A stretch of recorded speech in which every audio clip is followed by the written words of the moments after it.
Testing one, Council May 5th, testing one.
And we're live. Good morning and welcome to the March 5th City of Hamilton Council meeting. Clerk Trenum, are you able to confirm that quorum is present? Yes, Deputy Mayor Wilson, quorum is present. Thank you. Welcome to Councillor Maureen Wilson, Councillor Brad Clark, Councillor Cameron Kretsch, Councillor Jeff Beattie, Councillor Narinder Nan, Councillor Mark Taddison, Councillor Tammy Wang, Councillor Matt Francis, Councillor Craig Kassar, Councillor Esther Pauls, Councillor Jeff Beattie, Councillor Ted McMeekin, Councillor JP Danko, my apologies. It's something about the chair. I'm so sorry. And then welcome online to Councillor Jackson as well. The mayor, I'm not your normal council chair, you may notice, filling in for Mayor Horvath, who's at the Great Lakes St. Lawrence City's lobby day today for Great Lakes Day. She's advocating for the region's economic and environmental health, addressing the potential impact of U.S. tariffs on Hamilton's manufacturing sector by meeting with U.S. Congress members, ambassadors, and trade organizations today. As your deputy mayor for the month of March, I'll be filling in. So I'd like to call today's meeting to order, and as we have quorum present, please stand for the national anthem.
Thank you, and please be seated. The City of Hamilton is situated upon the traditional territories of the Erie, Neutral, Huron-Wendat, Haudenosaunee, and Mississaugas. The land is covered by the Dish with One Spoon Wampum Belt Covenant, which was an agreement between the Haudenosaunee and the Anishinaabe to share and care for the resources around the Great Lakes. We further acknowledge that this land is covered by the Between the Lakes Purchase of 1792 between the Crown and the Mississaugas of the First Credit Nation. Today, the City of Hamilton is home to many Indigenous people from across Turtle Island, North America, and we recognize that we must do more to learn about the rich history of this land so that we can all better understand our roles as residents, neighbors, partners, and caretakers. At this moment in time, I'd like to remind everyone in the gallery, members around the horseshoe, that your phones should be on silent mode. Please switch your phones to a non-audible function as we get going. First item on our agenda today is the approval of the agenda. Following from the last council meeting, there was a direction to move motions on today's item 9.1 and 9.2 to after closed session. Are there any further amendments to this agenda today?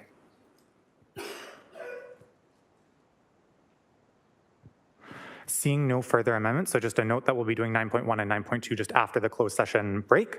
Other than that, this is a show of hands vote. Could I first get a mover and a seconder to approve the agenda? Councillor Taddison, Councillor Nan, everyone in favor of approving the agenda as amended? I believe I saw all the hands. Thank you, everyone. That carries unanimously. Declarations of interest. If there's any declarations of interest, I'll look to you to declare them. Councillor Kretsch. Yep, this is the third time I've tried to declare these declarations, and so I'm not going to repeat what I said before, but they're on 9.1 and 9.2, and the paperwork has been filed. And are you able to advise those are disqualifying, non-disqualifying? Those are disqualifying. Okay, thank you. You'll vote abstain in the matter, and any disqualifying notice will be noted correctly in the minutes. Is that change? Are there any other conflicts to declare today? Councillor Clark? Good morning, Deputy Mayor. It would be in the GIC minutes, and it would be 9.2, which is dealing with a landfill motion with regards to looking at area rating tax relief. Given that I live within 3 kilometers of that landfill, I should declare a non-disqualifying conflict of interest. And then the other item is with regards to, I think it's 9.3, and it's section 447.1 of the Municipal Act, and I should declare a non-disqualifying conflict of interest there, as I referred Wade Posmiak to that community group that ended up coming up with some of these recommendations that we will be dealing with later today. And that's everything, sir. Thank you. Thank you. Councillor Francis? Yes, thank you, Deputy Mayor Alex Wilson, and same non-disqualifying conflict of interest that I must declare on 9.2 of the General Issues Committee meeting, as I live within the 3 kilometer radius of that motion that was brought forward by Councillor Clark. Thank you. Thank you. Are there any other declarations? Councillor Kretsch? Yeah, maybe I got the numbers wrong for today's agenda. I apologize. When I declared my interest, I said 9.1 and 9.2. I just want to make sure I've got the right numbers. Nothing moved around. Because I think 9.2 is the realignment of taxpayer funding to support homeless individuals and prioritize their movement of encampments. So I'm just making sure that we're all on the same page here. Just hearing other people saying 9.2 and I'm just getting confused. So apologies if it's my reference to GIC agenda versus reference to the today's council agenda. Now your declarations are correct based on what you've previously declared. Thanks. No, everyone's good. I just got to read out that those who have declared a non-disqualifying interest will participate impartially in the decision-making process related to that matter. Having gone through declarations of interest, we're at ceremonial items. For this item, I'm pleased to invite Councillor Pauls to the dais. Would you like to invite the Hamilton Challenger Sports Association for their check presentation? Thank you. Thank you, Deputy Mayor. It is a great morning when we can celebrate a community coming together alongside our city to make our parks more accessible to all and to bring a check to support it. What a great day it is today. I want to first of all thank Sarah Aikman, Supervisor Landscaping, who led this project at Inch Park, and Wes Kindred, Manager of Landscape Architect. You know, I saw Sarah Aiken of many events displaying this rendering of this masterpiece design for all of Hamilton to enjoy. Truly, this is a destination park, and I am so proud that it's in the middle of Ward 7. Hamilton Challenge Sport Association changed from Hamilton Baseball Association because it is more than just baseball. This group felt it was important to emphasize that sports are and should be for all abilities. And you know how much I love sport. It should be for all. So this is great. I have been to many of the HCSA events, and they all have been uplifting, motivating to see all abilities presenting. It's truly inspiring. I know, and now I'd like to call upon Maria Scambato and Lee Boraki to present a check to the City of Hamilton and to welcome them to say a few words while they briefly share a masterpiece, what's going to happen in Ward 7, this amazing park. So welcome, Maria and Lee. Come to the platform. This is exciting. I'm so excited about the park. Thank you. And there's going to be a quick, while Maria speaks, a presentation. Thank you. Thank you, Councillor Pauls, for the very kind introduction. Lee and I are both volunteers with Hamilton Challenger Sports Association, and Lee is also a parent of one of our players on the junior night. Good morning, councillors, staff, and guests. I have been a volunteer with Hamilton Challenger Sports Association for the past 20+ years, and it is my honor to be here to represent HCSA Board of Directors, its membership, and our Inch Park project team, Mike Moore, Denise MacArthur, Sandra Romelli, Paolo Romelli, and Chris Malcolmson. Hamilton Challenger Sports Association is a sport and social league for children and adults with special needs. I'm not sure how to switch to the next slide. Yeah? Okay. Switch to the slide. So we're a sport and social league for children and adults with special needs. Our membership is approximately 240 players aged 4 to 60+ and supported by over 70 dedicated volunteers who make all the action happen. It is a unique gem in Hamilton that allows people with disabilities and the people who love them to strive to succeed and have fun through sport and thrive within a supportive community. As Councillor Pauls mentioned, since 2007, Inch Park has proudly been HCSA's home park, where all our baseball games are played. With the support of the City of Hamilton, Inch Park has made much progress over the years, with paved pathways, wider dugouts to accommodate wheelchairs, water fountain, just to name a few of the enhancements. Slide. We are 100% volunteer run and rely 100% on donations and player registrations. As such, all funds raised go directly into supporting our programs, and we are motivated by initiatives that create the greatest health benefits for our membership and the community they live in. The Inch Park Playground was a perfect canvas to unveil the transformative power of being active for individuals of all abilities in Hamilton. This project started with an interest to modernize the park playground to create an inclusive, fun area for players, families, and caregivers to visit before and after baseball games. As we researched the options, the opportunity to create something more special, something that simply does not currently exist in Hamilton, became increasingly apparent. The Inch Playground Initiative is a chance to create a destination for marginalized groups, people with disabilities and seniors, to go to be active with their friends and families without the fear of inaccessibility or injury.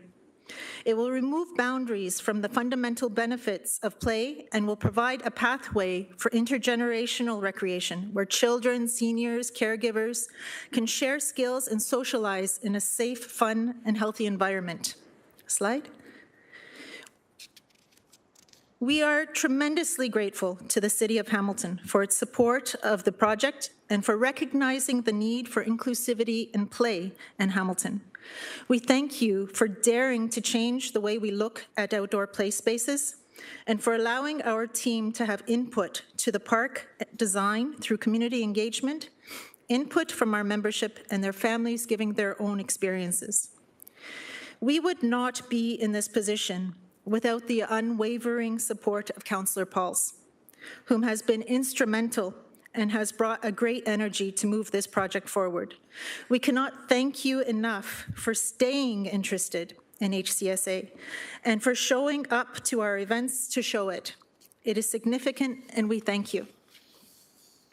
Slide. The playground will include accessible play surfaces to allow safe, independent movement within the play structures. Whether it be a child in a wheelchair or a parent with mobility issues, the ability to navigate a play structure freely can either stop or invite the use of a community park. We sincerely thank City of Hamilton Public Works, especially Sarah Eakins and Wes Kindry, for their thoughtful work and communication, and for their genuine consideration and use of our inputs throughout their process. Slide, please. Over the years, Hamilton Challenger Baseball Association has attracted the hard work, kindness, and generosity of many people. We stand on the shoulders of such generous supporters and wonderful individuals who have allowed us to do great things that not only positively impact our players, but also the larger community. We are so very thankful for the ongoing generosity of the Hamilton Athletic Trust, whom has been a significant supporter of this project since the onset, as well as the Optimist Club of Stoney Creek, the Optimist Club of Hamilton, Hamilton Community Foundation, and the Woodall family. And of course, all the individuals and families who have stepped up to contribute in whichever way to this project and to make Inch Park their own. Every contribution is so greatly appreciated. Slide. The sum of this community generosity has amounted to $135,000. We are so very excited for this project to break ground and to see the legacy of fun and memories that this park will undoubtedly bring to Hamilton. On behalf of Hamilton Challenger Baseball Association, or Hamilton Challenger Sports Association, and our donors, it is our great honor to be a part of the Inch Park Fully Inclusive Destination Playground Initiative. And as our commitment to the Hamilton community, we present the City of Hamilton with this check. We thank you sincerely for this amazing opportunity. Thank you. Thank you.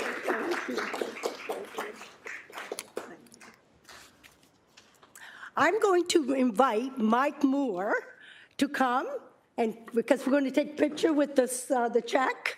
And also I want to say something about Mike Moore. I've known Mike Moore for many years. This is a man that has a lot of love.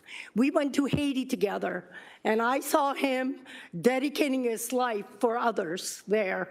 And I will never forget our trip together. And not only does he love Haiti, but he loves Hamilton.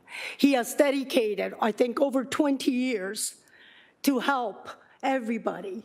And I, from the bottom of my heart, Mike, you're an amazing man, and I thank you, and I want you in this picture. He didn't want me to say anything about him, but I have to. This is a great man. Let's all come and take a picture. Did you present? Oh. This is the check. We actually have a check. Who do I give it to? This is great. This is wonderful.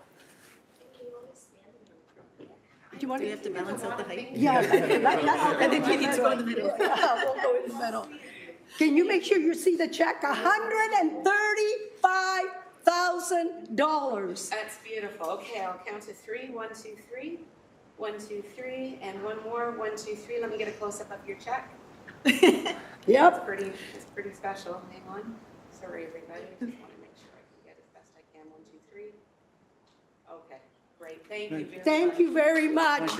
And again, I want to say, when community come together with the city, we have a great city, because they're not all depending on the city all the time. They stepped in. So again, thank you, and thank you to the community. Thank you. Who wants to check? I'll give it a check to you, so it's safe. Perfect. Thank you very much, Councillor Pauls, and thank you very much to the Hamilton Challenger Sports Association for your generous contribution to the park as well. I do have, as it's the first council meeting of March, the mayor normally takes this opportunity to just note a couple ceremonial items, and I don't want to miss that opportunity today. So just a couple of notes from the mayor's office on behalf of the city of Hamilton. There's a couple other ceremonial items this month happening. So in the month of March, Muslims in Hamilton and around the world have begun the month of Ramadan. This is a time of reflection, fasting, increased charity, and spiritual growth. On behalf of the City of Hamilton and Mayor Horvath, I wish a heartfelt Ramadan Mubarak to the Muslim community here in Hamilton celebrating this month. March also brings about International Women's Day, which takes place on March 8th, 2025. There's no shortage of events to honor and celebrate women in Hamilton, from the YWCA's Women of Distinction Awards tonight, March 5th, to Sasha's annual event in collaboration with several organizations on Friday, March 7th. There are so many ways to celebrate International Women's Day, and I know our Hamilton community will be taking advantage of those opportunities to celebrate and reflect. Finally, March is also full of opportunities to celebrate and acknowledge the rich cultural history and diversity and heritage of several of the communities, including Bangladeshi Heritage Month, recognizing the contributions and culture of the Bangladeshi community in Ontario, Hellenic Heritage Month, celebrating the history and traditions of the Greek community, Persian Heritage Month, honoring cultural heritage of the Persian community, Irish Heritage Month, celebrating Irish culture and contributions, and the month of La Francophonie, highlighting the richness and vibrancy of the French language and Francophone cultures across Hamilton. On behalf of the City of Hamilton, Mayor Horvath, warm wishes as we're celebrating and reflecting throughout the month of March.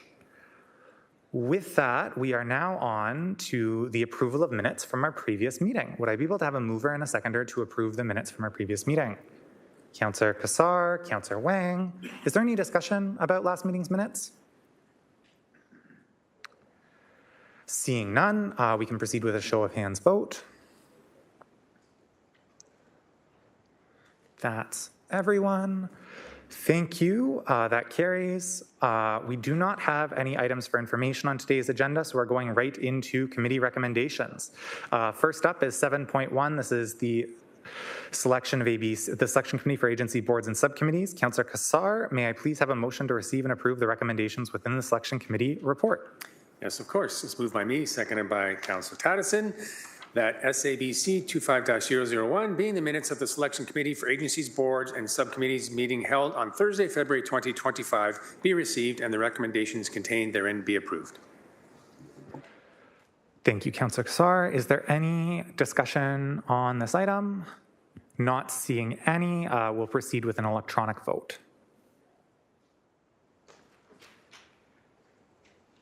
And that's up.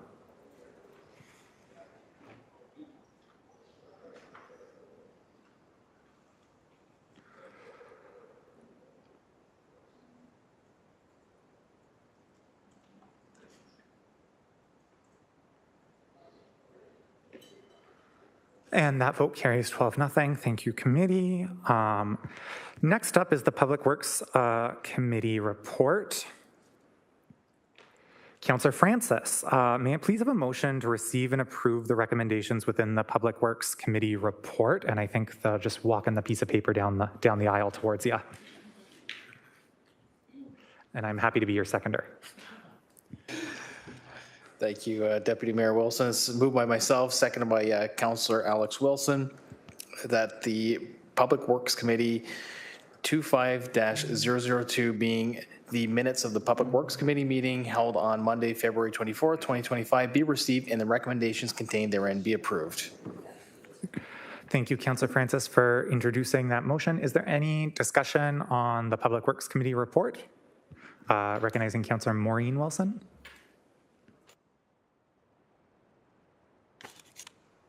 Thank you, Chair. I have a proposed amendment with respect to item 11.1, narrow streets and boulevard snow removal service standards. I've discussed it with the original mover, Councillor Nan. She considers it friendly, but it is still an amendment. In summary, I also had the discussion with the appropriate public works staff. It's just a slight tweak to ensure, Chair, that the review also extends to the snow removal contracts to assess their optimal operational outcome during a snow event.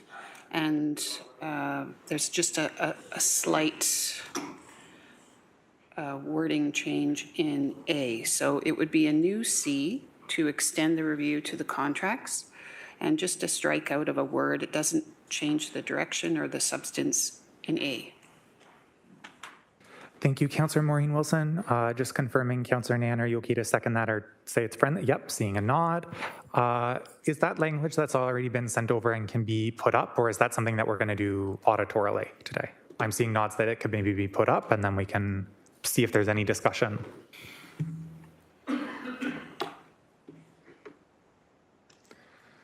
And this is item 11.1 in the Public Works report for those looking for their place. That's right. So a wording change to A, and then a new C has been added as the proposed amendment.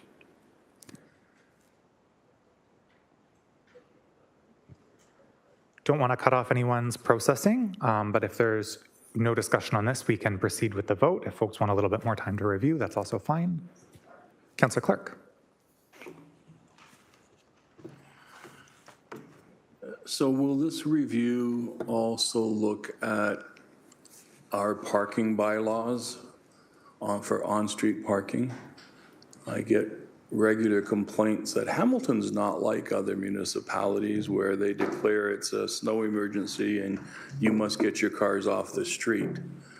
So would that be considered as a possible amendment, or even no parking on one side of the street during a snow event? Director Ryle, are you available to respond to that question about the scope of the language? Good morning. Through the chair, Carolyn Ryle, Director of Transportation. Yes, Councillor, it will in fact look at the bylaws related to parking on street during the winter months. Thank you very kindly. Are there any other questions or discussion on the amendment to 11.1? Seeing none, it's been moved, it's been seconded. We can call for a vote. And this will be an electronic vote.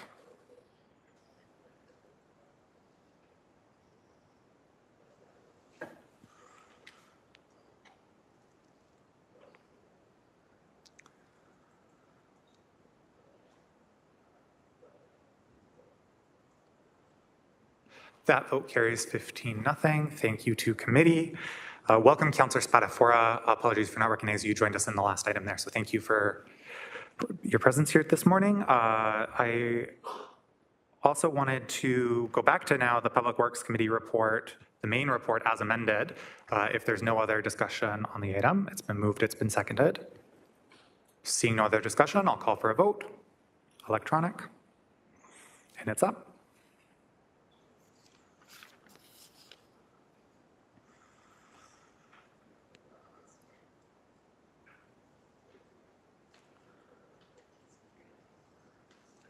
Okay, that carries 15-0.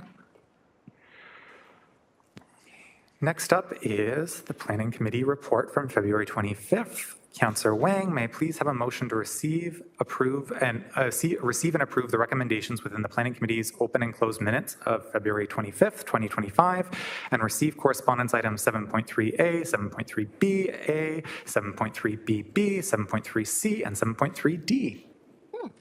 Thank you, Deputy Mayor. Moved by myself, seconded by Vice Chair Councillor Taddison, that Planning Committee 25-003, being the open session minutes of Planning Committee meeting held on Tuesday, February 25th, 2025, be received and the recommendations contained therein be approved. And just as you said, there are additional correspondence for a bunch of them, so 7.3, 7.3B, 7.3BB, and all of those be accepted into the minutes. Thank you.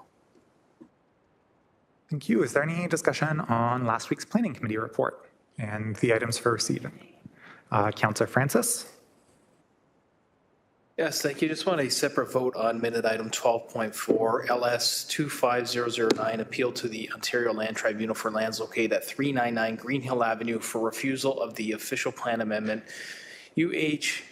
OPA 22016 and zoning bylaw amendment ZAC 22030 applications in Ward 5. I was opposed to this and wish to have that recorded here at council again today as opposed. Thank you. And sorry, what item was that? Was that 12.4? That's 12.4, yep. Thank you. And Councillor Danko, I believe you also had questions or comments. This is on item 8.1, just requesting a separate vote. This is modifications and updates to the existing accessory dwelling unit and accessory dwelling unit detached regulations to follow through on changes from the implemented or imposed, I should say, by the provincial government. The main one being changing the offset from 7.5 meters to 4 meters, which I believe will continue to cause an over-intensification of accessory dwelling units in established existing neighborhoods. Thank you. We can absolutely do separate votes. Are there any other questions, comments, or requests for separated votes on the Planning Committee report? Councillor Clark.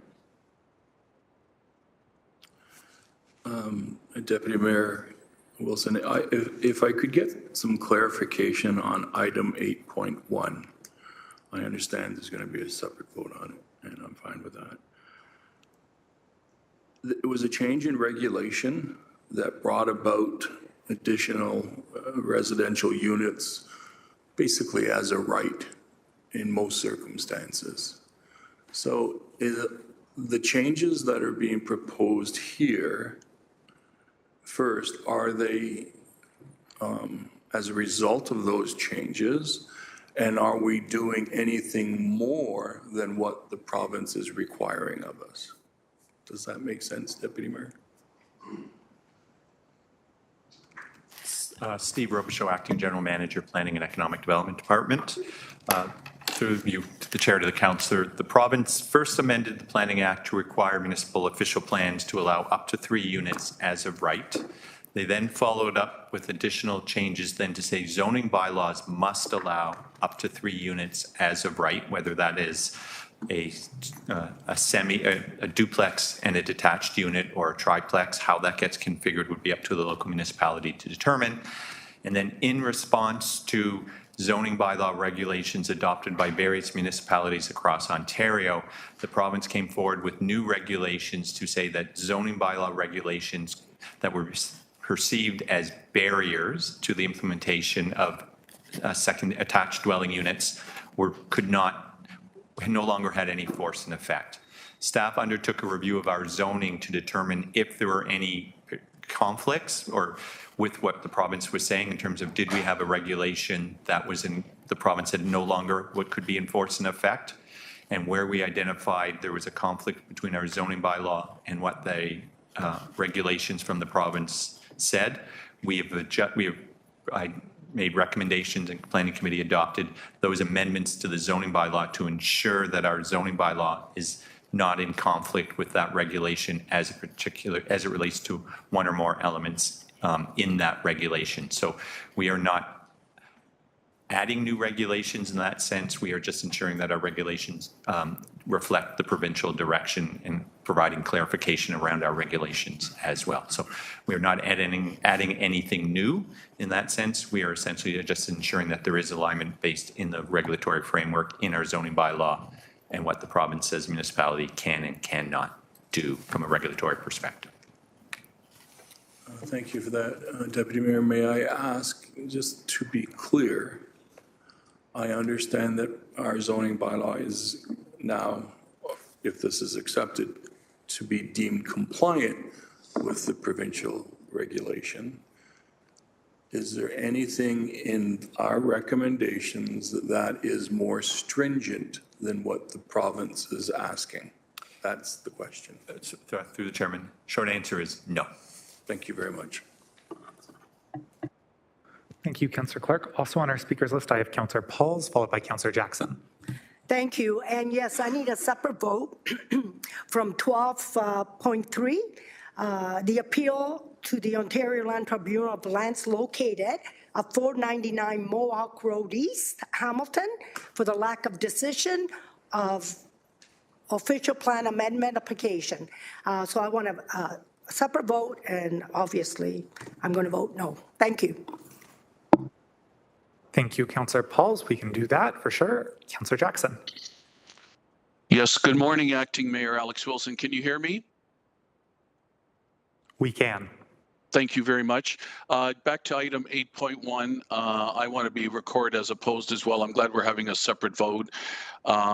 The accessory dwelling unit bylaw and policy has, in my humble opinion, gotten way out of control.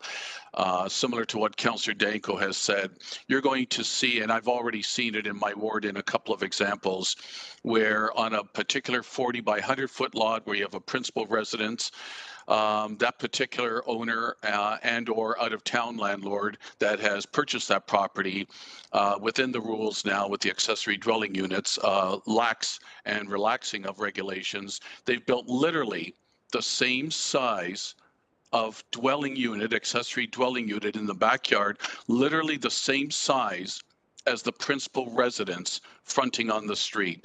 I think it's ridiculous.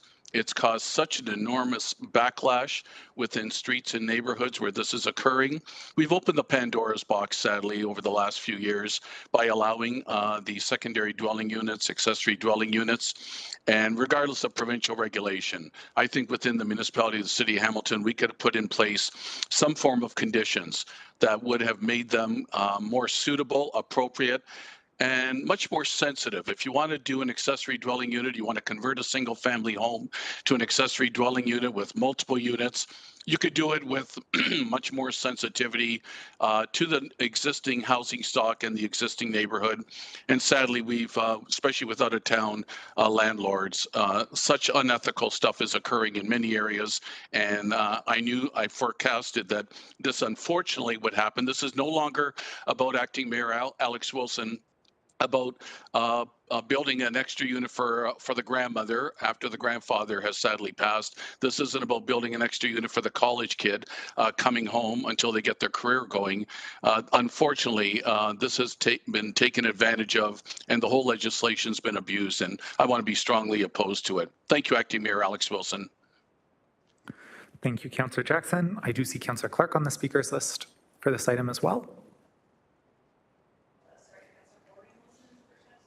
Oh, apologies. I'm just not seeing that on my end, but Councillor Maureen Wilson, then we'll go to second-time speakers. Thank you. Through the chair to Acting GM Robichaud. Is the Government of Ontario constitutionally the Chief Planner of Ontario? Through Mr. Chairman to the councillor, the province has not appointed a chief planner, but for all intents and purposes, the province sets the planning regulations, policies, and framework that municipalities are required to implement in accordance with the applicable statutes. Thank you. Thank you. So in this case for ADUs, the province has put out regulations which, per your statement, we must uphold. Through the chair. Through Mr. Chairman to the councillor, that is correct. And in fact, those regulations override or supersede any zoning regulations that are deemed to conflict with the intent or the specific nature of that regulation that the province has issued relating to ADUs. Thank you. Thank you. And the province has done these things in order to add supply in response to a housing crisis. Is that what they've said? Through the chair. Through you, Mr. Chairman, that is the rationale provided by the province in order increasing housing options within Ontario. Thank you. And municipalities, again, must be in compliance with provincial regulation. Through the chair. Through the chair, that is correct. Thank you. Thank you, Councillor Maureen Wilson. Second-time speakers list, Councillor Clark. Thank you. I thank Councillor Maureen Wilson's questions because, to be quite candid, Deputy Mayor, in my ward, we are seeing some of these. We saw one of the first ones being built. We, as creatures of the province, are required to do what the province is directing, whether we like it or not. We can pass a resolution objecting to this and asking the province to revisit it. That would be more appropriate. But I'm being put in a position, as many of my colleagues are, why didn't you vote against it? Well, I didn't vote against it because there was nothing in that recommendation from staff for which I could refuse because it's all as of right or by regulation. We're simply complying with the regulation that the province put out. Do I like it? No. Do my residents like it? Some do, most don't. Will it cause conflict? Yes. And when it causes conflict, I'm going to hand over the regulation and the act and everything that the province changed to make this happen in local neighborhoods. But it was not the city of Hamilton's doing, it was the province. and Mr. Robichaud and his staff are making sure that we are complying with provincial law. Thank you. Thank you, Councillor Clark. I'm not seeing other speakers on the Planning Committee report at this time. I'm going to suggest that we go to 8.1, which is where there's been the most discussion already for that divided vote. Then on our roadmap for this report, I have 12.3 as a divided vote, followed by 12.4, and then we'll finish up with the remainder of the report. So first up is 8.1. And as this is a divided vote, there's no mover or seconder, we just go right to it. So if there's no other discussion, that vote's up.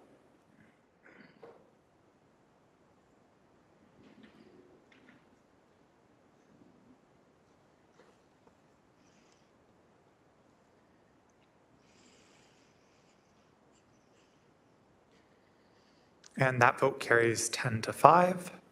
Thank you, committee. As noted, we'll be moving on to item 12.3 next. This was also a request for a separated vote. Just before we pull up the vote, just going to confirm, is there any discussion on this item? People did speak to this when moving these separated votes. Just want to make sure I'm not cutting anyone off. Not seeing it. Okay, let's proceed with that vote.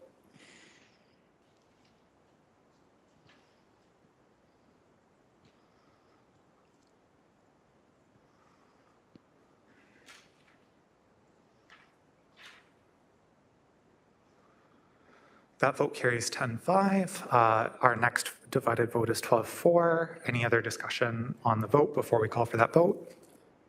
Seeing none, we can call for that vote.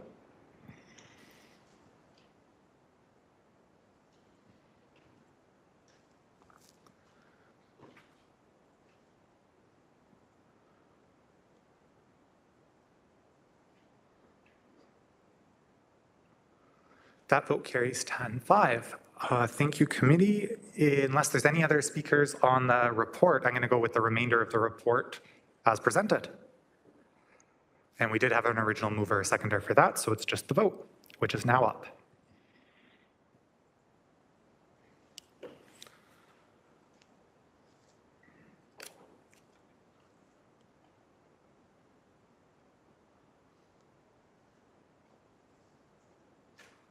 And that vote carries 15-0. Thank you to committee. Next on our agenda is the General Issues Committee report from February 26, 2025. Councillor Kassar, may I please have a motion to receive, approve the recommendations within the General Issues Committee open and closed minutes of February 26, 2025, and receive correspondence items 7.4 AA to 7.4 AC. You may. It's moved by me, seconded by previous Deputy Mayor, Councillor Mark Tattison, that A, GIC 25-003, being the minutes of General Issues Committee meeting held on Wednesday, February 26, 2025, item 7.4, be received and the recommendations contained therein be approved.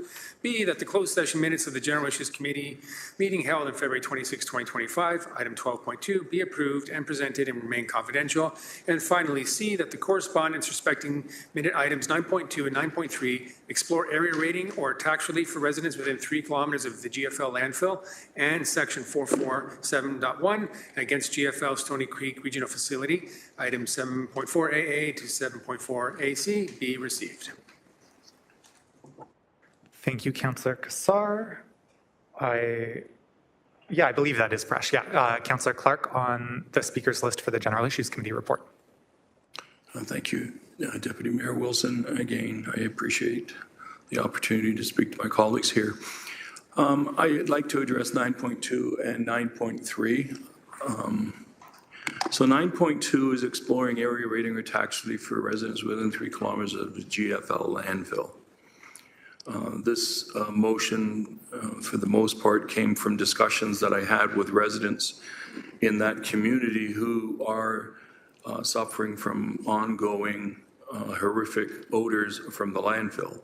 I have heard from some of my colleagues with respect to they also have corporations or environmental organizations that are, one could argue, diplomatically damaging the core of a community, the guts of a community, if you will. So may I ask GM Zagaric when you are drafting the information report, will that information report not only address this matter, but speak more generically to these other really problematic companies that are causing problems in other communities in the municipality? Through the chair, Mike Zagier, General Manager of Finance Corporate Services. Short answer is yes. There's two factors that affect property taxes. One is assessed value.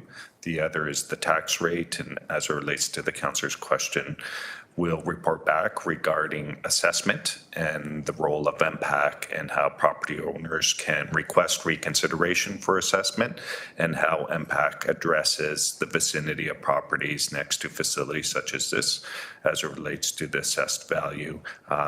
In part to form education, but also to inform property owners as to their rights regarding requests for reconsideration.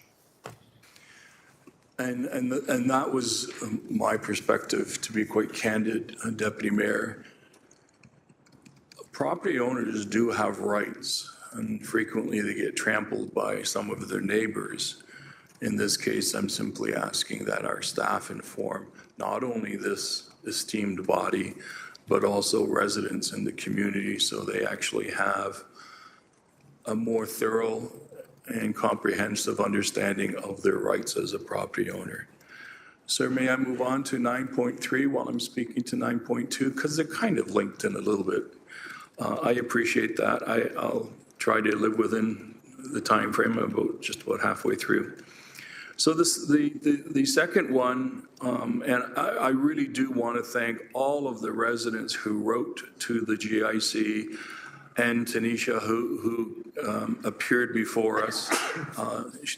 She did an awesome job and was very calm, but shared what her family has been experiencing and what her neighbors.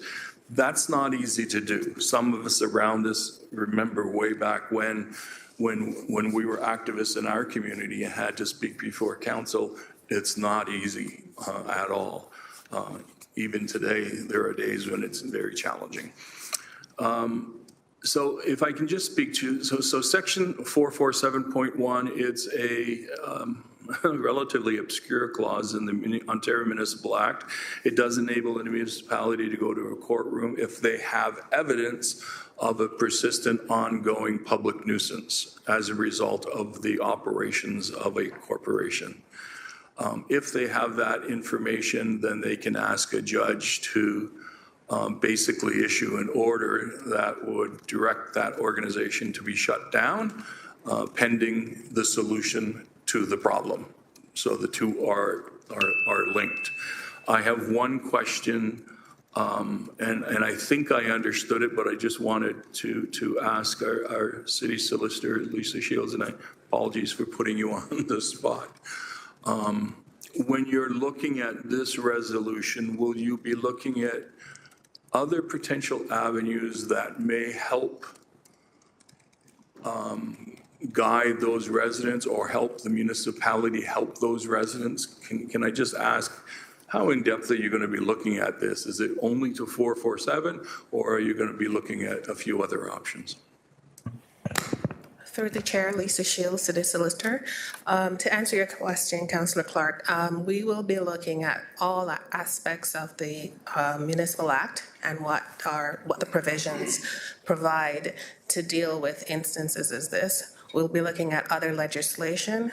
I won't disclose what that is right now, but we're looking at other pieces of legislation that give municipalities certain powers.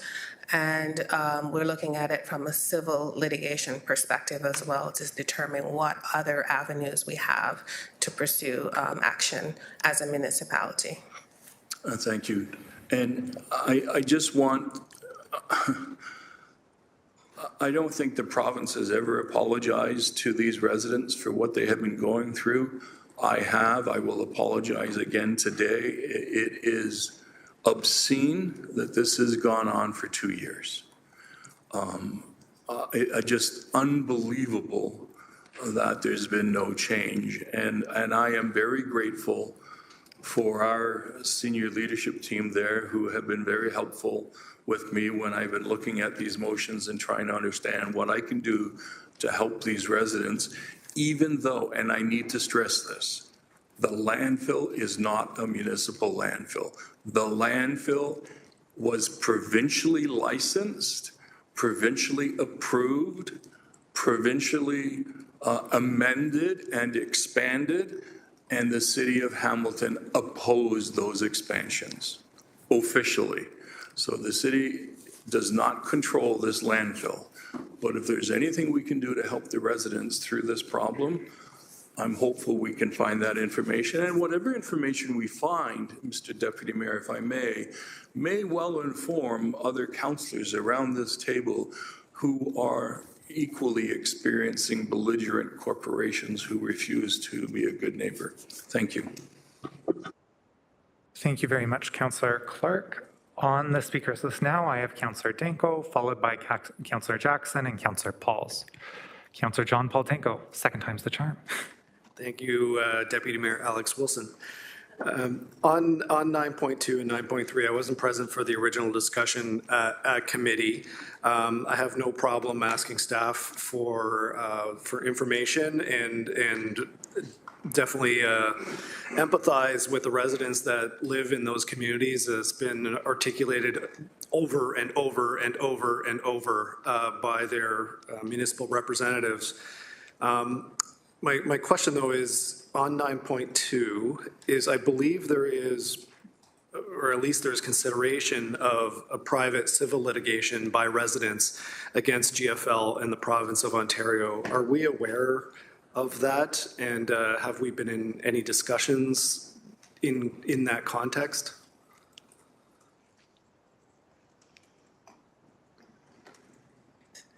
Through the chair, I am not aware of private litigation against GFL. Okay.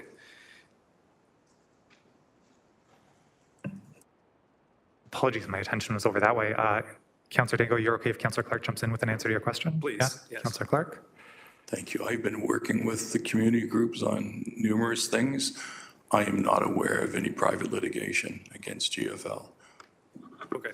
Councillor Danko? That kind of negates my second question, which would be instead of tax relief, perhaps a different use for public funds would be to a grant or support for private litigation by residents against GFL in the province of Ontario. But I'll further those discussions when we get a report back on options. So definitely very supportive of any assistance that we can give to residents. And again, highlighting that, you know, as Councillor Clark has done on multiple occasions, the city has done everything that we possibly can, and it's a lack of action by GFL, the corporation, and the province of Ontario, the regulator. Thank you. Thank you, Councillor Danko. On our speakers list, Councillor Jackson, followed by Councillor Pauls, then Councillor Kretsch on the General Issues Committee report. Councillor Jackson. Thank you, Acting Mayor Alex Wilson. I have 3 items.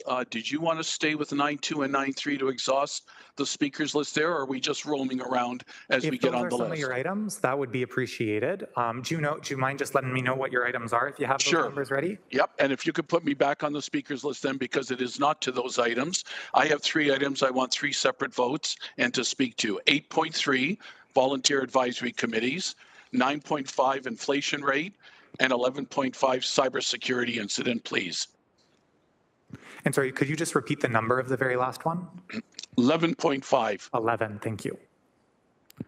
Okay, if you'd like to start your discussion with the items we were talking about, and depending on how lengthy that is, you're welcome to kind of move to your second item or third within your 5 minutes. I'm happy to put you back on if you're not able to get through everything.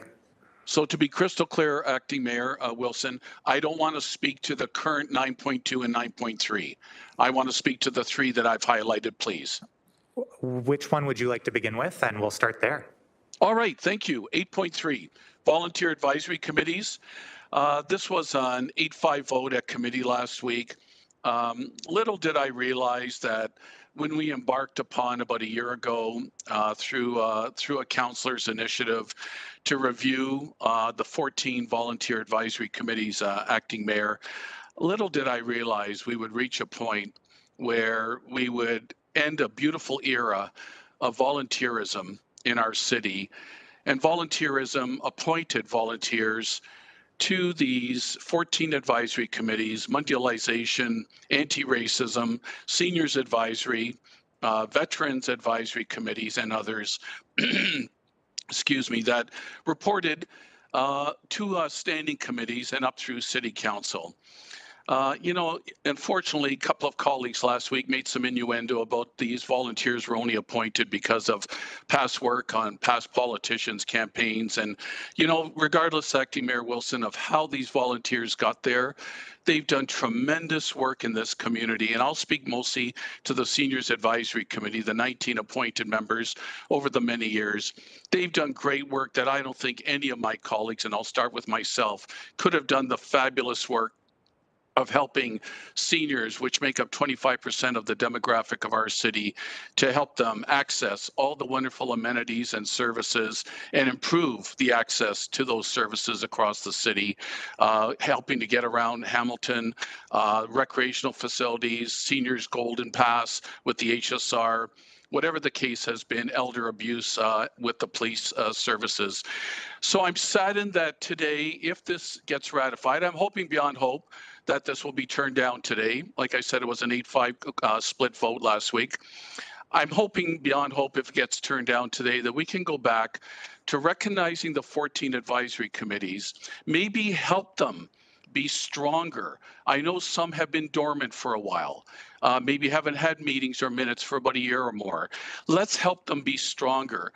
But now what's going to happen, Acting Mayor Wilson, if this gets ratified today, these advisory committees will collapse in their current process and form of reporting through standing committees, and they will now be relocated inside of the bureaucracy, inside of the department.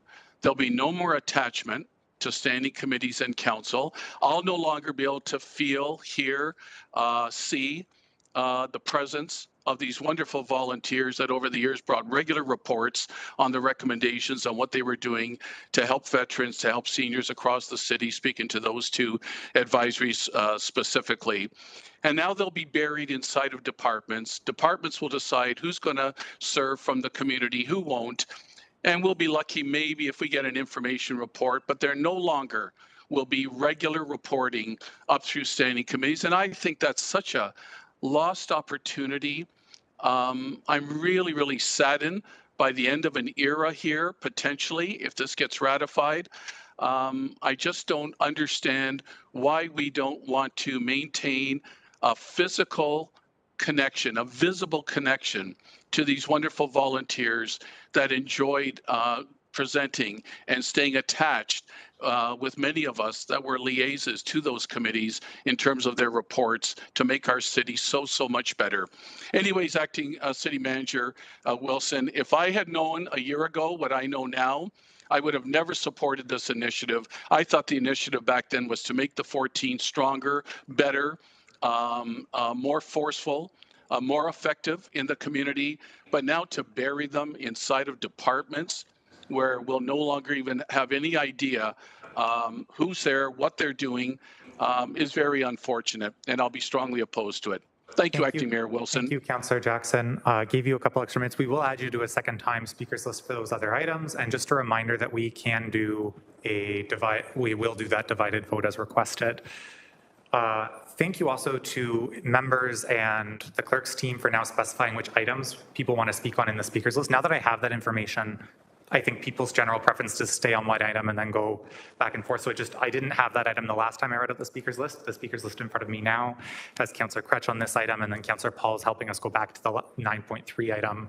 Apologies, I didn't have that info. And the very, very new one has Councillor Kretsch, then Kassar, then Pauls.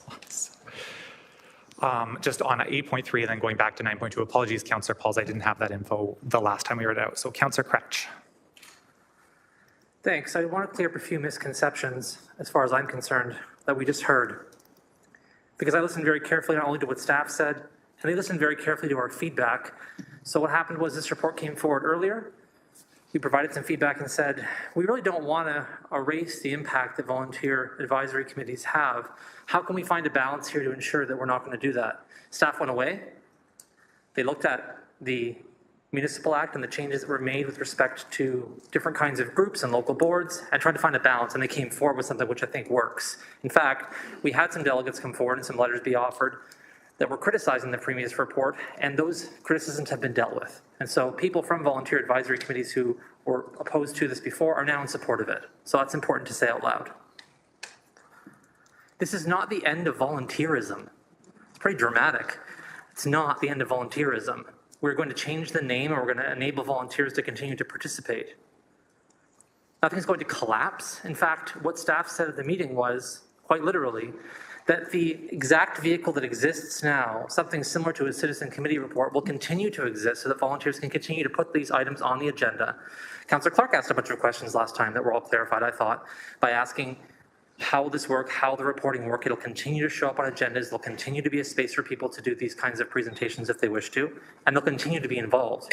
And I'm pretty sure that no one could stop Councillor Jackson from going to a meeting if he wanted to. So if he wants to show up at these volunteer advisory committees and be involved and hang out in the seniors advisory committee, whatever it gets called later on, I'm sure they welcome him with open arms. Yes, there's going to be some changes here. But as someone who not only participated in actively going to volunteer advisory committees, who in the last term of council spoke to every chair of every advisory committee members, and who was the chair of a volunteer advisory committee and was a member of one, I can tell you these changes are very, very much needed to ensure that they're run with the proper support. To be run in a way that helps volunteers feel like they're getting meaning out of this and doesn't tangle them up in a bunch of, frankly, bureaucratic processes that don't serve anyone. This allows the conversations to happen a little more freely. It allows them to give better advice, and it allows them to get support directly from staff to do that.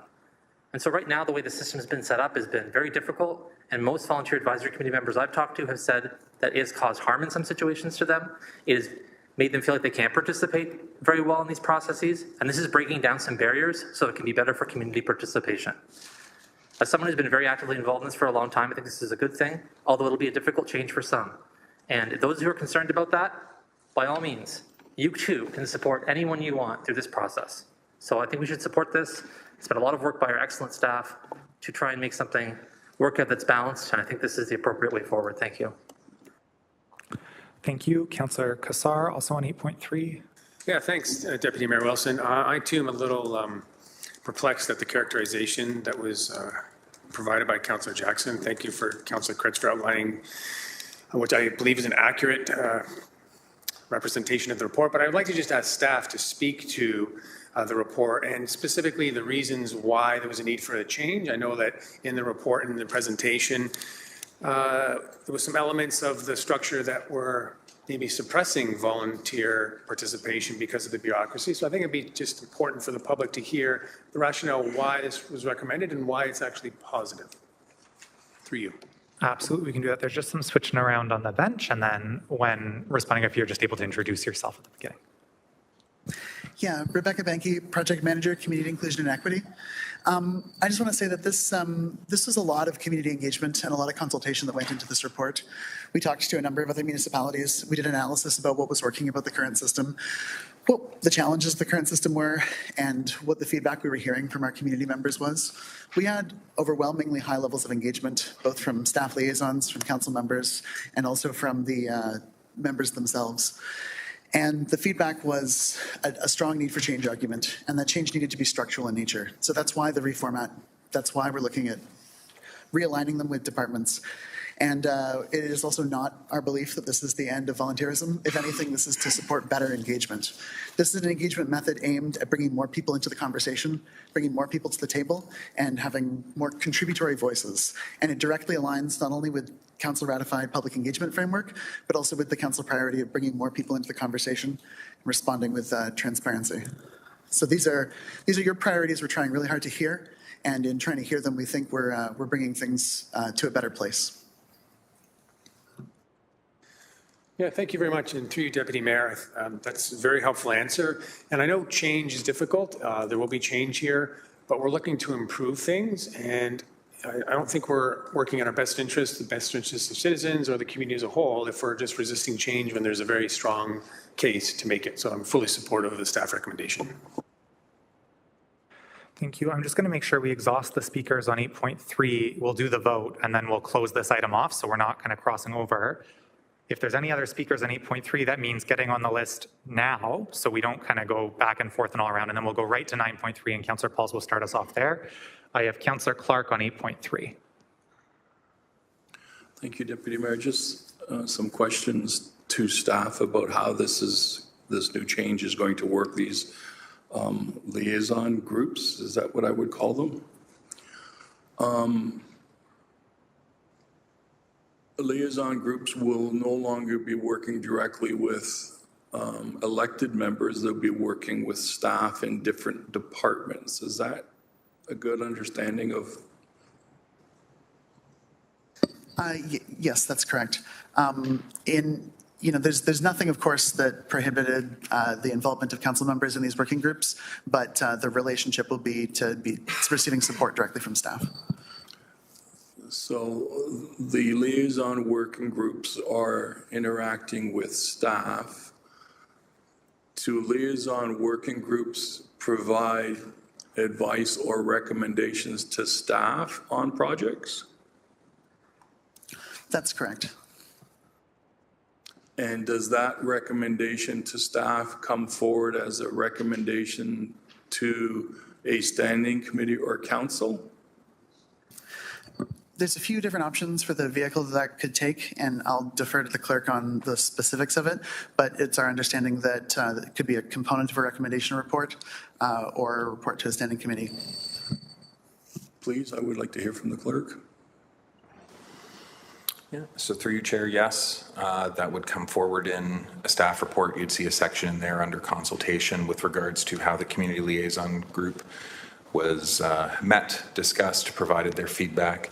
If there is differing feedback or concerns from the group, they're welcome to submit their own report in support or in opposition to perhaps a recommendation, similar to how you would see correspondence be attached. So it would be considered together at a standing committee for members to consider and review. May I clarify on that? Would those reports from the liaison working group directly to a standing committee or council, would they be deemed as recommendations from the group or recommendations from individuals in the group? I would say through you, Chair, that it depends on the situation. If there is a staff initiative, part of a staff work plan or a council-directed activity, and staff reach out to the community liaison group for advice or recommendations, that's how that would come forward. The group might have, as a whole, an opinion or recommendations and decide to write a report.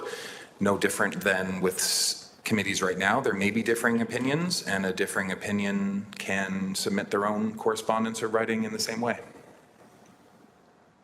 And is it the intention that these groups, the liaison working groups, when they're working with staff and they provide advice to staff, how does that become transparent? How does those discussions become? See, here, let me lay out the real challenge for me. An advisory group is a public meeting. A liaison working group is a private meeting with staff. There's no transparency. So how do we get transparency into the liaison working group? Because the way I see it right now, one works in the public eye, one works behind a closed door. So through you, Chair, I would suggest that it will depend on how the group comes back, because we'll see report backs from each of the departments on the makeups of the individual community liaison groups. Some may come forward with, let's take minutes at every meeting. Some may not be meeting as often, and it will be documented more like you would see engagement of the greater community. Maybe it's a survey, maybe it is a meeting, maybe it's a series of emails that are kept and documented. I can't speak to it because it will really depend on the situation, the task, and the group. But it is a move away from formal meetings and a change in concept to being more like community engagement and soliciting feedback from the community on individual tasks, with the ability of those appointed individuals or groups to also be able to drive some of the agenda. So to be clear, what I understand, the current process, they are public meetings. Residents can sit in the gallery. The residents can participate in those meetings. But the liaison working group is going to be a private group that works with staff, not in the public eye. Correct?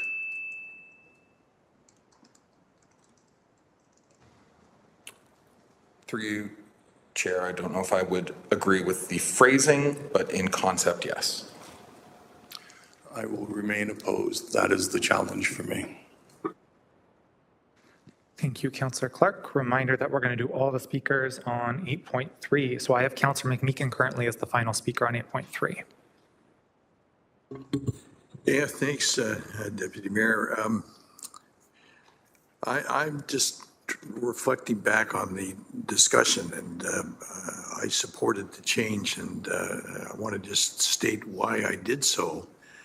What I thought I heard was that there was a sense of dysfunction's maybe too strong a word, but challenge with the existing system as being separate and isolated from some of the realities that we deal with issues. And with that, a corresponding need to try to build in some connectivity around issues, because many were apparently reporting that they felt perhaps that they weren't being heard, and that existing system didn't allow them to actually sort of integrate their thinking with where the horseshoe and the staff who support the horseshoe are. And it was based on that I thought it was worth taking the opportunity to change. I also asked a question about evaluation. Who evaluates this? Because I think that's important. So let me ask that again, just for clarity. I'm assuming we're going to give this a shot, if we give it a shot, at some point in our infinite wisdom or folly, but let's dwell on the wisdom. There'll be some evaluation of how it's working. How's that going to be determined? To whoever may have an answer. Through you, Mr. Chair. I'm happy to, I'm just looking to see who wants to take it. Happy to pass it to Clerk Trenum, and I do believe there was an amendment specific to engagement that happened at committee as well. Clerk Trenum? Yes, so there was, Chair, some direction with regards to ensuring the formal review, essentially that to ensure that of the fulsome review and evaluation is done from that view of efficiency within, the 4 years of it really being activated. And what we'll see is that comes through. It'll be a joint effort between the clerk's office, providing support to the engagement team, because again, this is an engagement activity more so than it is anything else. But we'll support them in that review, and it will be in the form of, once they're up and running, working with the staff liaisons that are appointed to these groups, or managing them and ensuring that they're aware of what their responsibilities are and how to report that.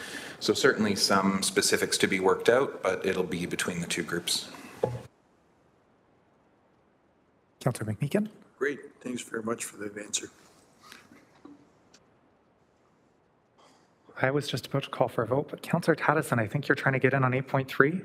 I think I am.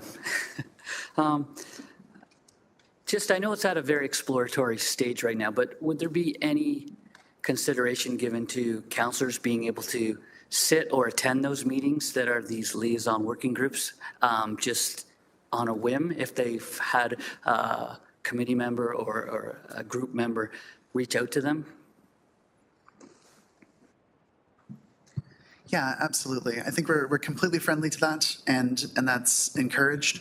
One of the pieces of feedback we got on the engagement activities is that we didn't always see excited interest from councillors in these groups uniformly across the board.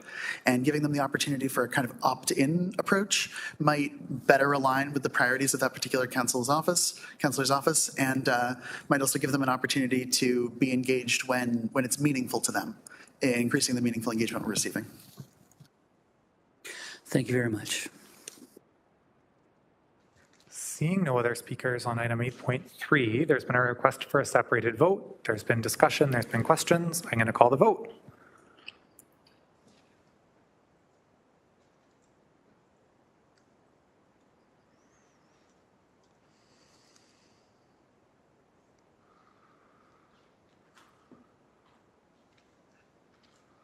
And that vote carries 9-6. As promised, I'm going to go back to 9.2 with my apologies to Councillor Pauls and my thanks to the clerk and members who've been indicating since for including your items in your indication. Councillor Pauls on item 9.2. Thank you, and I wanted to speak when we were all talking about it, but that's okay.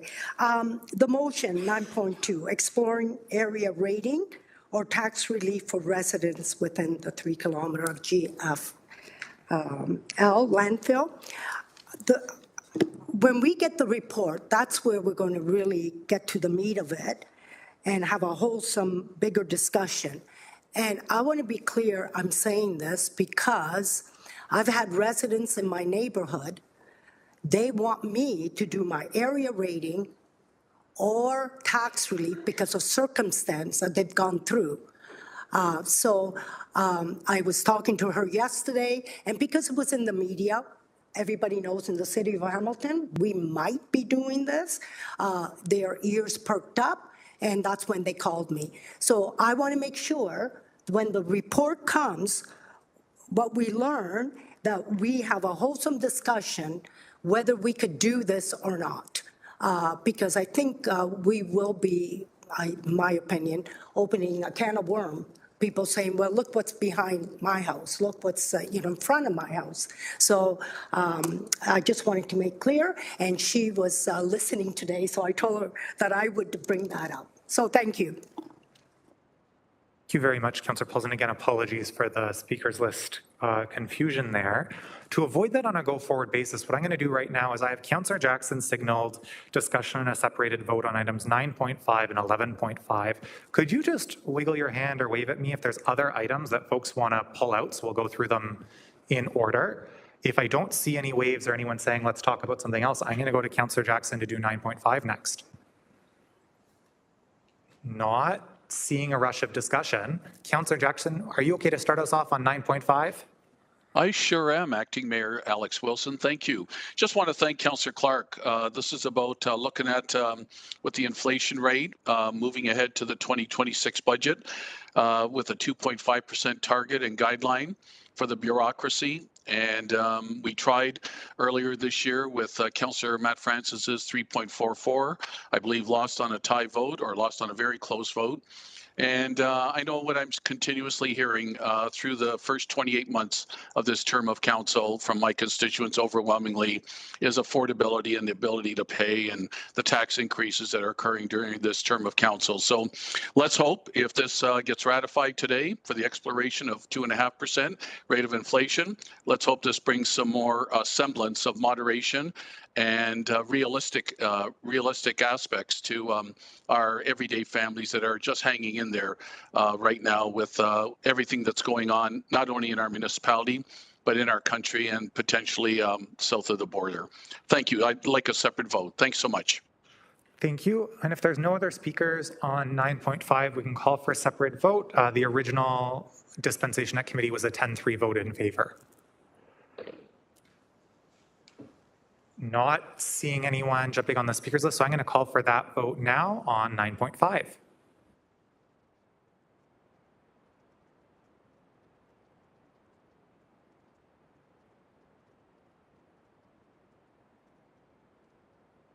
Sorry, so what we're voting on right now is the motion with respect to the inflation rate within the General Issues Committee report. So this I'm forgetting the exact number, but it was to set the rate at inflation. I believe 2.5 or 3% is in the motion, and we discussed this at GIC.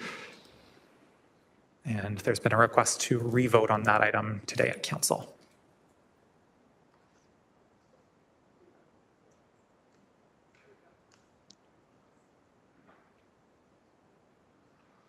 And that vote carries 13-2. Thank you to committee members. Councillor Jackson, back to you, this time on 11.5. You had also requested a separated vote on this item. Yes, Acting Mayor Alex Wilson, don't need to speak to it. It's about the cybersecurity incident impact. I'm just worried about potential ramifications down the road. So I simply want a separate vote on this so I can be recorded as opposed. Thank you. We're happy to accommodate separated votes. So again, for everyone, this is item 11.5. It was in the closed item of GIC's committee report. And unless anyone needs more time to find that or discuss it, we can go right to that vote. I'm going to call the vote.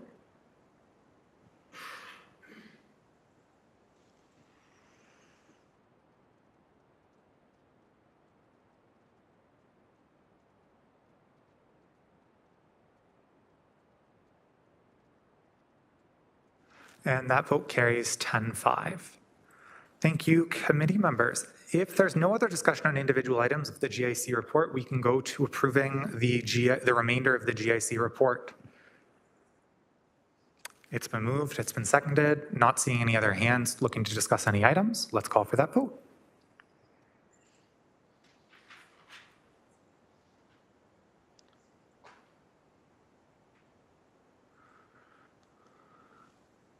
And that vote carries 15-0. Thank you, committee.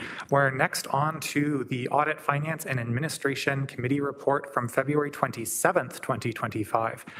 Councillor Spatafora, may I please have a motion to receive and approve the recommendations within the Audit, Finance, and Administration Committee minutes of February 27th, 2025. Thank you, Acting Mayor Alex Wilson. I don't have the document for me. I thought Vice Chair Councillor Beattie was going to move it as he chaired the meeting. That's great. Councillor Beattie, over to you, and maybe we'll rely on you, Councillor Spatafora, as the seconder. Thank you.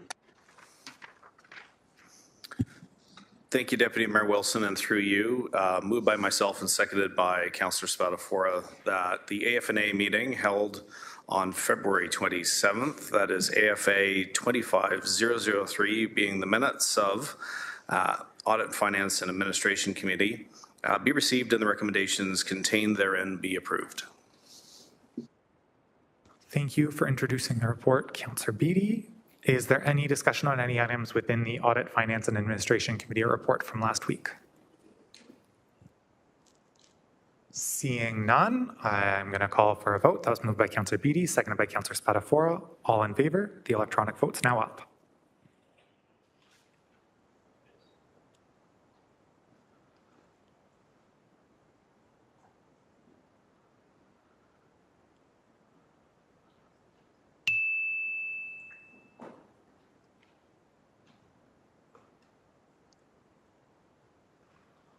And that vote carries 15-0. Thank you, committee. Next, Councillor Nan, may I please have a motion to receive and approve the recommendations contained within the Emergency and Community Services Committee minutes of February 27th. This is item 7.6 on our agenda today. You certainly can. It's moved by myself and seconded by Vice Chair Clark, Councillor Clark, that ECS 25-002, being the minutes of the Emergency Community Services meeting held on Thursday, February 27, 2025, be received and the recommendations contained therein be approved. Thank you, Councillor Nan. Just taking a pause, is there any discussion, questions, requests for separated votes on this report? Seeing none, it's been moved and seconded, and we can call for a vote. That vote's now live.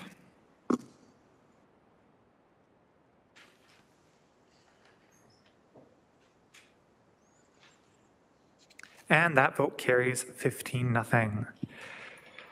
Councillor Kassar, for our next item, which is item 7.7, we have to change form. Would you be able to move that we move into the Board of Health? Moved by me, seconded by Councillor Tattison, that council move into Board of Health for consideration of the Public Health Subcommittee minutes. That can just be a show of hands vote. All in favor or opposed? Seeing Councillor Pauls, you're in favor of becoming Board of Health? Yep, seeing a nod, that's unanimous. Councillor Cratch, may I please have a motion to receive and approve item 7.7 on our agenda, which is the recommendations within the Public Health Subcommittee minutes on February 24th, 2025. Happy to do so now that we've transformed it into the Board of Health. Moved by myself, seconded by Councillor Clark, that we approve the minutes from February 24th, 2025. Thank you. And seeing Councillor Maureen Wilson on the speakers list. Thank you, Chair.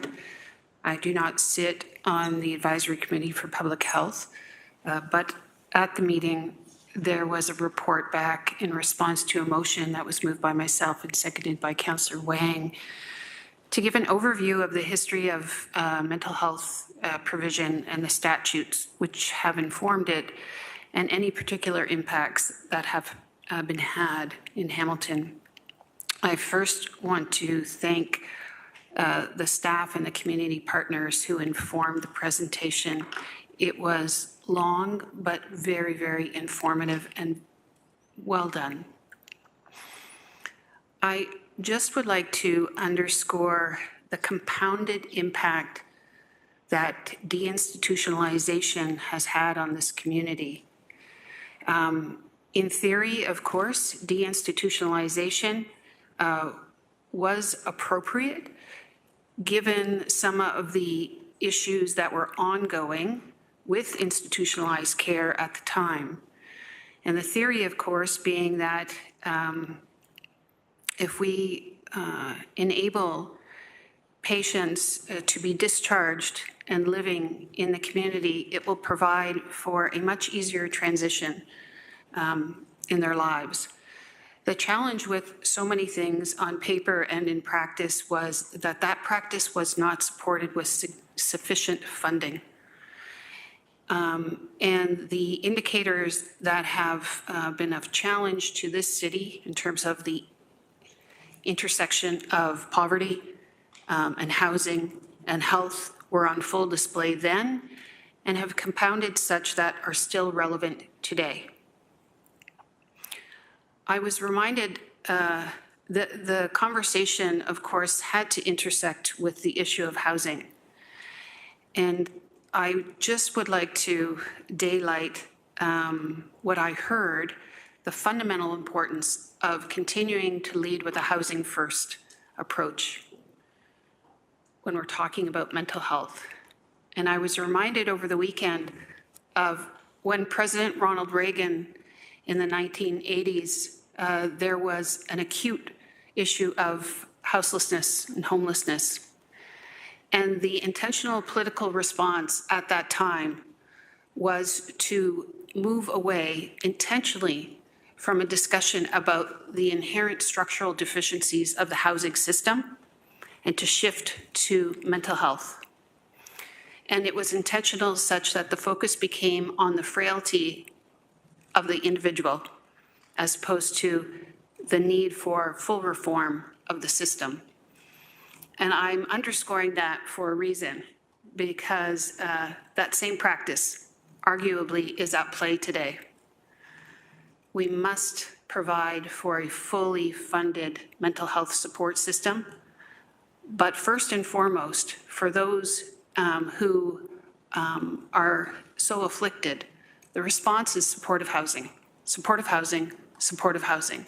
It is only unless and until someone has a permanent, safe, predictable place in which to stay and receive care, perhaps for the rest of their life, will we be responding in a fulsome, accurate, and humane manner. I just wanted to underscore that because history can often repeat itself when the inconvenience of policy raises its head. Thank you, Chair. Thank you, Councillor Wilson. Appreciate the discussion on that item. I have Councillor Clark on the same item and then Councillor Wang on a different item within the Public Health Subcommittee report. Councillor Clark. Thank you, Deputy Mayor. I can't disagree with what Councillor Maureen Wilson has said. I came to be involved in the mental health sector in the year 2000 when I was asked to review the Mental Health Act and the Health Care Consent Act of Ontario by then Premier Mike Harris. I asked at the time if the critics across the floor in health, which would have been Lynn McLeod and Francis Lankin, if they could be a part of the formal provincial consultation. And the Premier said, it's your process, you go for it. And so we took the consultation right across the province. It was a long, protracted process.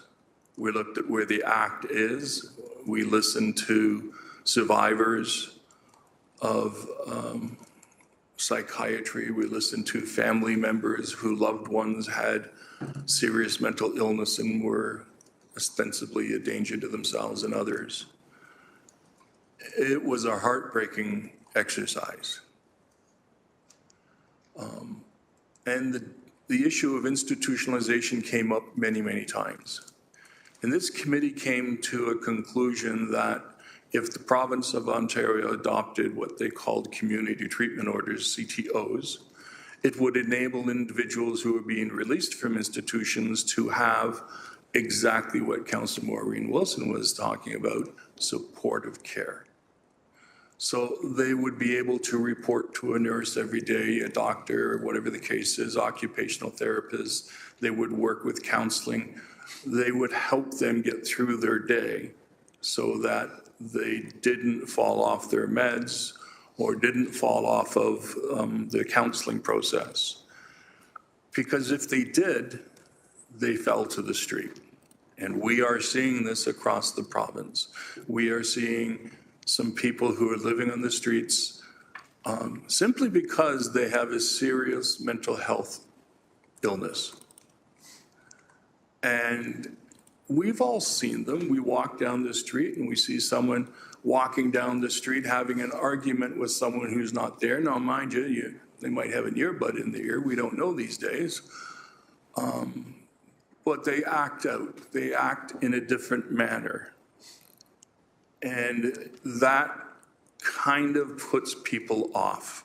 You're sitting at a bus stop and someone's talking to a person who is not there. But that does not mean that they need to be institutionalized. You don't know what their mental health condition is, but we have a lot of stigmatization of individuals who are suffering from that mental health illness. The point of the story, and I get right back to it, back in 2000, all parties in the House supported the bill, Bryan's Law, that enabled CTOs, community treatment orders. First time ever in the Mike Harris regime of all party support on a bill. But we indicated as a group that the governments that follow this law must invest in mental health. Deputy Mayor, if they did, it was negligible. It wasn't sufficient. How can you have a patient who is seriously mentally ill going to a psychiatrist and the psychiatrist says, you know, you're doing great. Here's a community treatment order. But there's no community treatment anywhere. Here's a paper, but no one's helping them because they're backlogged a year, 2 years. And in the event of someone who's seriously mentally ill, that's too long. So we as a municipality need to continue to advocate to the province for additional funding for supportive housing and additional funding for mental health supports. That's the summation. It was an excellent report by staff. It was comprehensive. It brought back a lot of memories, some good, some bad. But we have residents who are just, they're our brothers and sisters. They're living in our community and they're suffering with mental illness and they need help and they're not getting it. And I lament that the two senior levels of government can't come up with a funding formula to help those individuals live in our community. Thank you, Councillor Clark. I'm not seeing anyone else on this item in the Public Health Subcommittee report, but I am seeing Councillor Wang for discussion on another item. Councillor Wang, which item would you like to discuss? Thank you, Deputy Mayor. Just a question, because as we sit as the Board of Health, I'm mindful that we are not the Public Health Subcommittee, but the Public Health Subcommittee has actually just recently saw one of its members being elected to MPP for Hamilton Centre. So I just wanted to be reminded, what is the process to replace a subcommittee member, just so that we have still a very full subcommittee reporting up to us, the Board of Health? Clerk Trenum, I'm going to throw it to you if that's all right to answer.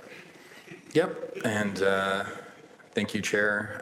I'll look to Deputy Pilon in case I missed something here, as this may be my first vacancy here at the city, but we have yet to receive the actual resignation from the committee at this point. So once received, we would begin our usual processes of working through the selection committee. Councillor Wang, any follow-up questions as to that's where it's going? Any other questions? So once we receive the resignation, then it would jumpstart whatever the next sort of recruitment looks like? So just again, a reminder, just to remind me what the recruitment process looks like, just so that I have a Councillor Wang, starting with the clerk for sure, but it may be helpful just to get the chair of the selection committee to, if that's where it's going, to speak to the process of what will actually happen once it gets to selection, if that's okay with you.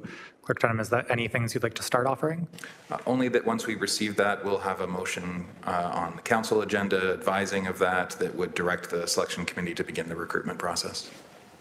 Councillor Kassar, any words about what happens once the selection committee is directed? Yeah, just picking up on that, we've had several instances where we've needed to fill a vacancy so far this term, dealing with one actually at the moment on a different committee.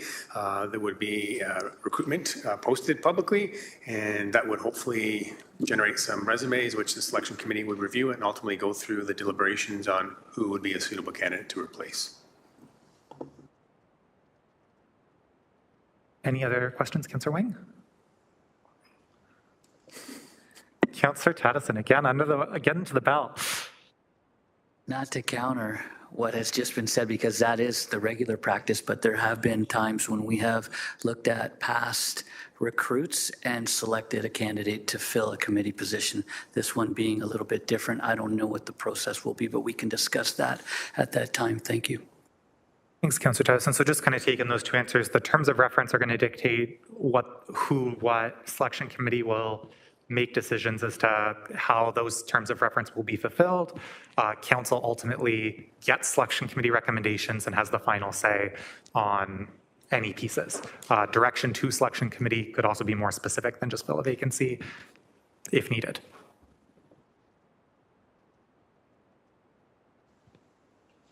I'm not seeing any other discussion on the Public Health Subcommittee report. It was moved by Councillor Crutch and seconded by Councillor Clark. I'm going to call for the vote.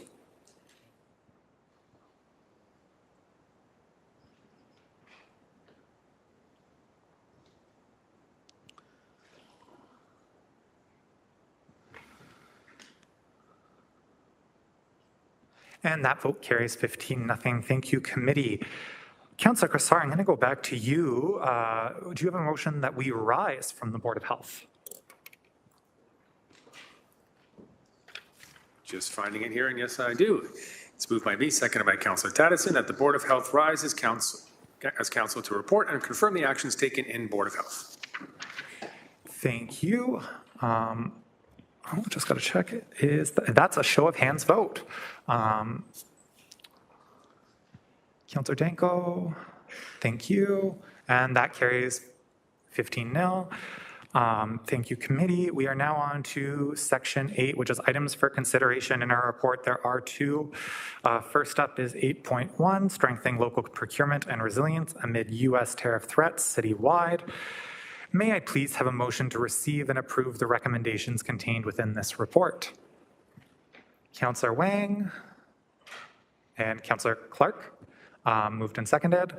Are there any questions or discussion on this report?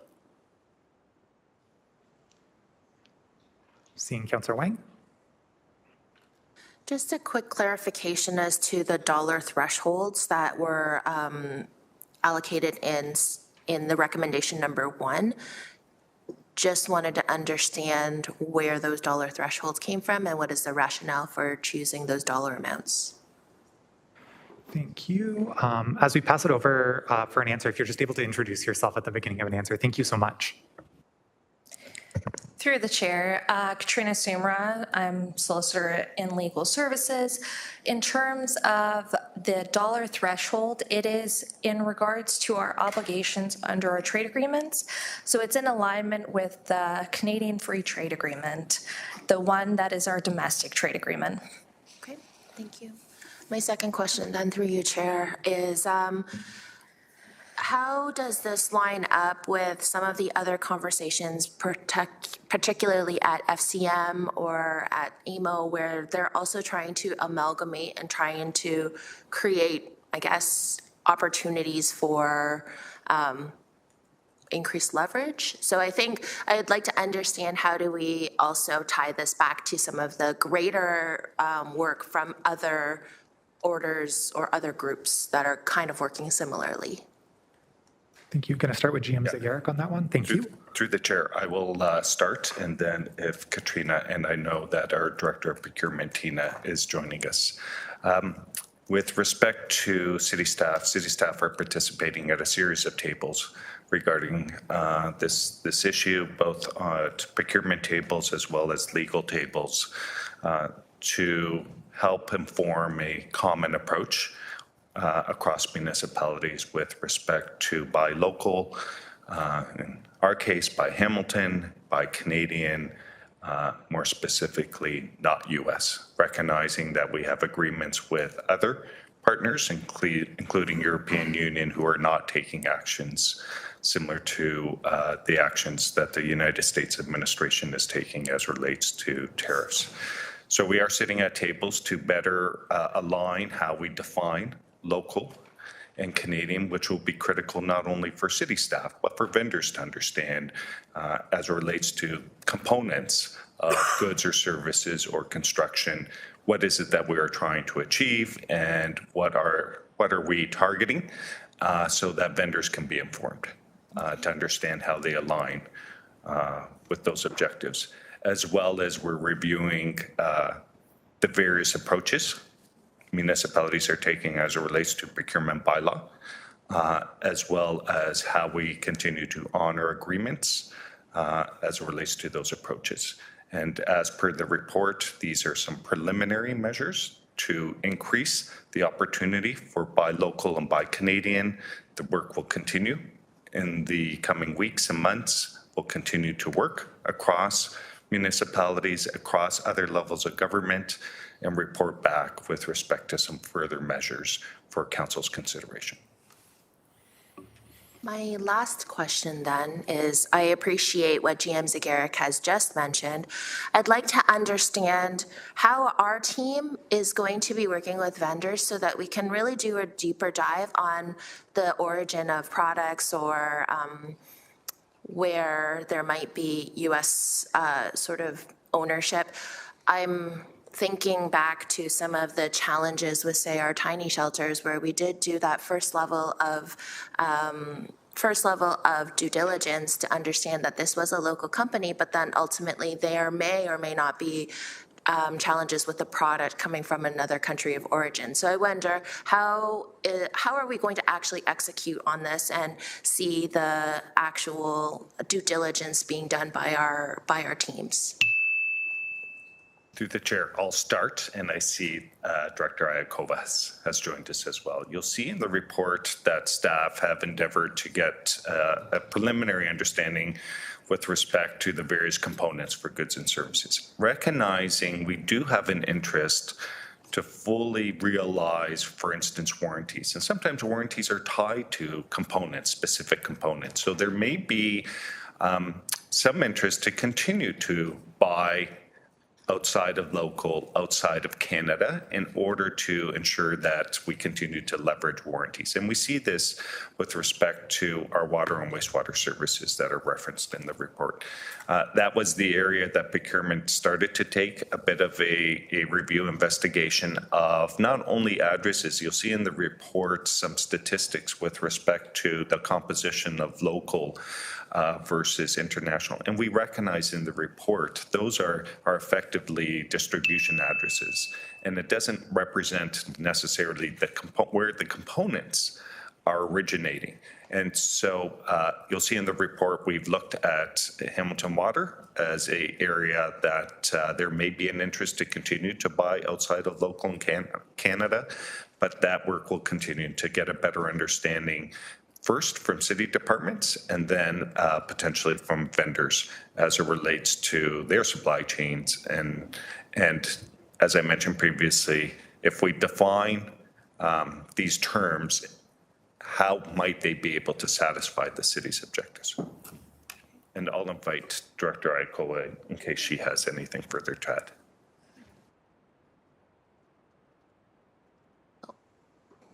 Through the chair.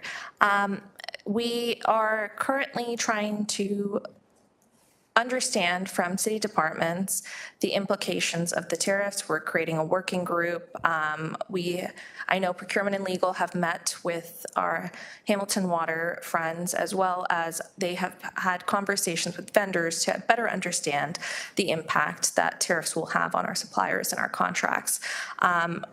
In terms of internally, we want to understand what would happen to our business, the operations, and to ensure business continuity. And we are drafting definitions to guide city departments, as well as providing education to city departments on what does it mean to buy local, buy Hamilton, buy Canadian.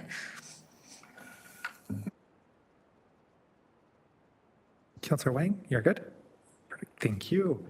On the speakers list for this item, I have Councillor Danko, followed by Councillor Clark. Thank you, Chair Wilson. So when this report came forward, this was a hypothetical response. We are now in a real-life trade war with the United States because of President Trump, where not only our economic viability, economic freedom is at risk, but our actual way of life and national sovereignty is at risk. So the stakes here are as high as they possibly could be. So in his press conference yesterday, the Premier of Ontario, Doug Ford, specifically said that U.S. companies would be banned from all provincial procurement contracts. In that news conference, he specifically said that American companies will not be able to bid on $30 billion worth of procurement contracts the province awards each year, or bid on contracts related to the $200 billion infrastructure plan to build highways, tunnels, transit, hospitals, and jails. And the Premier specifically went further to say that municipalities should take this exact same action, to ban all U.S. companies from all municipal procurement. And he cited Brampton Mayor Patrick Brown as an example of a municipality that has taken this action. So while I am completely supportive of what's before us in this report, I think the stakes and the reality of the situation as it stands today is completely different.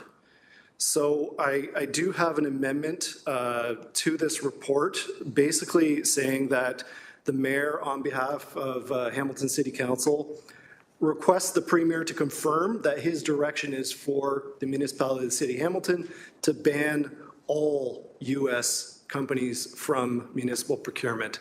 And I'll follow the discussion and put that on the floor at the appropriate time. Thank you. We have one other speaker on the speakers list. If you're maybe able to take this moment to make sure you have a seconder, if you can get any language emailed over, because it will be coming to you shortly, it looks like. Councillor Clark, I have you on the speakers list for the motion overall. Yeah.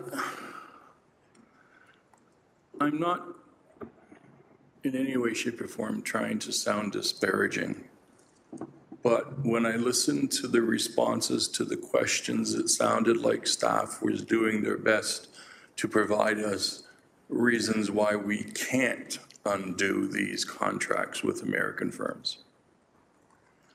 And I'm struggling to understand the rationale for that.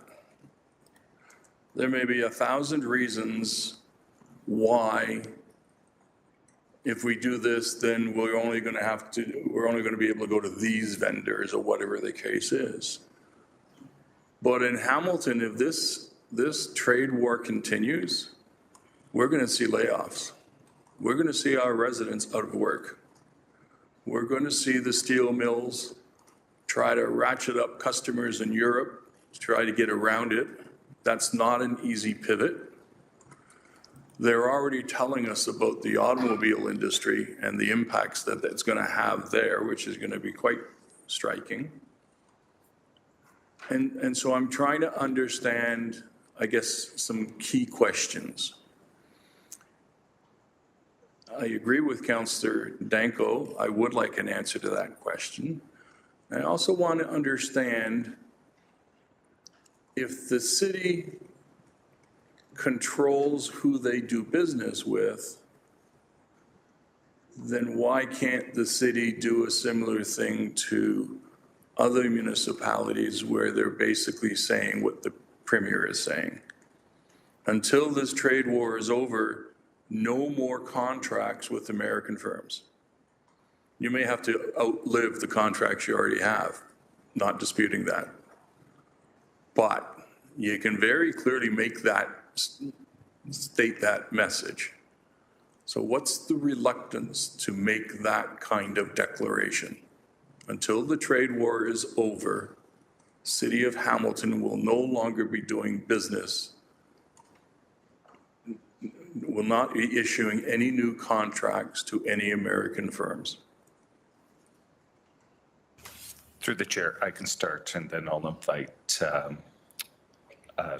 Director Iacoa to speak to it as well. We understand, we've heard, and we understand Council's interest as relates to optimizing purchasing locally and purchasing Canadian and not purchasing U.S. We do understand in consultation with some city departments, and this is preliminary, that some components for critical services, including fire services, are only available through U.S. providers. And that's what we need to understand, is if there are some limited situations, understanding the objective is to optimize purchasing local, purchasing Canadian, not purchasing U.S., but wanting to ensure that we don't jeopardize any critical services. The one example that I'm familiar with is with respect to fire services. So, thank you for that. I'm a little bit gobsmacked that when it comes to fire apparatus, only the United States makes them. Is the suggestion that the European countries only buy American fire apparatus? I would suggest that they have their own providers. So why wouldn't we look beyond that? Good morning. Good morning. Through the chair, Tina Iacco, Director of Procurement. With respect to the fire apparatus, I know there's only very limited vendors that actually put bids in for our apparatus. And to be completely honest, when we've done a 12-month review of our contracts and vendors, there were very minimal number of international suppliers that had an international address. So I believe there was one in Australia and the rest were in the US. So we typically do not get bids from European countries, although they are open to bid on our products. Further to GM Zagarik's comments earlier, in addition to the example of the fire apparatus, the one thing that I think staff need to be sensitive with are what is commonly termed as OEM parts, so original equipment manufactured parts, particularly for our water and wastewater treatment plant. So with these parts, staff bring a standardization report to committee and council each year because we realize the value in continually buying OEM parts for the operation for specifically water and wastewater. If we were to buy potentially inferior products, it could implicate feasibility of our operations and put control quality at risk. So therefore, staff recommend that we stay with OEM parts. And a lot of the OEM parts that we bring in are US manufactured. So in some respects, staff are going to go back and consult with our city client departments, particularly Public Works. We're going to put together some definitions with respect to what a US supplier is, what a Canadian supplier is, and look at if we need to embed any exemptions, particularly for those OEM parts, to ensure that we're not impeding or not being operationally feasible from a city's perspective. Oh, sorry, and one more thing, sorry. And before we employ any exemptions, we're going to make sure that we do our due diligence to ensure that if there is a Canadian alternative to that product, that we source from that product first, where feasible. Thank you for that. That last statement is one of the things that I'd be more interested in. I guess I'm frustrated. We've got the mayor going down to Washington to lobby to prevent and roll back the tariffs. We have the premier making his very powerful statements, which Councillor Danko is going to deal with shortly. We have the prime minister. We have the premiers across the country.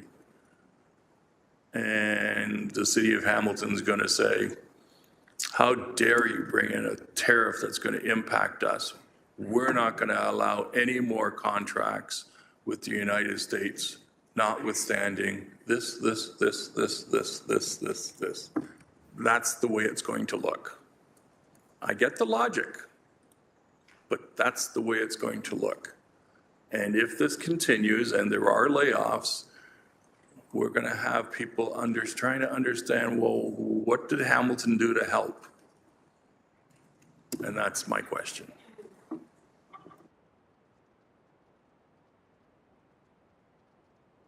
Thank you, Councillor Clark. Just wondering, the last question there, a bit of an ongoing question, or were you looking for a bit of a response? Okay. Thank you. Apologies, just getting myself situated on our speakers list. Councillor McMeekin. Thanks, Deputy Mayor. I think it was Henry Kissinger who once opined, to steal a word from a colleague, beware your enemies once, beware your friends 1,000 times. That's never been more appropriate than today. I don't know how many watched the show last night. It was very difficult to watch. I give thanks for soft pillows that you can throw at the TV set. This Trump guy's blowing the China shop, and let's face it, we're the China. And that's not a good scene. Given the motion, being very specific to that, or the suggestion, I'm not sure the Premier's even aware of or has thought about potential exemptions, which would be in the public interest. I don't want to see us feed the hand that bites us any more than is currently the case. So if the only place we can get parts that will protect the safety of those we're privileged to represent is in the United States, that logically has to be an exemption. I mean, we don't want to not be able to fight a fire because our noses are out of joint and we're ticked off. I mean, there are things we can do and things we ought not to have done, right? So I just say that I suggested to my esteemed colleague to the right of me that maybe some kind of I think he's seeking clarification. I'm not sure the Premier's even thought of this when he's made his bold and statement, but even some kind of amendment to whatever motion he's making, just to specifically exclude those items that would put public safety at risk, where the items necessary can't be purchased in Canada. Thanks. Thank you, Councillor McMeekin. If I could pass the chair to last month's Deputy Mayor, Councillor Kassar, I just have a quick question. Go ahead. Through you, Chair, just a question about the original report's jurisdictional scan, and I think this item of what politicians are saying versus what they're doing. I'm seeing a rhetorical space where mayors are saying, this is what we're going to do, this is what's going to happen. I haven't necessarily seen the policy, the motions come forward yet, and it seems like every other city is in this kind of same piece of, well, how are we actually going to operationalize that? That's just my takeaway, is that there's the political, rhetorical side, and then there's the actual policy side, and heard that there's maybe a more cautious approach on the policy side and more of a firm approach happening on the rhetorical side. Based on any is that accurate still, the report from last week in terms of the jurisdictional scan? Are we aware of any kind of moves that Brampton or other cities are taking outside of what's in the report? And then maybe just how will committee be kept informed if within a pack of municipalities, someone starts kind of going from that speaking space into the doing space, what those lessons that we could learn are? Through the chair, you'll see in the report the scan of other municipalities, and as mentioned previously, we are sitting at a variety of tables and sharing information and gathering information. We expect next week some other municipalities to present potential amendments to their procurement policy. As of last week, we were first out of the gate in terms of an amendment to the city's procurement policy, but we will absolutely be monitoring and reporting back if there's any quick wins or opportunities to further amend and continue the process in a fluid way. We're committed to do that and report back in a timely manner. Thank you. Maybe just a follow-up, regardless of any comments made by the Premier or the Mayor of Brampton, for example, like using that example, we're not aware of any action that Brampton's actually taken to ban U.S. procurement beyond setting the intention that that is something they're looking to do. I know it's kind of, we're talking in the 48-hour news cycle, but just we're not aware of anything at this time. Through the chair, no, and I think this is what we need to monitor as staff and report back to council is beyond those international agreements. We know that there is effort across the nation with interprovincial agreements, and so where there may be opportunities to reflect those interprovincial agreement changes, we need to monitor those agreements as well as opportunities. Through the chair, further to Gian Zagarek. As of yesterday, we were advised that the City of Mississauga is going today with a report to their committee and council. And I believe yesterday the City of Vaughan went with their report.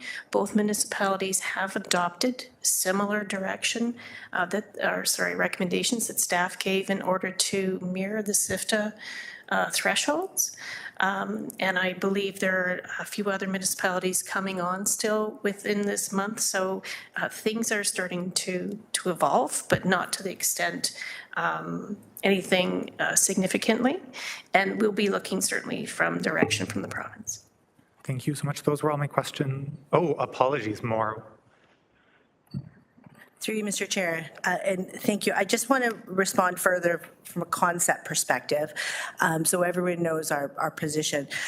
So I just want to say that staff are aware of where council is coming from, and we know that we need to stand strong against this, that we have hard-working Hamiltonians who are worried about their jobs, about the cost of living, and so we need to take a strong stand and we need to move quickly.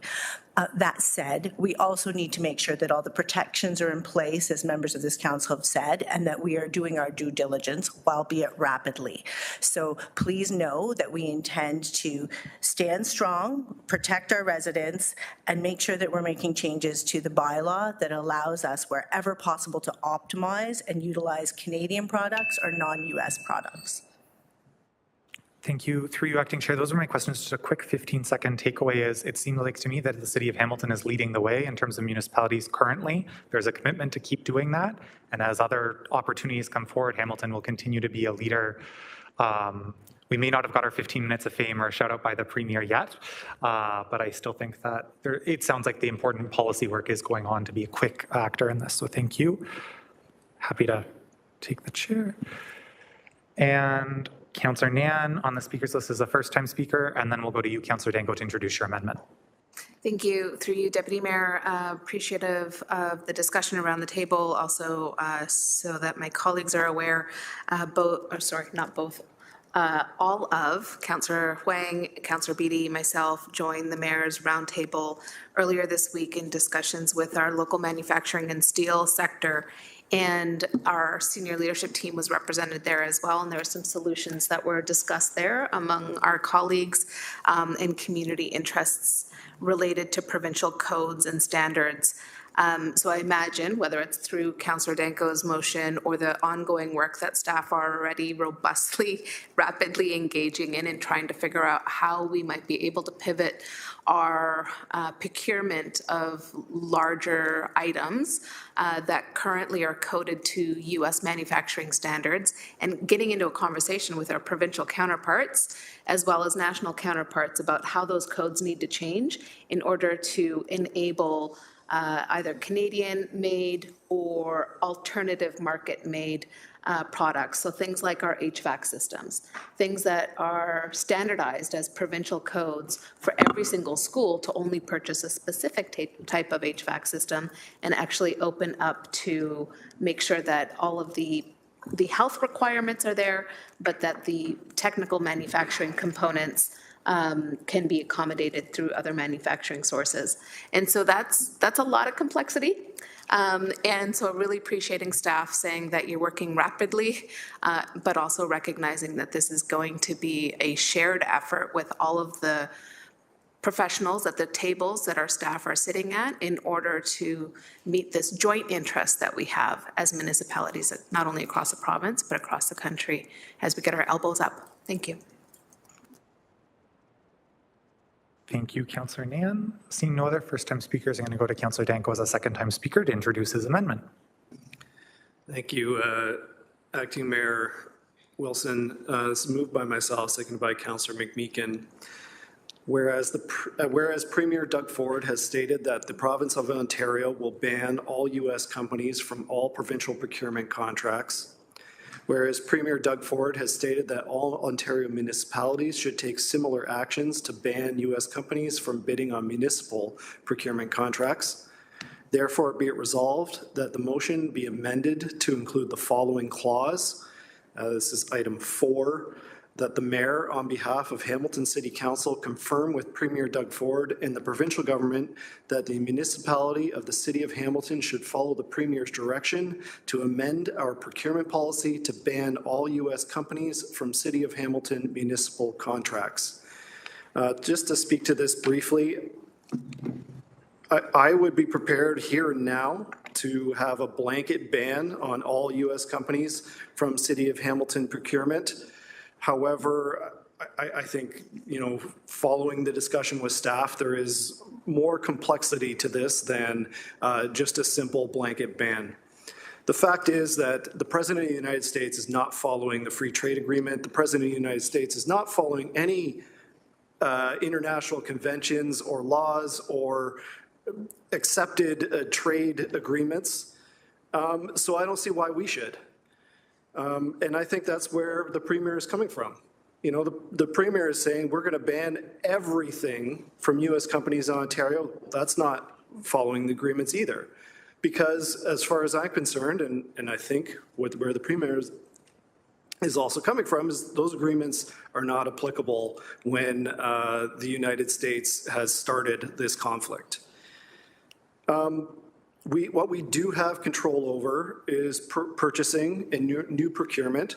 The City of Hamilton is not a small player. The City of Hamilton, we might not have billions of dollars in procurement that the province does, but we certainly have hundreds of millions. And obviously, we would want to have some emergency exemptions where there are no other alternatives and public health may be at risk. But as far as I'm concerned, we have direction right from the Premier of Ontario to take this action. And I think it is incumbent on us to follow through. to stand in solidarity with the province and other municipalities across Ontario and across Canada. This is as serious as it gets. This is not business as usual. And I think our staff are giving us wise, practical advice that would certainly apply in the normal circumstances of the business that we do as the City of Hamilton. That is not where we are right now. I think as a municipality, what we need is clear guidance from the province of Ontario of specifically what it is that they are directing municipalities to do. We can't make this up on our own like we had to do during COVID. We need guidance from the province. We need to know, for example, what is a U.S. company? Is it a subsidiary? If they have a subsidiary in Canada, is it still a U.S. company? Is it depending on where they're incorporated? Does it matter if they are an importer? Just that question alone is quite complex. We need to know from the Premier and from the province specifically what steps do you want us to take, and also what permissions are you giving us? Are you giving us permission to break those international agreements, to break the Canadian Free Trade Agreement? And if so, we will go ahead and do that. But we need the province involved. We need direction from the Premier, and that's what this motion does. It asks the Premier to clarify the statements that he's made and provide specific direction to the City of Hamilton and to every other municipality in Ontario to find out what specifically steps do you want us to take and when do you want us to take them. Thank you. Thank you, Councillor Danko, for introducing your motion. On the speakers list currently, I have Councillor Maureen Wilson.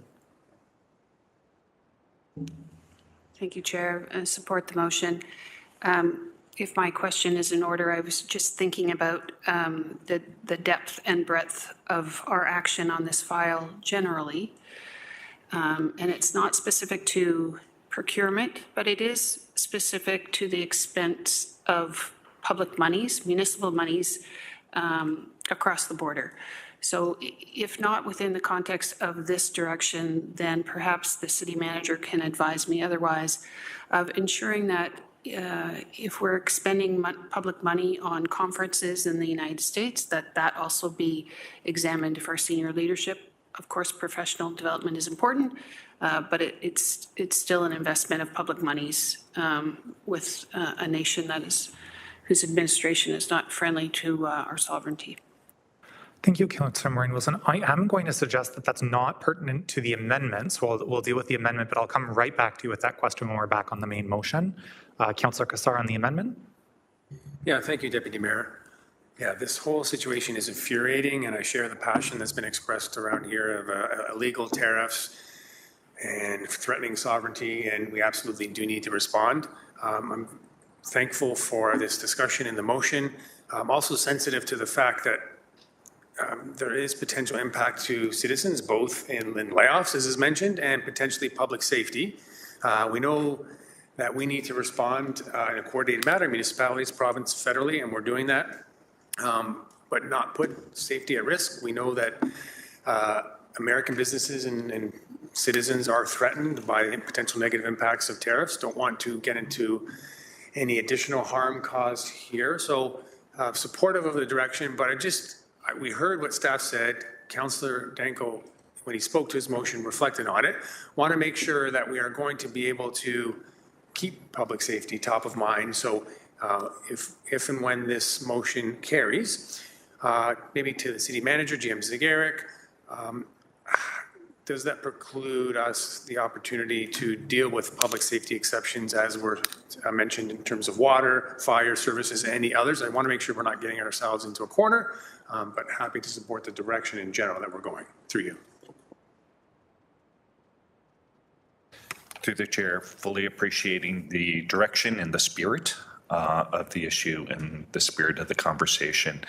If for whatever reason there was a risk to public safety, staff would report to council with respect to any remedies that staff are able to identify to ensure that there was no harm to citizens in the community or to employees of the corporation.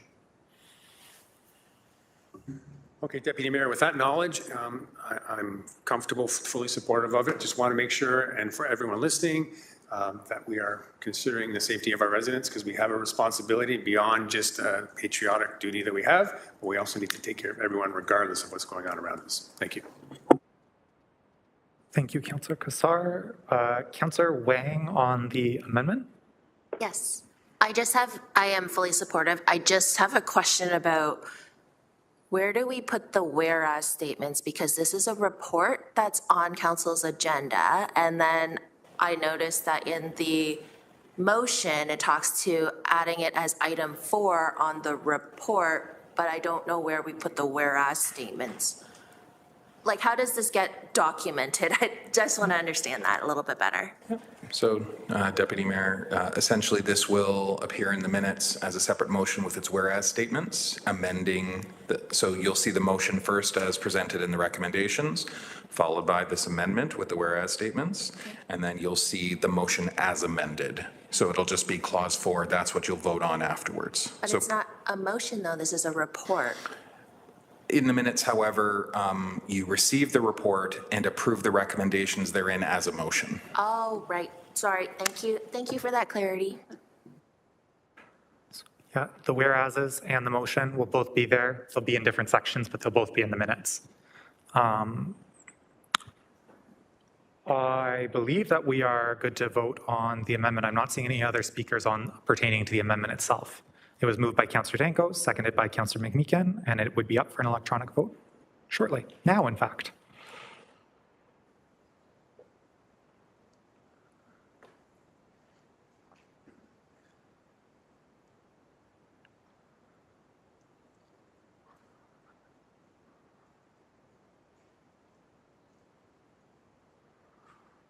And that amendment carries 15-0. Back to the main report now as amended. Councillor Maureen Wilson asked a question about how conference fees and other types of visits would be considered in either current direction or if there's a need for future direction. Looking over to see if that question can now be offered. City Manager. Through you, Mr. Chair.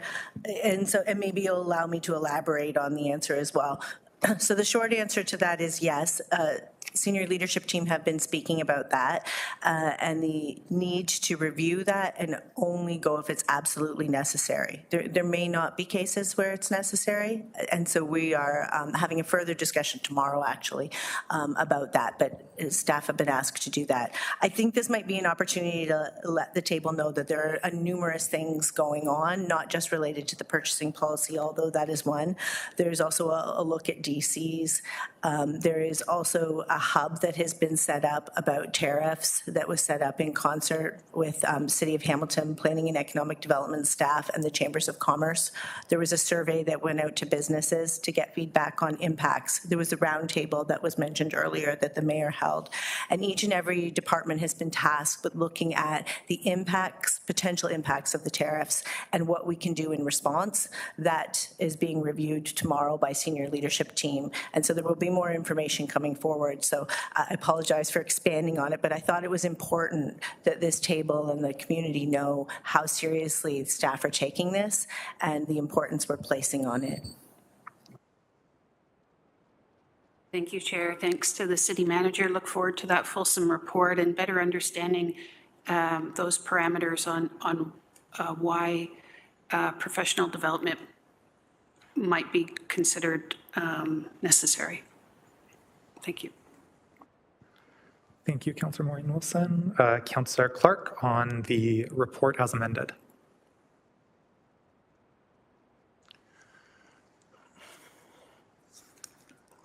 Councillor Maureen Wilson raised a very valid point. We have a madman in the United States who has signaled 25% tariffs on Canadian goods.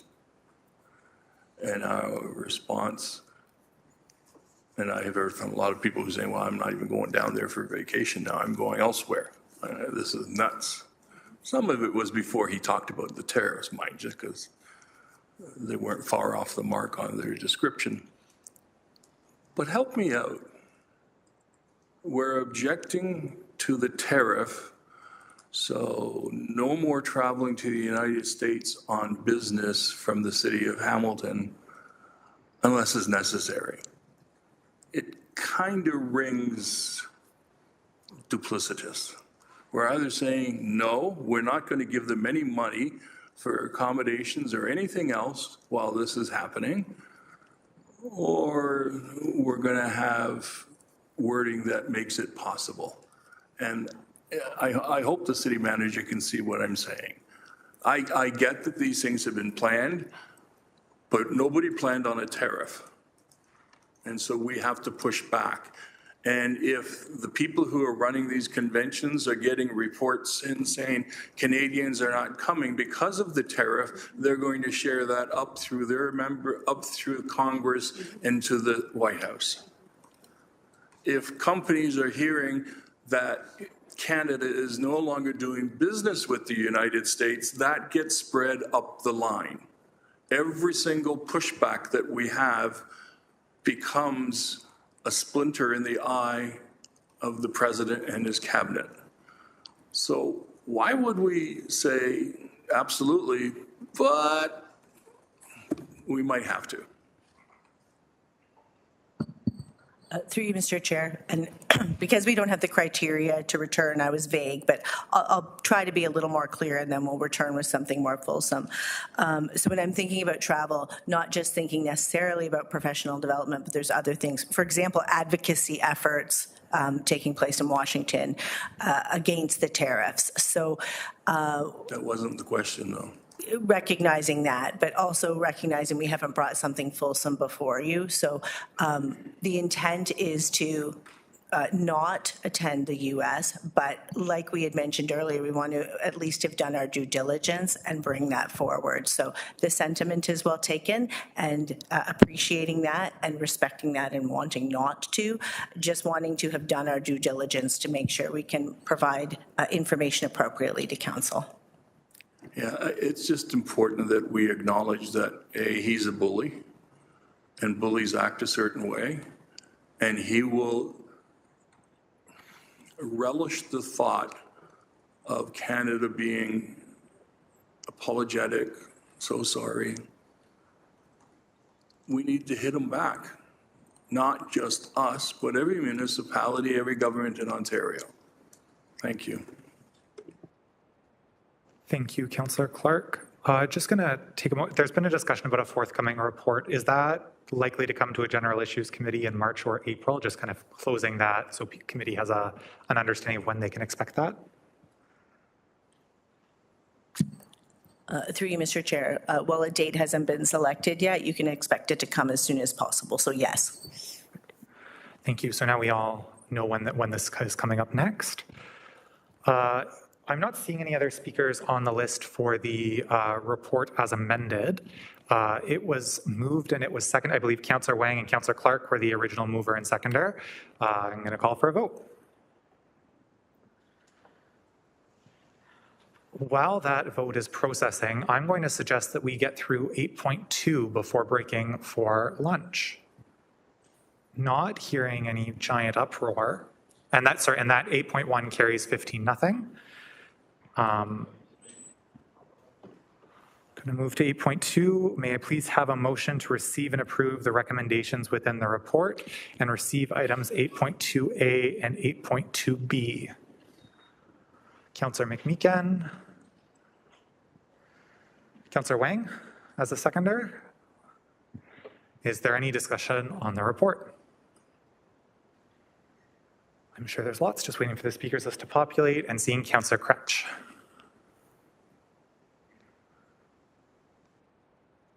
Thanks very much. And just wanting to confirm 8.2, right? Okay. I'm grateful that we had a chance to defer this report to today so we could all let it sink in, read it, and allow for a little more, frankly, discussion. I'm grateful for what I see on the agenda today as a letter from the Federal Housing Advocate in the Office of the Federal Housing Advocate, Marie-Josée Houle. And why? Because I think that she puts into context some of the reasons why I won't be supporting this and some of the things that she's called for in her recommendations to all municipalities. She hasn't detailed them in her letter, but they're available online through a link she provides in her letter. And what she says in her fourth recommendation is municipalities must take immediate action to respect and protect the human rights and dignity of all people living in encampments and reduce the risks that they face. And she's pretty specific by saying, end the practice of forced evictions of encampments on public lands, put in place alternatives to the removal of encampments, implement measures to protect and support people living in encampments, and she goes on at some length to say, engage with them, have conversations with them, figure out what works for them. I tried to bring forward a motion here to have the People's Protocol come forward to be considered by staff and to see if those issues could be worked into what we're doing here at the city, and the majority didn't support that. And that's okay, that's the democratic will of people around council. But it was following advice like this from people who were experts in this, who've been talking about this, who've been appointed to do this work, not just in Canada, but around the world, who all recognize the same thing, that when we move people forcefully, they will suffer harm. We know people have died in situations like that. And so I'll continue to stand on the side of that not being a thing we should do under any circumstances, is to create that kind of harm for individuals in our community who, again, I'll say it again this way, deprived of housing. I'm often in front of high school classes where I'm able to talk to them about issues of housing, homelessness, affordability, and they often ask questions about these situations, and we get into sometimes scenario questions, and I ask them all, anybody here going to put in their yearbook that they want to be homeless in the future? The answer is no. No one's going to write that as a thing they're trying to have happen in their lives. People who found themselves without housing, without shelter in our communities, didn't plan for this, didn't ask for this, and punching down on them isn't going to make the situation any better for them. Councillor Maureen Wilson earlier said 3 times in a row, supportive housing, supportive housing, supportive housing. So I'm going to chime that again here to say, that's the only thing. Housing is the only solution here. And we're not really in control of all the levers around housing. I get that. Municipalities have limitations to what they can do. Fine. But until we can get to the place where we can offer everybody actual housing, not just shelter, but housing, every action we take against those individuals who are forced to live outside is on us. Thank you. Thank you, Councillor Kretsch. Not Councillor Danko. Thank you, Chair Alex Wilson. I wasn't present for the discussion on this at GIC, but I'll be very brief in articulating my support for this direction. There's 2 things that all of these paid advocates conveniently ignore. Number 1, that the City of Hamilton is spending about $200 million in the 2025 budget to support housing and homelessness. We are making unprecedented investments in long-term solutions and also emergency solutions to address the issues as they are on the ground. We are doing that despite a significant lack of support from both the federal and provincial governments, where I believe this year we'll be spending about $130 million, 67%, from municipal property taxpayers on this problem. So all of those things that these paid advocates say that we need to do, we're already doing them. We're already making those investments. We're already putting hundreds of millions of dollars every year into solving these problems. And the second thing that these paid advocates conveniently ignore is the impact on neighborhoods and the impact on communities and the impact on businesses. We spend an inordinate amount of time, as we probably should, talking about the needs of homeless individuals, but what is ignored is the needs of the residents, of the community, of the businesses, and of the greater city Hamilton. I'm not going to go into detail about all of the issues that are ongoing with every single encampment in the city. They're well known, but I think from my conversations with Ward 8 residents, it could not be more clear of where the public opinion is on this issue. The public, neighborhoods, residents, businesses want the encampments out of their city parks and they want to make sure that we as a municipality put in the resources necessary, and that is municipal law enforcement and Hamilton Police Constables to get that job done. That is the direction that this council has set in a very strong majority, and that is the direction that this council must follow through with. So I am very supportive. I think that the recommendations in front of us don't go far enough. I think we're probably going to need even more resources than that, not to mention just cleanup as well as actually clearing the encampments and maintaining encampments cleared, because they keep coming back even after they're removed. But we do have an opportunity as a municipality to reset the expectations of what is acceptable in our community. We have an opportunity here to reset the expectation that public drug use, intoxication, everything that goes along with encampments is no longer acceptable in the city of Hamilton. And I'm very, very supportive of that. We are finally have the opportunity to take this direction on behalf of the residents that I represent. Thank you. Councillor Kassar, followed by Councillor Nanner on the speakers list. Councillor Kassar. Thanks, Deputy Mayor. Not going to speak to the larger issue, as Council had decided, as Councillor Danko pointed out, to rescind the protocol. So just speaking to what's before us today. And I wanted to ask staff to refresh our memories. We did have some deliberations on this last week, but just contrasting the recommendation versus alternative one, because there's definitely some service level impacts there, and I'm interested in exploring that, and we'll have more to say, but would like to maybe ask Acting Director Dan Smith, I think, around the differences between the recommendation and alternative one. Thank you, Dan Smith, Acting Director of Licensing Bylaw Services, and through the chair.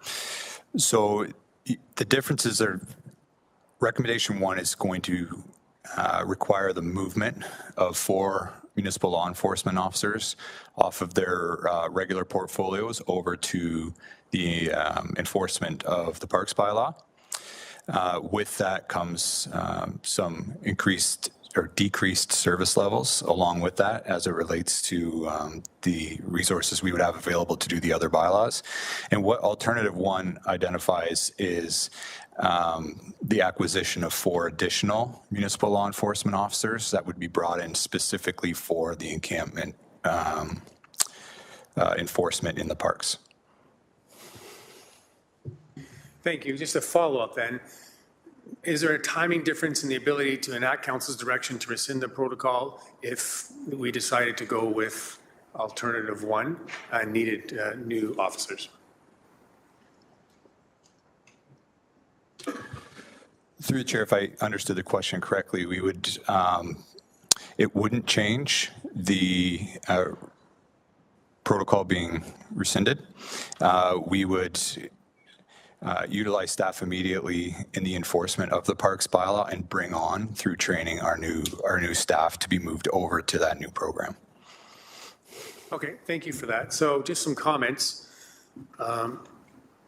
Thanks staff for this report, bring it forward, supportive of the overall direction, but not supportive of decreasing service levels to all wards throughout the city. So I'd like alternative one, and at the appropriate time I will move that, because speaking on behalf of Ward 12, I think there would be a lack of desire to decrease the level of service for bylaw on the topics that were listed in the report. So when the time's appropriate, I'll move alternative one. Thank you. Thank you, Councillor Kassar. Councillor Nan, followed by Councillor Clark. Councillor Nan. Thank you, Deputy Mayor. I did get an opportunity to ask plenty of questions during our deliberations at GIC, appreciating the report coming back. Last night, I hosted my annual town hall with Ward 3 residents and reported in that town hall that of the nearly 13,000 emails that my office received in 2024 alone, housing and homelessness related matters was the #1 issue. It trumped for the first time roadway safety. And inside that discussion afterwards, residents had a few clarifying questions. These were not paid advocates. These were residents of Ward 3 asking about how the municipality is upholding human rights in moving towards enforcing our parks bylaw, but more specifically in the treatment of those folks who are living unhoused.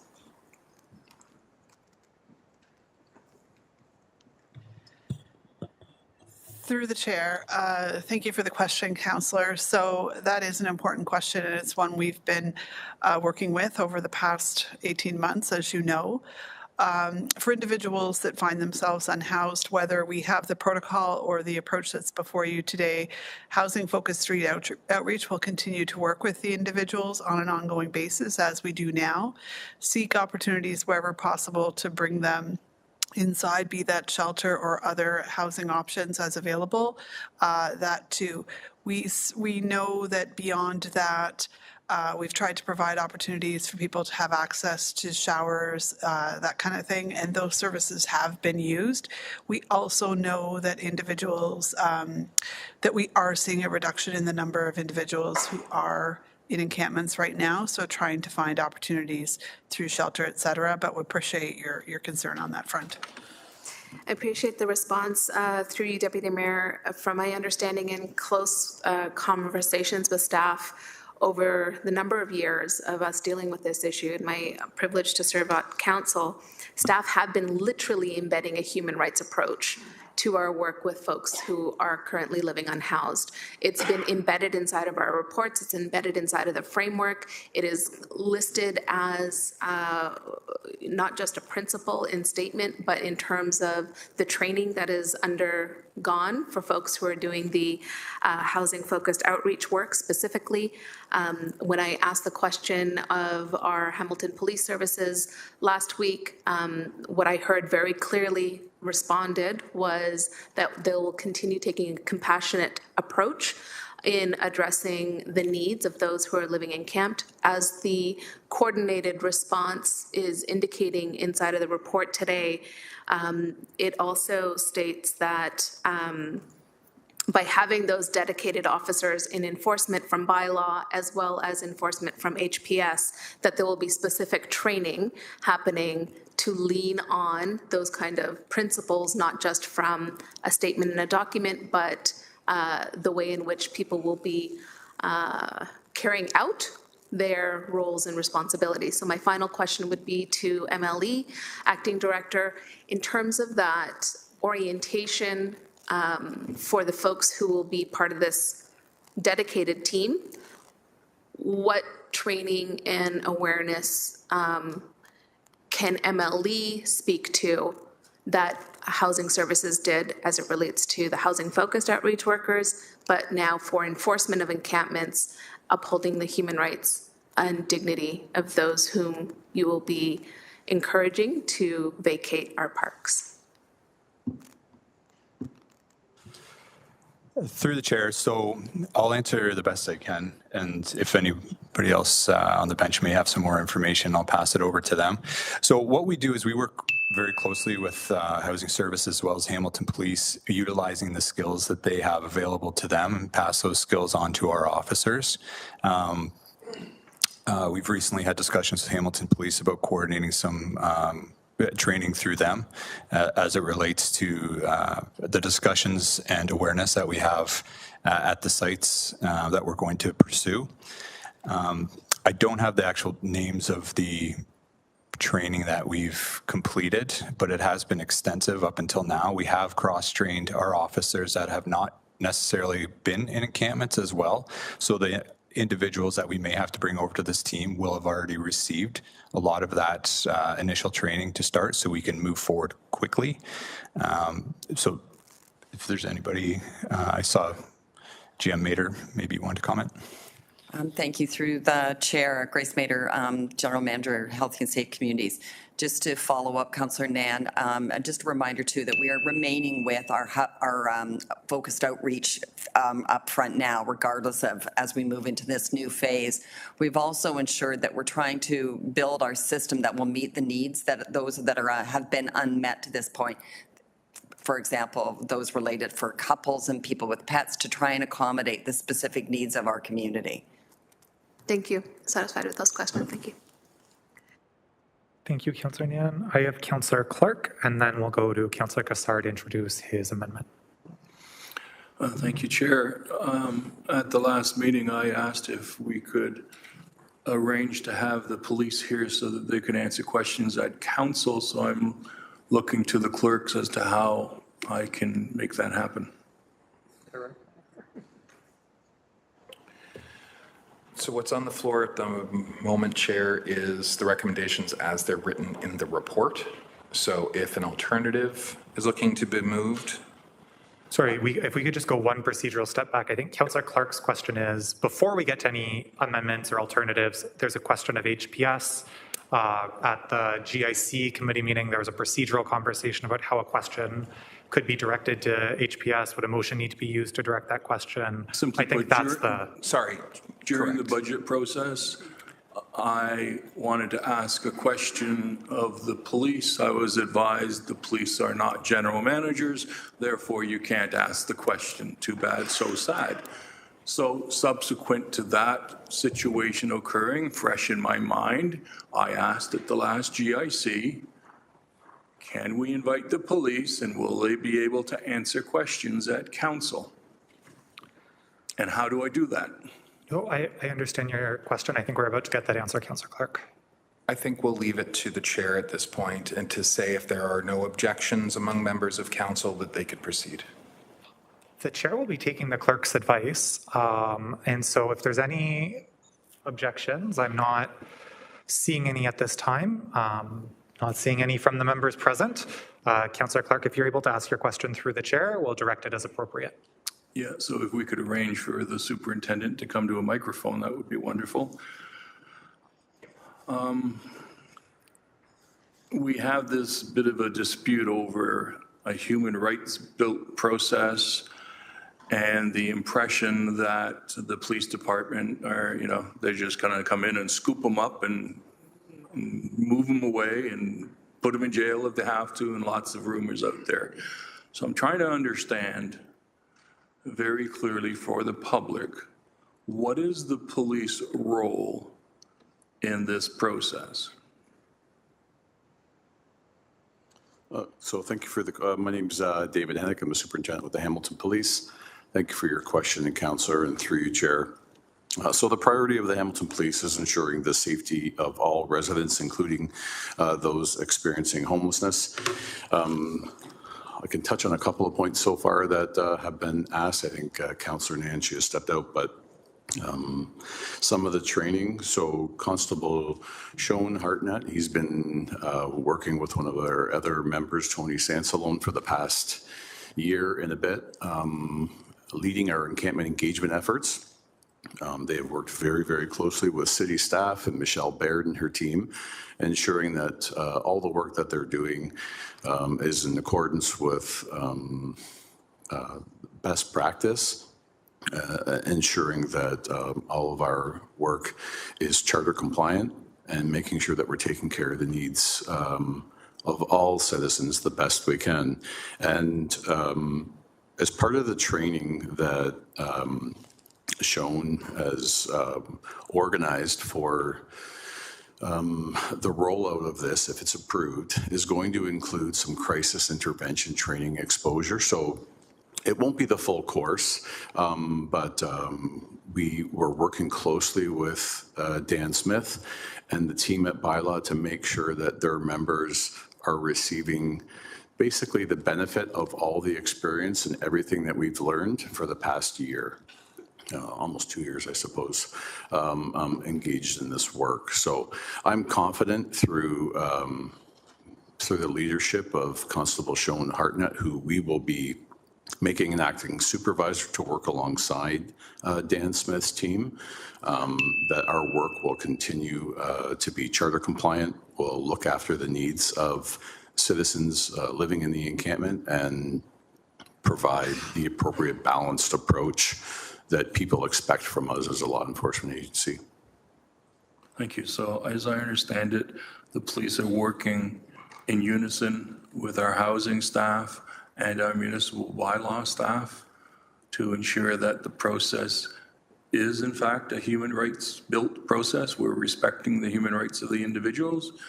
You're guiding them to additional housing, supportive housing, residential care facility, whatever the case is, you're moving them towards that. And if they object, if they refuse to move, what happens at that point? And that's my last question.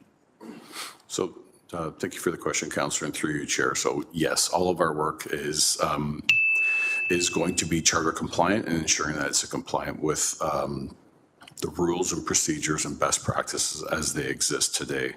I can't speak to every eventuality or circumstance.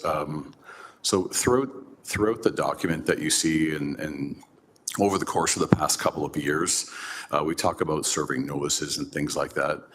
Much of this process that is being described is not always necessary, just showing up and interacting with people. So it's a continuum, our response.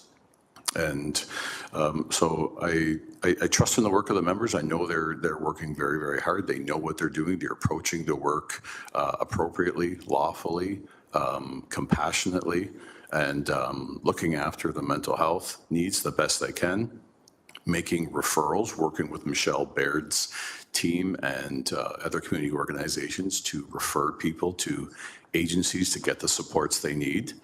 And so hopefully that answers your question. So charging residents who are homeless with trespassing is the last resort. Yeah. So it's a step along the continuum and has not proven a step that we have needed to take, to my knowledge, so far in the past year and a half.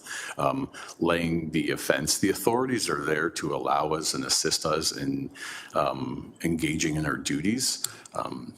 I'm not saying it's never going to happen or it's never going to be appropriate, but it hasn't proven to be the case, to my understanding, to date, to make it necessary to move someone along. And Deputy Mayor, I'd like to thank the Superintendent for answering my questions. I'm not sure if anyone else has any, but it's very informative. Thank you. Thank you, Councillor Clark. Councillor Jackson, I know you have some questions on this, and then whenever the first-time speakers are exhausted, I'll go to Councillor Kassar to move the alternative. Thank you, Acting Mayor Alex Wilson. I have a couple of questions for staff on alternative one, but before I do, in light of some comments about human rights-based approach and the letter we got, let's not forget what Justice Ramsey ruled just before Christmas a few months ago, Acting Mayor, and I'm paraphrasing. He basically said, let's not forget the people who are not unhoused in the city of Hamilton as well. So I'm speaking on behalf of the approximate 568,000 other Hamiltonians that just want safe, without fear, use of the wonderful amenities the city provides for their children and for their families in open spaces and neighborhood parks. So full steam ahead with the post-protocol rescinding and cleaning up of the neighborhood parks. Now, Councillor Kassar has intrigued me a bit more looking into alternative one. Through you, Acting Mayor Wilson, to Acting Director Dan Smith. If I've read it correctly, Acting Director, alternative one, you need an additional number of FTEs temporarily to maintain the service levels of property standards and other things like that, or am I incorrect? Through you, Acting Mayor, please. Through the chair to the councillor, that's correct. And thank you. And are you planning, you recommended, staff overall recommended what's before us. Can you just further in a cursory way, tell us why you recommended what you did? Through you, Acting Mayor Wilson, please. Through the chair, can I ask clarification? Are you looking for clarification on the recommendation or the alternative? On the recommendation, please. Through the chair to the councillor. So the recommendation was brought forward in order to utilize existing resources to lower impact on reserves or levy in order to expedite some of the enforcement of the parks bylaw. So we were trying to find efficiencies there in order to use our staff appropriately. Okay, appreciate that, Acting Director. So, and are you, I believe General Manager Mader had said last week in answering one of my questions, the multi-departmental, as this is unfolding on March 7th, the multi-departmental info report back will be over the next 3 months, hopefully by end of June, in terms of how the unfolding of the rescinding of the protocol is going. Correct, Acting Director Smith? Through the chair to the councillor, that's correct. So I would say this, Acting Mayor Alex Wilson, I would say this. I'm going to stay with the staff recommendations. Look, in the last 3 budgets that the majority of council have approved, and with the mayor's sign off on 25, over 600 new FTEs have been hired. I'm going to leave this thought with the city manager. I don't expect a response from her. I would leave this thought with the city manager. Surely amongst the additional 600 plus new FTEs that have or will be hired, surely if Acting Director Smith needs some additional reinforcements and resources, I would hope that that could be tapped into with those additional 600, and or I'll watch for him over the next 90 days to come back and say on issues like what Councillor Kassar was referring to, property standards, other issues that bylaw normally gets involved with to maintain service levels, so we're not suddenly getting complaints that aren't being addressed for non-encampment matters. I'll be watching and listening very carefully over the next 90 days to see what Acting Director Smith brings back. But again, I leave with City Manager Clucky. Surely there must be some opportunity to tap into some of the extra FTEs, even temporarily. Thank you, Acting Mayor Wilson. Thank you. And Councillor Jackson, I believe you used the phrase "food for thought." Was that what that was, food for thought, or are you looking for a response on the FTE question? It was food for thought to take under advisement. Thank you, Acting Mayor Wilson. Thank you, Councillor Jackson. Councillor Pauls is on our speakers list, followed by Councillor Maureen Wilson. Thank you. And through the chair, we talked about this over, I think, 3 hours last week. And I wasn't going to say anything, but I was looking under the Hamilton Police Service. The estimate is $225,000 quarterly, and they will be reporting back to advise us whether it needs to be extended or not. I'm wondering, is the Hamilton Police Service will be reporting to council, or they're doing it with the bylaw and the staff is going to report on that? How will we hear about future resource needs? GM Mader? Through the chair, that'll come back with the full staff report back in June. Okay, so the police, Hamilton Police Service is not going to come back reporting. It's going to go through staff. It doesn't say that. It says that the quarterly reporting that will be advised on the need to extend beyond the first quarter of work. That's okay. The second question I want to ask is the Public Works. It says Public Works will continue to require work in the parks using existing resources combined with the existing funding allocated to the encampment maintenance outsource service, provided that the number of encampment continues to decrease with time. What is the time? What time limit are you looking at? Yeah, through the chair to the Councillor Carlisle Can, General Manager of Public Works. That time limit really is what we're going to see in the field. We're going to work with the housing and encampment folks. We're going to work with bylaw. And as we work through our resources, we have about $200,000, which was approved in the 2023 budget to deal with encampment cleanups. We will bring forward a report. If we see a positive trend, then we're going to continue to be able to observe that within our parks team. If the trend is either plateauing or going in the wrong direction or different direction, then we will report back to council and committee about any additional resources required. Thank you. Well, okay, so we have amended to, this protocol that you cannot camp in parks. So I would hope it would decrease in time, because if they're not, they're breaking the law. They're breaking the bylaw. So it also says, otherwise, staff will report back associated with the effort and resources necessary. So are you saying that if the report comes back and says we're not successful in removing the encampment, we need more resources? And where would we get the resources? Yep, through the chair to the councillor. Right now, it's undetermined if we need additional resources, so rather than ask for it today, we're going to wait and we're going to monitor, we're going to measure, we're going to collect data and information on it. At the appropriate time, we will come back with a report should additional resources, be it staff or additional funds, be required for encampment cleanup efforts in our parks. Thank you. Also, I think it's important for us to put a statement out, the parks are off limit now, and that people will know that. And, you know, even last, I don't know, about 6 months ago, people were saying go to Hamilton because Hamilton is a place where you could go to parks, you know, and people were coming here. So I think we should do a full statement saying that parks are off limit now, and if you are in parks, you will be removed. So I think we have to send a strong message if we want to make sure that it continues to decrease with time.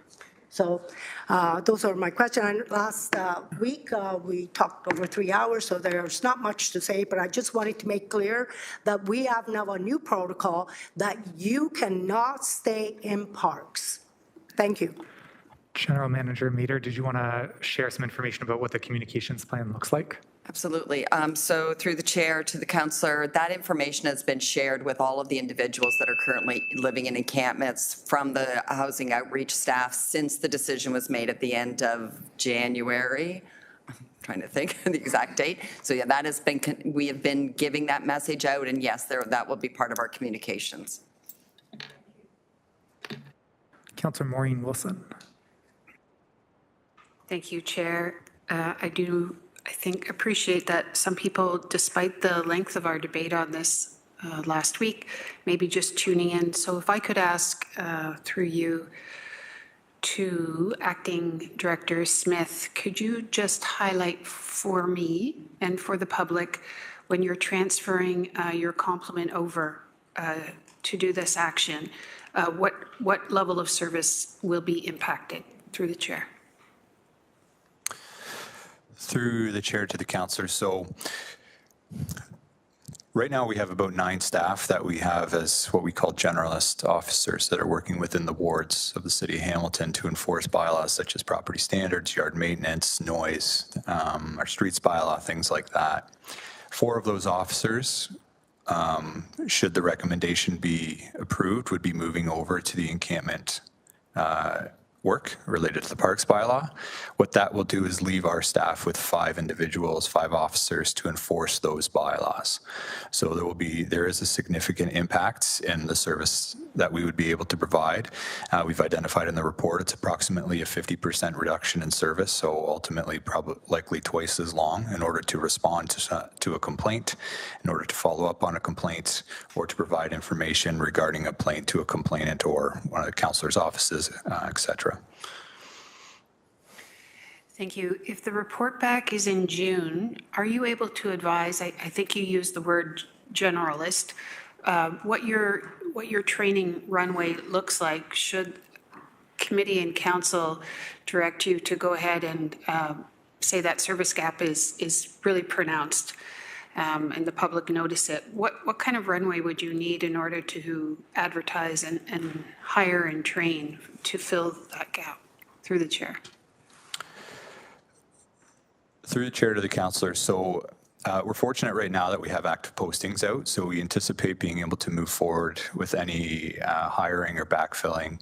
We have additional staff that were just hired that are going through training now that we would be able to provide information back in the next report as to how those staff are able to be utilized in order to decrease what that impact is on service.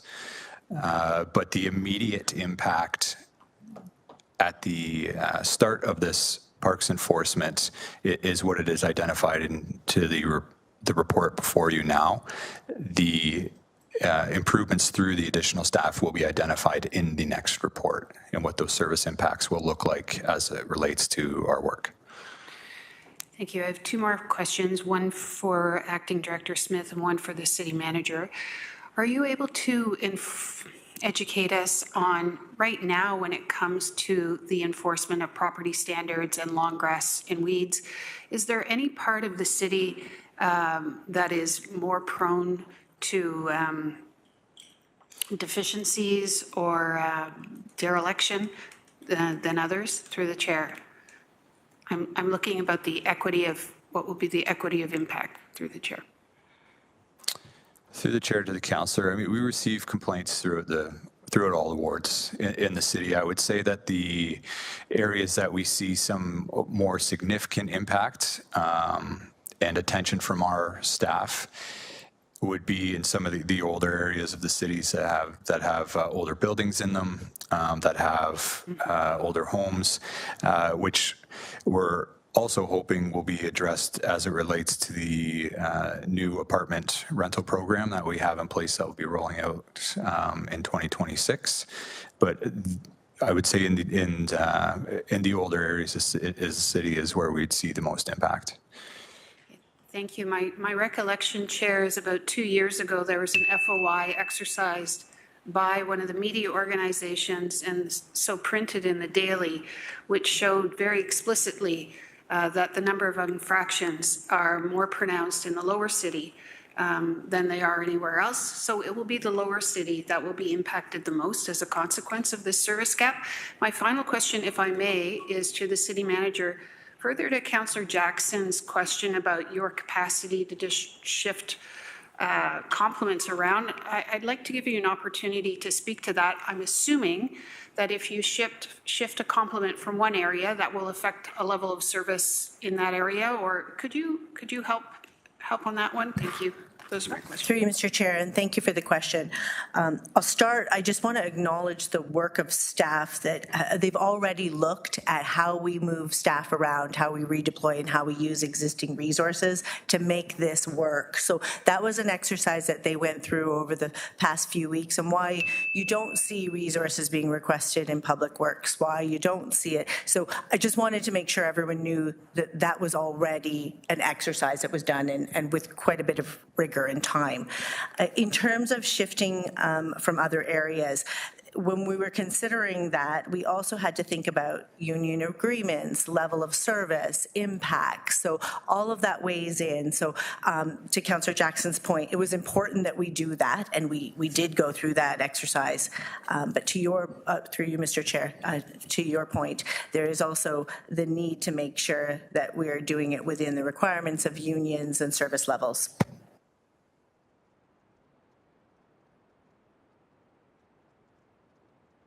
So sorry, I'm past my time, but I'm not sure I fully understand then your capacity as the city manager to shift in response before or after the June interim report. Sorry.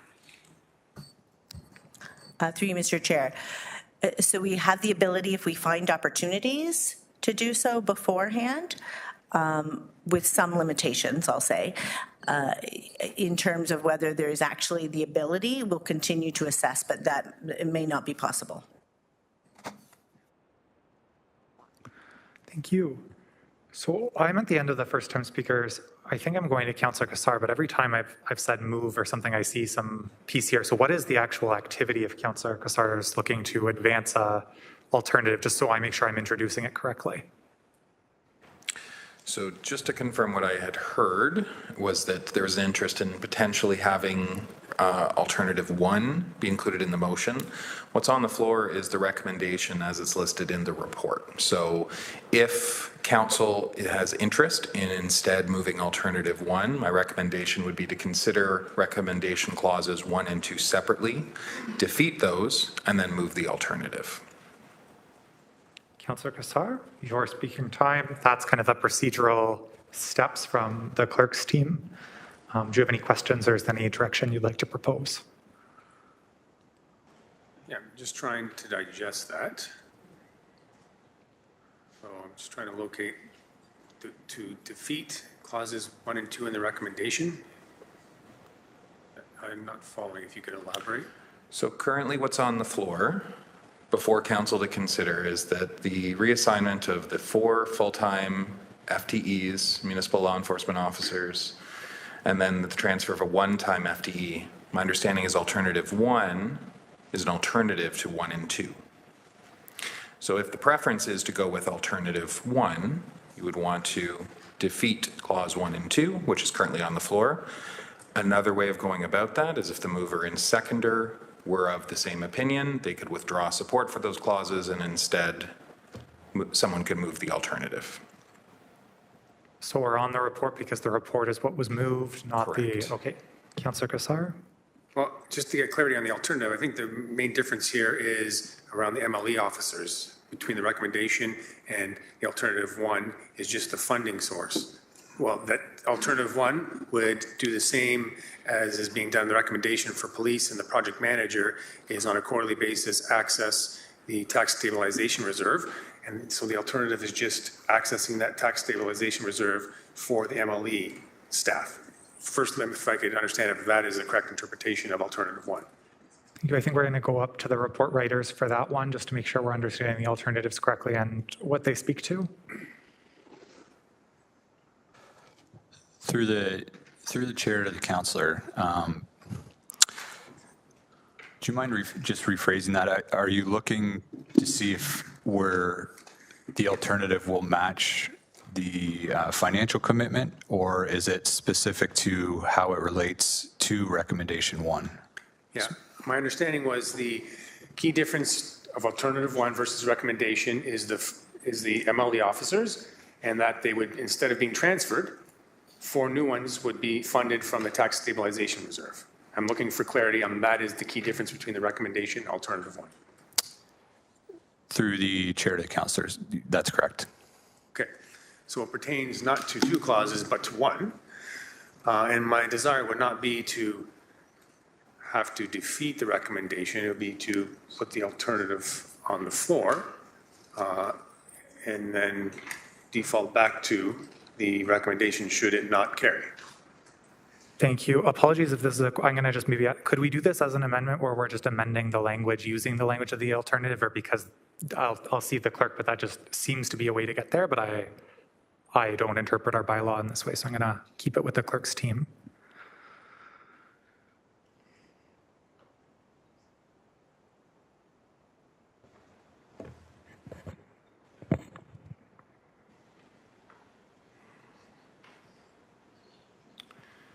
So just confirming through you, Chair, that your alternative 1 does additionally speak to 1 full-time FTE project manager as well, and an additional cost.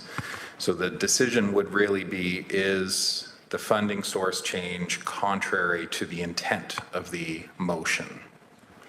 The current intent of the motion, in my opinion, is that it is to reassign staff versus hiring new staff. So I think the first question maybe would be, is that friendly to the mover and the seconder of that alternative? Are you able to refresh us who our mover? I believe it was Councillor McMeekin and Wang, but that's correct. In that order? Yes.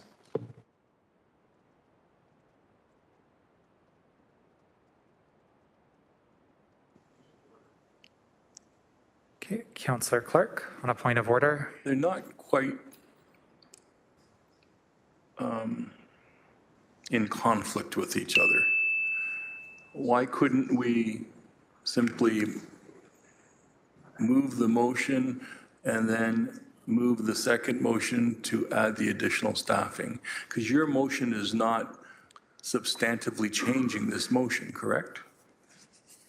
That is correct. The intention is just, instead of, what it changes is the service level that is going to be the result if we transfer 4 MLE staff instead of 4 additional 1 and pay for them through the tax stabilization reserve. That's what's changing here. It's just to avoid the service level degradation that Councillor Maureen Wilson most recently spoke about. So back to you on a point of order, Councillor Clark. I'll stand down. Thank you. Okay. Thank you. I know there's some conversation going on. I just have a question. Is this an activity where if the committee had a strong majority opinion, we could straw poll, and then if there's a clear decision in the room, that's clearly where we want to be? No, I'm seeing that's not helpful. Again, I'm just looking for some advice on how we, if it's to vote down, we can proceed with that. Just want to make sure that we've explored our opportunities and we're doing this in the simplest way we can.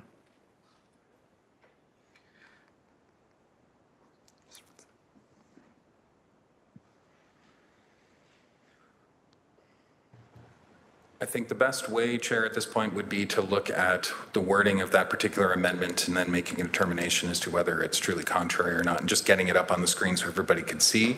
The question is whether or not you're comfortable doing that right now, or maybe you want to pause at this point and we can have that all prepared so that you could see post-lunch. I'm seeing the most unanimous consensus for a lunch break of any potential outcome here from people's faces. So I think some time maybe to confer over the break and just make sure that when we get out here that the councillor's intention, we have a way to achieve that intention and get into a debate actually on the change as opposed to how to do the change. So with that, I'll entertain a motion for a recess and we'll come right back now to this item when we're back. Councillor Kretsch, do you have a motion to move? Yes, a motion that we recess for lunch. Would be back at 1:15. Is there a seconder? Councillor Cassar. Back at 1:15. All in favor, show of hands, please. Oh. I believe that carried 14-1. We are on recess and we'll see you again at 1:15.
Hello, good afternoon, and welcome back to today's council meeting of the City of Hamilton on March 5th.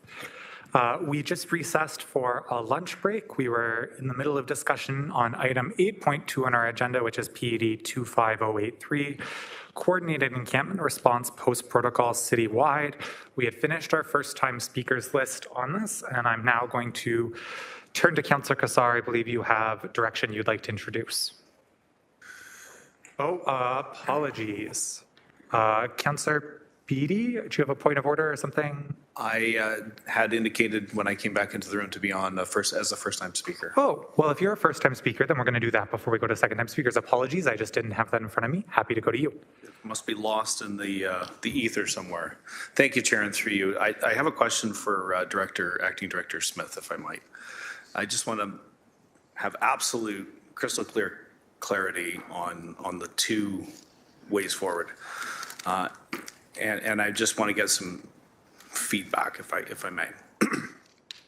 The staff recommendation, as is laid out, presents moving 4 officers out of the 9 generalist pool and assigning them directly into the new direction of enforcing our Parks and Streets bylaw.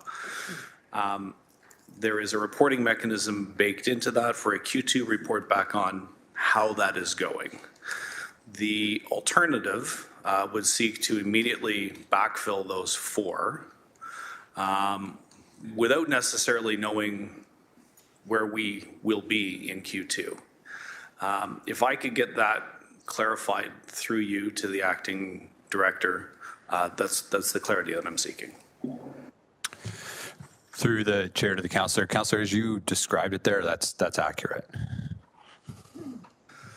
Thank you. So as a comment, I'm going to be favorable for allowing, I'm going to vote in favor of the staff recommendation based on the fact that I'd like staff to be able to report back on how is it going. And as well-intentioned, I think, as the alternative is, it feels to me like we're changing the tire before we know it runs flat. And I'd rather have that data come back in Q2 and be able to make an informed decision about what appropriate staffing levels might look like and what the impact overall might be. Thank you, Councillor Beatty. Councillor Kassar. Thank you, Deputy Mayor. So yes, my intention is to move the alternative, and I think the clerk has language to put up on the screen, which would be an amendment to the staff recommendation. And my seconder is Councillor Maureen Wilson. Yes, thank you, Chair. I will just get this up on the screen in a moment. What I'll advise after the discussion that we had and some of the consideration during the break was past practice has been, of course, to defeat what is on the floor, to follow it by moving an alternative. That being said, reviewing the specific wording of this, it is also in order to deal with it as an amendment. So presuming that you're in agreement, the amendment can come forward. Members of council can discuss the amendment. If they're in agreement, they could vote it down, which would go right back to what is worded in the report. Yeah, my ruling is happy to treat this as an amendment. I'd suggest for folks who sit on governance maybe to think about this when alternatives aren't necessarily contradictory to the main report, but they're beside or if they're changing funding sources. How does our procedure incorporate? I think we walked into an interesting spot today. I will say yes. If the clerk is saying it's in order to treat as an amendment, we'll say the same. And with that, there is language up on the floor. Councillor Kassar, you've indicated your seconder. Do you want to speak to your amendment? Yeah, it's up there. But just in essence, to reiterate what I said before the break, instead of just transferring 4 heads from municipal law enforcement, it would create temporarily new ones funded by the same sources as the other 2 components of this motion, which are police and a project manager. So it would fund them from the tax stabilization reserve. And the reason for putting this forward is in the report said there's going to be significant deterioration in service. And as Councillor Maureen Wilson's question teased out, that will have a disproportionate impact in certain parts of the city. And I don't think that we should be reducing service levels, even if it's only temporarily, for existing bylaw services and enforcement of municipal bylaws. So putting forward this recommendation as it was put in as an option for us to consider. Thank you. Thank you, Councillor Kassar. On the speakers list specific to this amendment, I have Councillor Kretsch, Councillor Maureen Wilson, Councillor Clark, Councillor Danko, and Councillor Nan, starting with Councillor Kretsch. I'm to the main report. I apologize. So I will come back to you on the main report. We're going to deal with the amendment first. We're going to go to Councillor Clark as our first speaker on the amendment. So I'm still struggling how this is in order. The first motion was one that was, by all intents, frugally reasonable and responsible. The second one, we're spending money that the first one didn't contemplate. So I disagree completely and fundamentally with the decision by the clerk and the chair, because it is substantively changing the original motion. And the original decision that it should be voted down first and then added on was, in my mind, the correct one. I'm struggling to understand this, so someone make it clear to me. You can't have one motion and then introduce something that substantively changes it, because the idea is, well, you voted down if you want to substantively change it. I'm happy to explain how I came to my ruling. I welcome a challenge if there's one in the room, and that's how I think we'll handle it. But just to say, the reason I made my ruling the way I did was because upon advice from the clerk that it did not substantially frustrate the original direction pertaining to a changing of funding sources. So it's the same service level being delivered in terms of the new program coming online. It's the same staffing. It's just where those resources are coming from, whether they be backfilled or new job postings be put out being the difference. Based in that is an assumption that the original direction has more to do with the new program than it does how the program's funded. I could see an argument made the other way, and if the chair would like to be again, if there's a challenge on the room, we should deal with that before proceeding with debate. No, I'm going to let you wear it because it's wrong, and I'm not having. Every time I challenge the chair, the two sides battle it out, and we don't get anywhere. And so I'm not going to do that anymore. If you and the clerk want to say that what we have done for the last 40 years in the city of Hamilton is now substantively wrong, and we can change any motion that comes forward on a whim, whether or not it's substantively replacing the motion or not, then I guess those are the new rules we have to live by. Councillor Clark, would you like to speak to the amendment? I'm happy to start your clock again, or if you just want to speak to the procedural piece. I just want to make sure I'm not cutting you off if you have comments on the debate as well.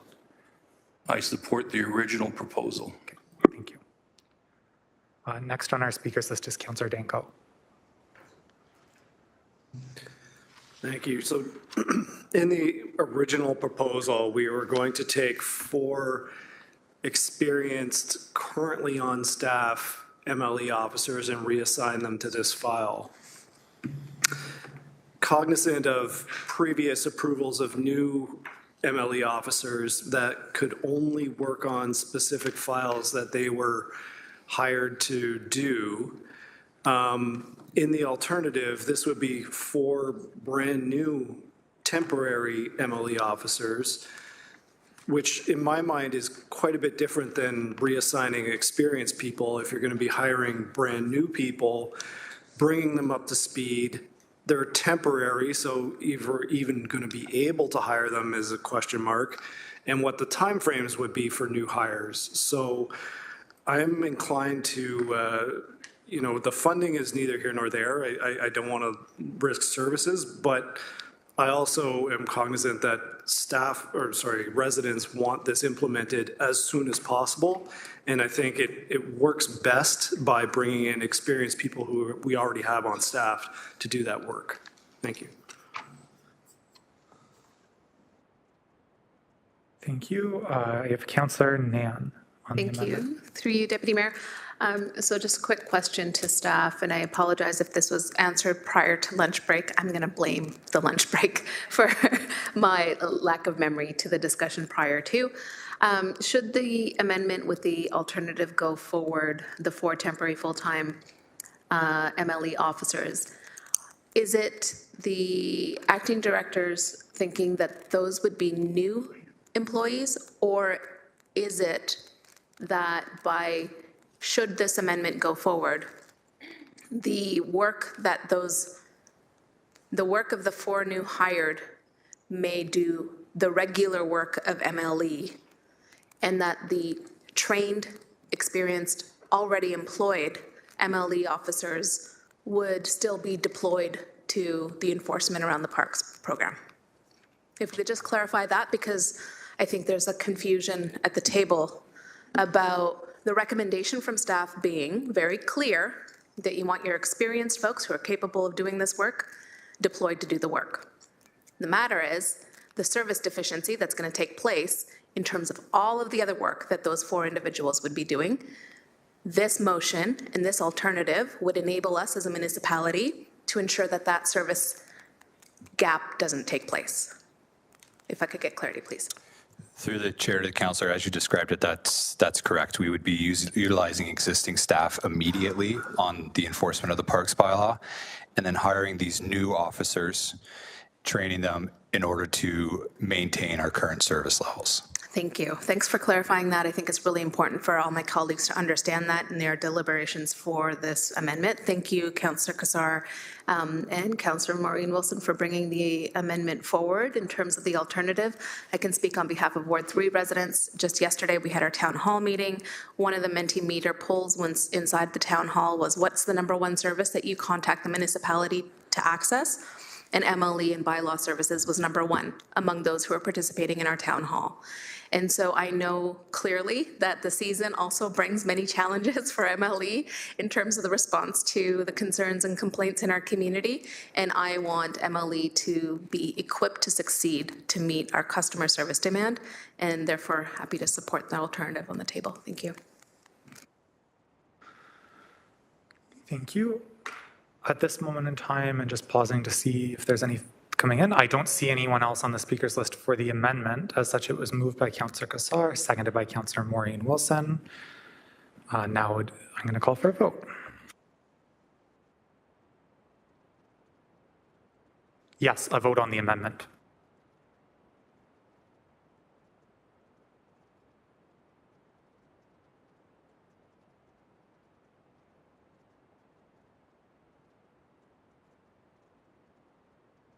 The amendment is defeated with a vote of 5 to 10. Back to the main report. On the speakers list, I have Councillor Maureen Wilson and Councillor Kretsch. Thank you, Chair. So with the defeat of that motion, and now with the deficiency of staff to uphold public level of service, my question through to staff would be, what mechanisms and means will we be using in our assessment and the report back in June to measure impact?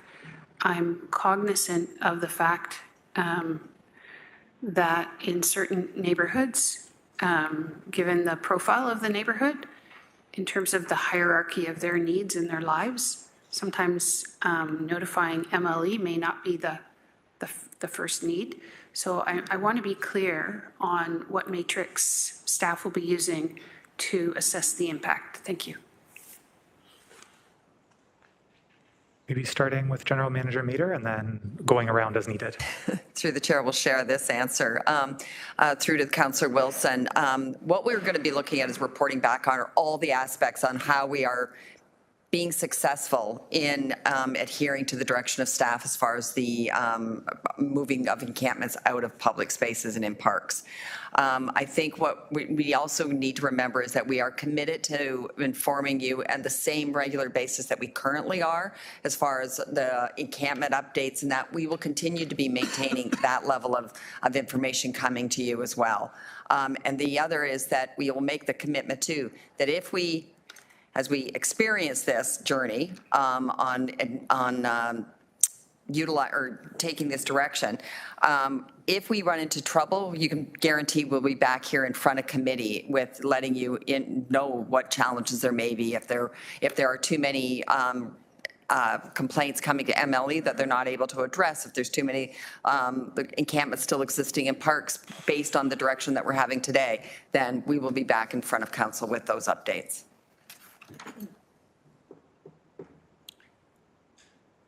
I have two questions as a consequence of that answer. So I'm not fully clear. I certainly accept the genuineness that the report back will be very open in all of its warts and all, if you will, if there are any. I guess what I'm still not very clear on is how we're measuring impact. And if there's any geographic concentration of impact. So I would like to, if we don't have an answer now, I would like to have greater clarity on the methodology that will inform impact. My second question, if I may, and it's just escaped me, I will recess my comments and perhaps come back on if I can think of it. No worries. And were you looking, you did have my understanding is you were just saying you're looking for more specifics on what are the metrics. So maybe we could start with that. And if you want to come to a second time speaker, if that second question comes back. Thank you. Through you, Mr. Chair, and excuse me, sorry. I think I'll help a little and then look to staff to just confirm what I'm saying in terms of viability. But certain things that we would want to monitor is our response time, so the average time to respond to enforcement, the complaint volume that we're getting, compliance rates and things of that nature. And I've consulted with the acting GM and he said those things are some of the metrics that we're able to track. So we can come back more fulsomely. But those are some of the things that will help to tell us if we're underserving our community by this. And then I'll just also add, and I think this is what was intended by a question asked earlier that I didn't respond adequately to, but in terms of if we found that there was something that would jeopardize health and safety or really pertinent items, then as city manager, I have the ability to put in a temporary contract immediately for those things. So we would be monitoring for that as well. So I don't want to give the impression that we would let something fall off that was absolutely crucial. We wouldn't. And then as the GM said, we would report back to council before the June date and make sure that council is aware and can make new decisions. Thank you. I did remember my second question. One of my colleagues before lunch championed the need for clear public communication on this action. So I know it's a double-edged sword. On the matter of level of service, we are going to be going into a growth season, for example, long weeds and grass within a couple of weeks. I know it may not seem like that, but it will happen. I would like consideration and action to be certainly had for a clear public message on the level of service expectations so that our staff are not taking the darts where it doesn't belong. And I know there's could be dangerous in that for those who may not be wishing to uphold their responsibility, they could perhaps see a vacation. But I would like clear messaging to the public on this decision. Thank you. Thank you, Councilor Wilson. Question about messaging, and then if there's any follow-up, we'll do a second time speaker. Maybe the city manager or GM Meter, just on the messaging specific to the bylaw changes. Absolutely. We'll work with our colleagues in PED to ensure that that message is loud and clear. Sorry, PED and or corporate communication? Thank you. Currently on the speakers list is Councillor Crutch, followed by Councillor Clark.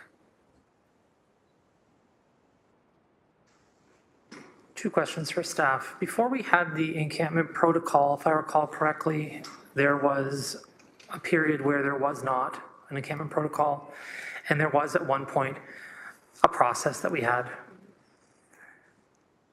When, in taking this step, my understanding today, based on the information in front of us, not based on a forthcoming report, perhaps in June or some other point, is that we're rescinding the encampment protocol. We've done that. Have we put in place anything at all to replace the encampment protocol at this point in time? Or do we sort of have nothing in place at this time? Besides the parks bylaw, I mean. Through you, Mr. Acting Mayor, correct. It would be the parks bylaw. So that was what was previously being enforced. And as indicated in the report, with the repeal of the protocol, then we would be resuming to enforce the parks bylaw with the additional housing supports being added that wasn't previously under the pre-protocol days. It was just bylaw enforcement on the parks bylaw. Now it's sort of a combination of those protocol elements dealing with helping people relocate and find housing options, but ultimately it would be the enforcement of the parks bylaw. Thank you. Thanks. My second question is going to require a bit of a preamble, primarily because I don't think the point I made about the letter really resonated with everybody here. So I'm going to read a section of it out to everybody. To the end of the letter from the Federal Housing Advocate. Before you vote this week, I'm not saying this for dramatic effect, I'm telling you there's a legal implication here I don't think anyone's listening to. I urge you to review my report and recommendations so that you are fully aware of my recommendations and your human rights obligations. I'd welcome an opportunity to engage in further dialogue with you to explore how my office and the findings in my recommendations can contribute to a human rights-based response to encampments in Hamilton.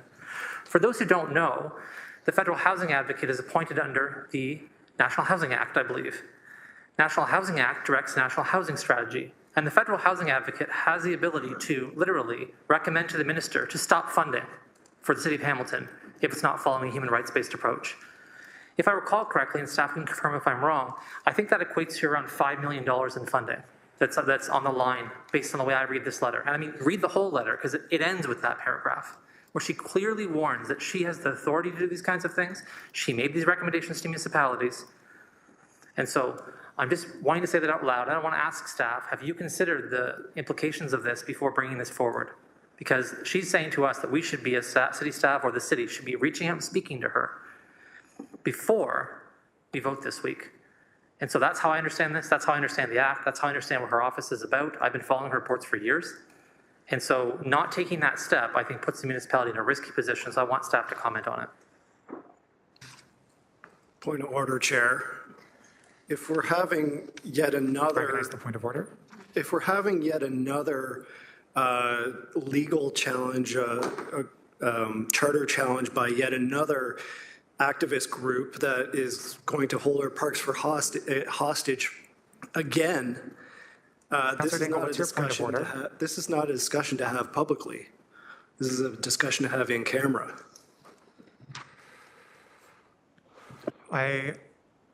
I'm going to look to our city solicitor just for a quick, the question that was asked is what consideration has been given to this item? Is that an item that you would recommend being answered in closed, or is that something that could be answered in open? Through the chair, I agree.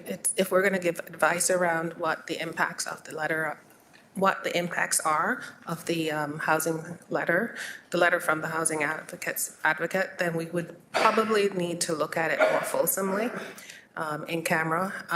I have not looked at the issue.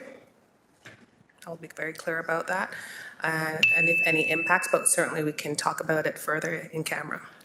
Okay, I'm going to confirm that that settles your point of order. Councillor Danko getting that answer. So I'm going to go back to the person who has the speaking right now. Councillor Crutch, hearing that from our city solicitor, the preference would be to answer that question closed. Is that your interest? The question I asked was answered in public session already. I asked if we considered it, and the solicitor said we haven't considered it, and that's a perfectly reasonable question to ask in public. There's no group behind this. It's the federal government who appoints the Federal Housing Advocate. Are they some kind of weird activist group? I don't think so.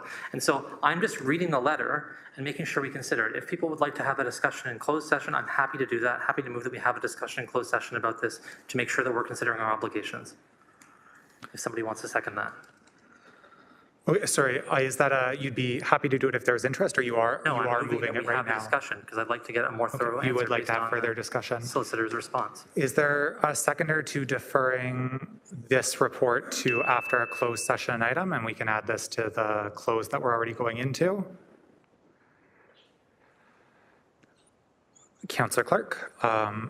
Sorry, I just want to make sure, and it's my fault and it's not anything about what you're about to say, Councillor Clark. It's more so for me as chair, through clerk, it's been a bit of an afternoon. Are you able to remind me just what are the rules that I have to enforce? If we're talking about I believe it's a deferral, just the instructions are what's in order? Well, we're using the term deferral here, Chair, but really we're just waiting till we get more information and close. It's not a true deferral. So as long as and this is, again, not pertinent to any individual speaker, before we enter this conversation, I want to make sure I know. Okay, as long as it's pertinent to the discussion.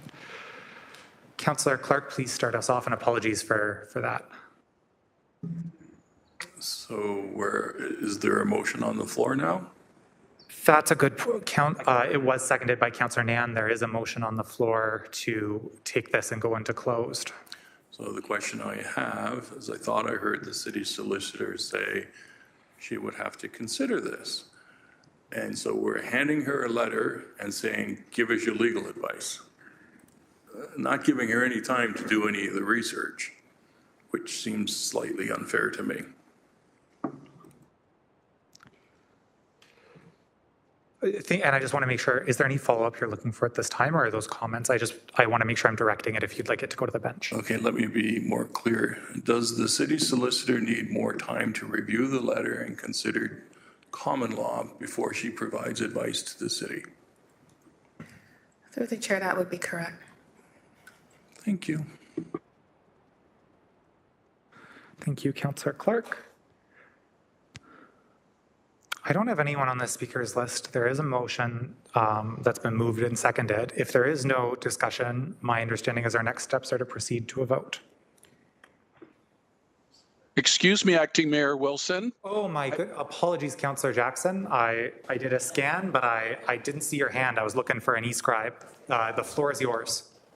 Thank you, Acting Mayor Alex Wilson, and thanks, clerks, by the way. Anyways, listen, Acting Mayor Wilson, I'm not going to support any direction to further potentially delay the 14-2 rescinding vote post-protocol to provide relief, happiness, joy, and safety for the 568,000 other Hamiltonians that are looking forward to it. Point of order.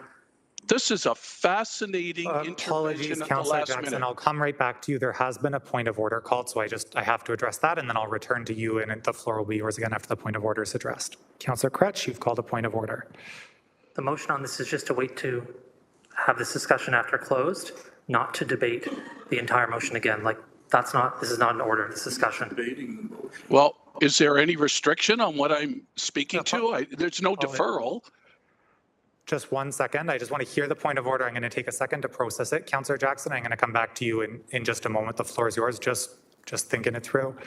If, as you're commenting on this, you're able to just make sure you're not suggesting what the motive of the mover or seconder might be. I wasn't listening carefully enough to catch you say that before, so it's not calling you in for doing something. It's just, that would be my advice going forward, is to talk about the issue, not anyone's motivations, not accusing you of having done that either, just on a go-forward basis. That would be helpful. Thank you, Acting Mayor Alex Wilson, and I do apologize. I'm not impugning any motive. I will stand by the comment. I find this fascinating that the National Housing Advocate, at this late hour, 24 hours away from enacting the rescinding of the protocol, is trying to intervene.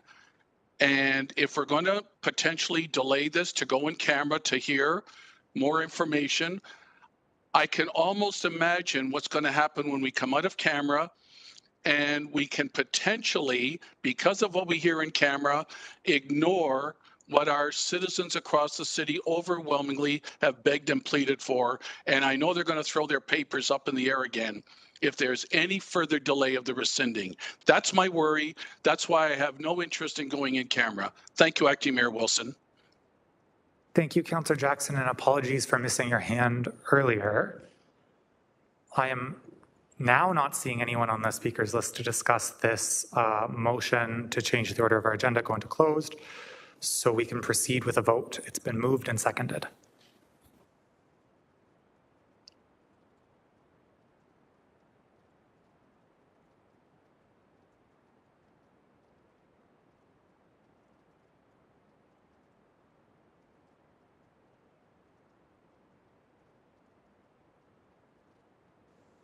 And that motion was defeated on a 4-11 vote.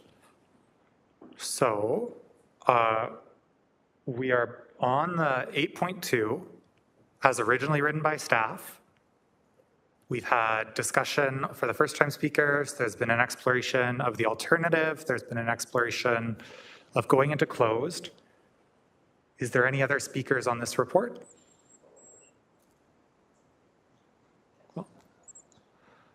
If it's okay with you, Councillor Clark, we can go right into, does the call to question have to be voted on? If there's no one on the list, we can just go for it. So yeah, if it's okay with you, I won't formally do the call to question, but we'll get there. Yeah, the vote's called. On the report. The vote on the report, 8.2, no amendments. This is just the main report as originally presented. The vote has been called.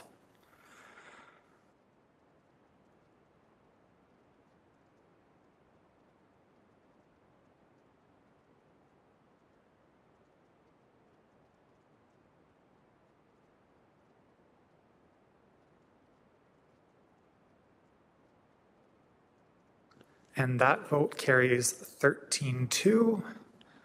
And the vote's in the minutes, right? If there's a WebEx issue in displaying it right now? Okay. Sure. As that's being dealt with, I'm just kind of getting my place in the agenda. I believe we're going on to motions next in our agenda, as that was the last item for consideration. As noted under changes to the agenda, maybe we're not going to motions. There we go, 13-2 on screen. Oh, apologies, I've skipped a step. We have to receive correspondence before we can move on to motion. So this is the correspondence related to 8.2. Thank you, Councillor McMeekin. Councillor Wang, are you okay to, Councillor Clark got in first on seconding. So moved by Councillor McMeekin, seconded by Councillor Clark, that we receive the attached correspondence items that were included with this item. Councillor Clark, you'd like to, you're voting in favor. And call of hands votes, and Councillor Clark is up there first. My apologies. A little quick there. I did miss a speakers list on the item. Councillor Nan, and then we will check for any other speakers before going to the vote to receive. Cheers, Deputy Mayor, and thank you so much for taking on the role of chairing council today. I am trying to use all the tools that we're encouraged to do so that I can support you having a clear speakers list. So on the correspondences, if I could just get clarity before we receive, there was a question related to a motion that just got defeated, and there was clarity given to us by staff that legal has not had an opportunity to review the correspondence. The correspondence is on our agenda here today. Procedurally, if there are items that come through as correspondence, it is past practice to have them referred to staff to bring back information report accordingly. Given there was concerns expressed by my colleagues around the table about that work being done and that due diligence of reporting back coming to this body as we are going to continue deliberating on updates, I'd like to move that the correspondence be referred to staff for a legal update on the implications of the correspondence and our decision.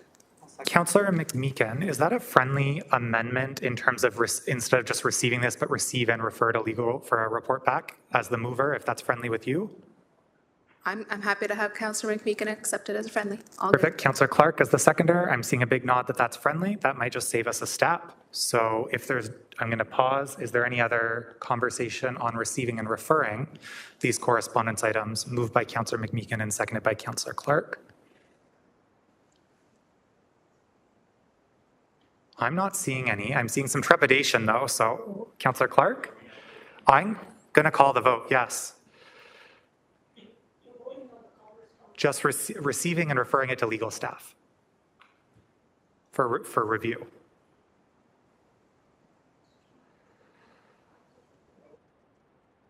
So called for in favor. I can now call for any.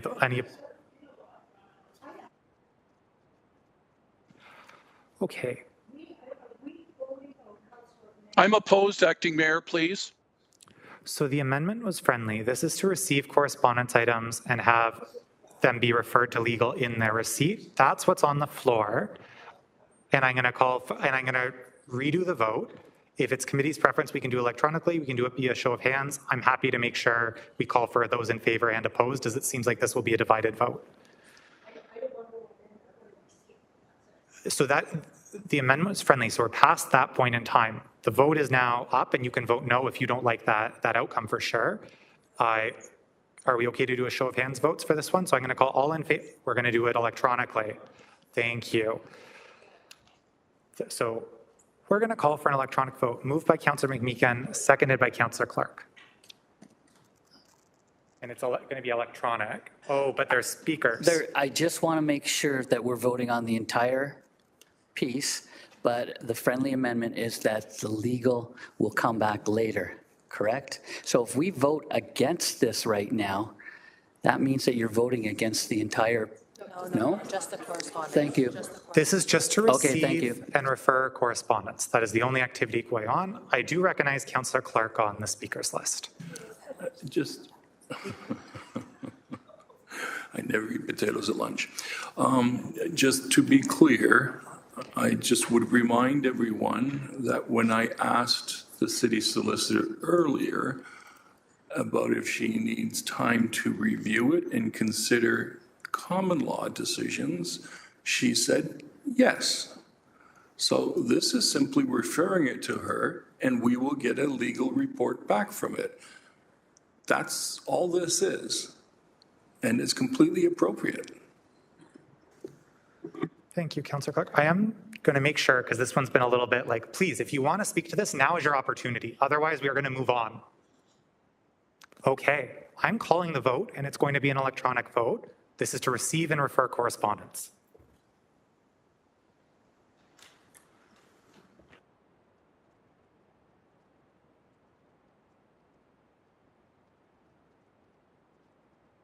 That vote carries 10-5. We're now moving on to the motion section of our agenda. As was discussed earlier, we're going to be doing 9.1 and 9.2 when we rise from closed, as there will be a conversation in closed about those two motions. So we're going to start with 9.3. Amendment to, apologies, Councillor Danko, are you rising on a point of order? Yes, on a point of order. I believe I still need to introduce both 9.1 and 9.2. Otherwise, there's nothing to actually discuss in closed. They were, during changes to the agenda, they were included, they just moved where they are on the agenda, if that makes sense. So they're still there. You will still speak to them. You will still introduce them. We just won't be doing that right now. We're going to be doing motion 9.3, 9.4, 9.5, continuing through our agenda. That I'll look to the clerk for further explanation. I'm not going to introduce them in closed. So through you, Chair, that's correct. They won't be introduced in closed. However, the agenda was moved to deal with them after closed to allow for questions on the motions in closed, to allow for legal advice. So the legal advice questions can be asked in closed session, and then the motion can be debated in open after closed. I disagree, because unless they're introduced, there's nothing on the actual agenda to discuss. So the agenda was amended to include that as part of the reason for going into closed, to seek legal advice on that. It'll be a confidential verbal update. Okay. Just want to assure you, we will come to you in open to introduce your motions. That is not being discussed whatsoever, being taken away. Thank you. Item 9.3, this is an amendment to item 4 of the Audit, Finance and Administration Committee Report 21022, respecting investing in city roads and sidewalks infrastructure with the Canada Community Building Funds, which was approved by Council on December 15th. Councillor Francis, would you please introduce your motion? Yes, it's moved by myself, seconded by Councillor Beattie. Amendment to item 4 of the Audit, Finance and Administration Committee Report 21-022, respecting investing in city roads and sidewalks infrastructure within Canada Community Building Funds, which was approved by Council on December 15, 2021, Whereas council approved the initial road project selected by Ward 5 councillor for the investing in city roads and sidewalks infrastructure with Canada Community Building Fund, CCBF, on December 15, 2021. Whereas it is now necessary to amend the road project selected by Ward 5 councillor to include resurfacing and concrete repairs on Cartwright Avenue, Dawson Avenue, Manor Place, Passmore Street, and Wardrobe Avenue, all in Ward 5, and whereas the remaining Ward 5 CCBF funds be utilized to address road resurface deficiencies by resurfacing to improve rideability, public safety, preservation of the road assets from further deterioration, reduce ongoing maintenance costs, and to overall improve the level of service. Therefore, be it resolved that item 4 of the Audit, Finance, and Administration Committee Report 21-022 respecting investing in city roads and sidewalks infrastructure with the Canada Community Building Funds be amended as follows. 4, investing in city roads and sidewalks infrastructure with Canada Community Building Funds PW 21073 citywide item 10.1A, that the Canada Community Building Fund investment of $30 million be allocated from the list of projects in Appendix B as amended by adding resurfacing and concrete repairs on Cartwright Avenue from Passmore Street to Collegiate Avenue, Dawson Avenue from King Street to Passmore Street, Manor Place from King Street East to the North Terminus, Passmore Street from Evergreen Avenue to Gray Road, and Wardrobe Avenue from King Street West to Alba Street. To Audit, Finance, and Administration Committee Report 21-022, be that 3 Public Works temporary full-time equivalents be hired for up to 24 months at an estimated cost of $850,000 and funded from the unallocated capital levy reserve 108020 to deliver the Canada Community Building Funds project. And C, that the procurement policy 4.9 consulting and professional services requirements be waived to allow for the direct award of roster assignments above the $150,000 threshold for consultancy work pertaining to the Canada Community Building Fund projects. And there are attachments to this motion. And this is just piggybacking on the motion that I brought at Public Works Committee last week to resurface many of the wards in Ward 5. And this uses up the remainder of the CCBF funds within Ward 5. Thank you to my seconder for moving this. And I saw we did this last, I think it was last council with Councillor Wang's very similar motion. Thank you. Thank you, Councillor Francis. Is there any discussion? Yes, seeing Councillor Clark on the speakers list. Thank you, and my apologies to the mover. I didn't get a chance to ask him this question earlier. So, the 3 Public Works temporary full-time equivalents who are being hired for 24 months and then $150,000 for consulting work. Where's the money for the asphalt?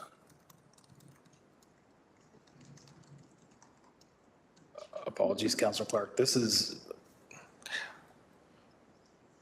I'm following what staff have recommended I do, so I'm going to pass this on to staff. This would be a better question for them to answer. I'm going to recognize General Manager Carlisle Cohn. Yep, through the chair to the councillor, General Manager Carlisle Cohn. Director Kennedy's on the line to maybe add some additional detail. My understanding is these are 3 existing staff, and every time we amend the contract, we need to amend the temp staff with regards to the new work that's added. But if Director Kennedy's online, I would like to add additional context. That would be appropriate. Thank you. Thank you. Jackie Kennedy, Director of Engineering Services. The 3 staff and the $150,000 limit are carryover information. That is content from the 2021 report to council. That is not a new request for that information. It is simply there being restated. The part that is being amended is the items in italicized and bold in Part A of the motion. Okay, so I'm still, when I'm reading this, it talks a lot about person power. It does not talk about any capital costs. So where's the asphalt coming from? If you're spending $850,000 on 3 full-time equivalents, I'm assuming somewhere in here there has to be money to actually do the work as opposed to just having the staff hired. Thank you. Through the chair, the remaining funds in the CCBF account for Ward 5 is $650,000. And so this report utilizes that $650,000 to complete the components as a part of another motion that also addressed the parts in Ward 5. So this is essentially two pieces of the same puzzle,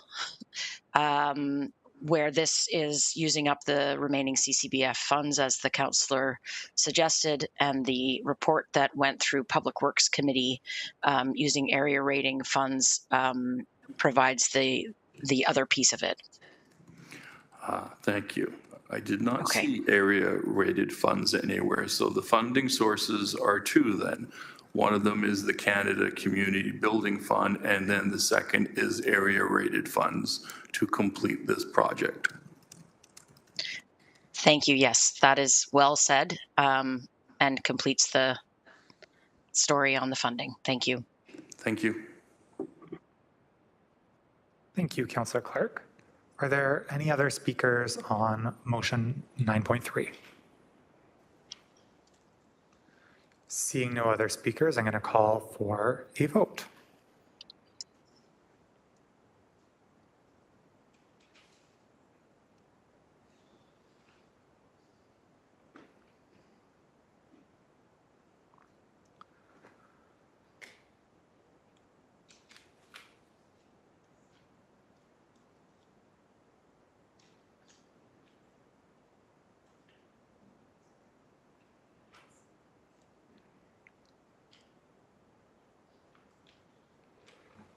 Councillor Spatafor, can we have your vote if you're still in the meeting?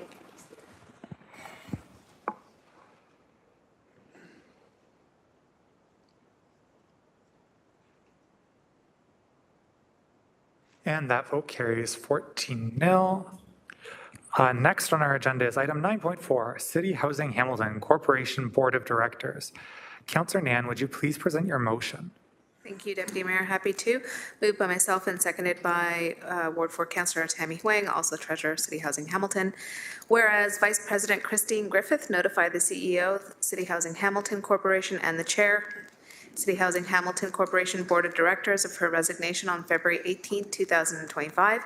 And whereas the resignation creates a vacancy on CHH's Board of Directors, therefore be it resolved that Dr. Christine Griffith's resignation from the City Housing Hamilton's Corporation Board of Directors be received, and B, that the Selection Committee for agency boards and subcommittees be requested to fill the vacancy on the City Housing Hamilton Corporation Board of Directors. And if I could quickly, through you, Deputy Mayor, just want to say publicly a big thank you to Vice President and Dr. Christine Griffith for her dedication and leadership over the last 2 years. Christine's brought her decades of experience as a board member, as well as her expertise and passion for housing to the table. She offered both strategic and solution-oriented thinking, and she also chaired effectively, efficiently, and was always available to step up into any role that was needed at the board level. On behalf of my board colleagues, thank you, Christine, for your service, and we wish you all the best as you embrace the adventures and experiences your years in retirement deserve. Thank you. Thank you, Councillor Nan. Is there any discussion on this motion? Seeing none, that was moved by Councillor Nan, seconded by Councillor Wang. I'm going to call for the vote.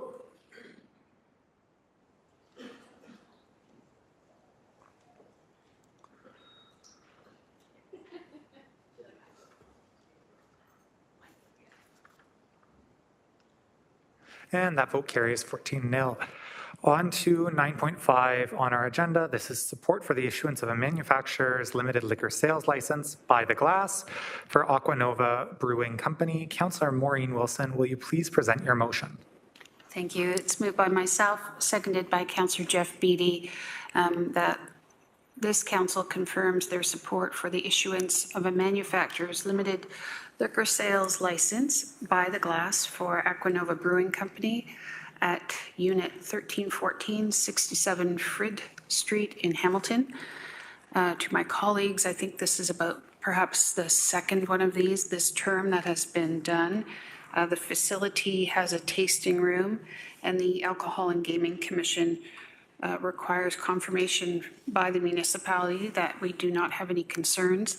The no concerns is informed by the circulation of this matter to staff who registered no concerns. Thank you to my seconder.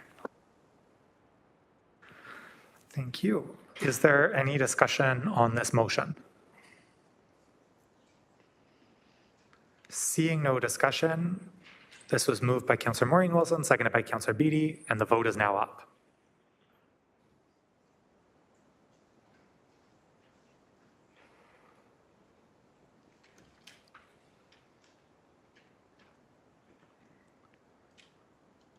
And that vote carries 14-0. Okay, a bit of a look ahead for council today. We are going on to item 10, notices of motion, followed by item 11, statements by members. We'll then do 12.1 and 12.2 in open, go into closed, have the discussion of the remaining agenda items, and then come back out and do 9.1 and 9.2, and that should be our meeting, finishing with bylaws. So that's what the rest of today looks like, starting with notices of motion. I have no notices of motion on the agenda so far. Are there any council members introducing a notice of motion at this time? Seeing none, going to move to statements to members. As this has worked in the past, please signal with the clerk's team through eScribe or WebEx if you'd like to be added to the speakers list. And that is how I will recognize statements by members. Councillor Clark, being the first with the fastest fingers, will start us off. Thank you very much, Deputy Mayor, for your leadership today. It's a challenging day for you, I understand that. I just want to reach out to Bishop Ryan and their school and the Junior Expression, which is a choir group that they have. So on March the 2nd, I attended a concert for that group, and they were raising funds for the Good Shepherds. And I was thrilled to see Susie McNeil perform, Brian Mello perform, Mike Frivola, and Jessica Pelagaccio, I can't pronounce your last name, Pelacicota, and the Junior Expression. It was a wonderful concert. They raised a good chunk of change for the charity.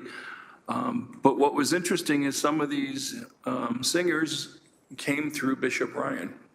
So that, you know, like Brian Mello, he came through Bishop Ryan. It was through Bishop Ryan's music program that he met Mr. Tabone, David Tabone, and David Tabone thought, wow, this guy's got something. And then they started working, and from there, next thing you know, he's the Canadian Idol. And he has a wonderful voice, and he's doing very well in the career. So it's really exciting to see music in the high schools. It's exciting to see the choir members get so pumped, and they really sing their hearts out. And to have these individuals with that stature attend one of their concerts, the Deputy Mayor, they were elated. So I just want to thank everyone that organized that. And I have personal, my two granddaughters, Riley and Everly, sing in the Junior Expression, and Riley had a bit of a solo. It was really exciting. I'm kind of acting like a bragging grandfather here.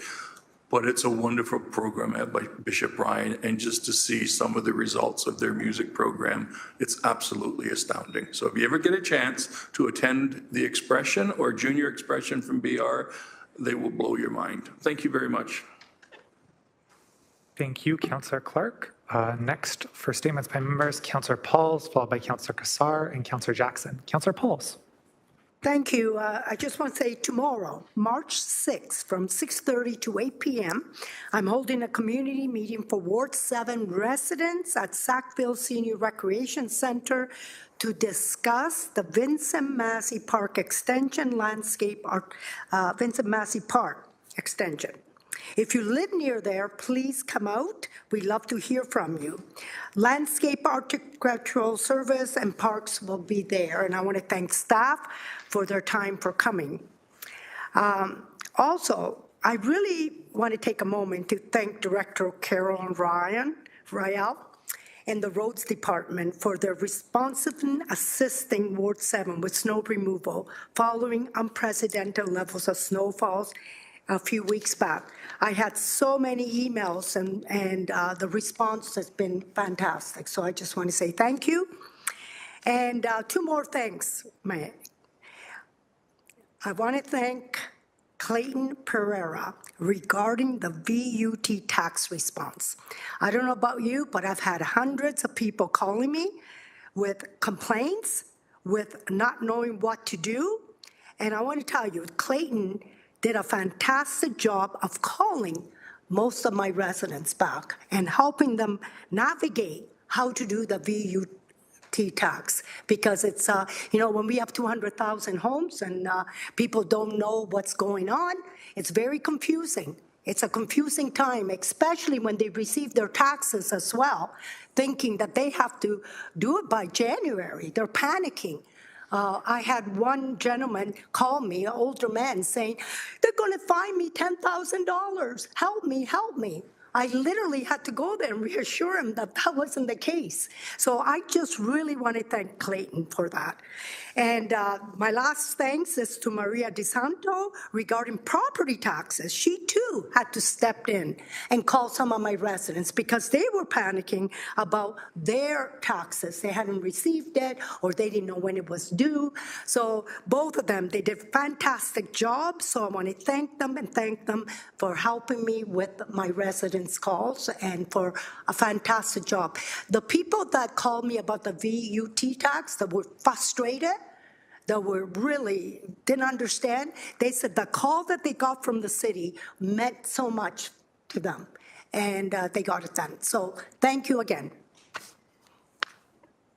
Thank you, Councillor Pauls. Councillor Kassar, followed by Councillor Jackson, then Councillor Nan.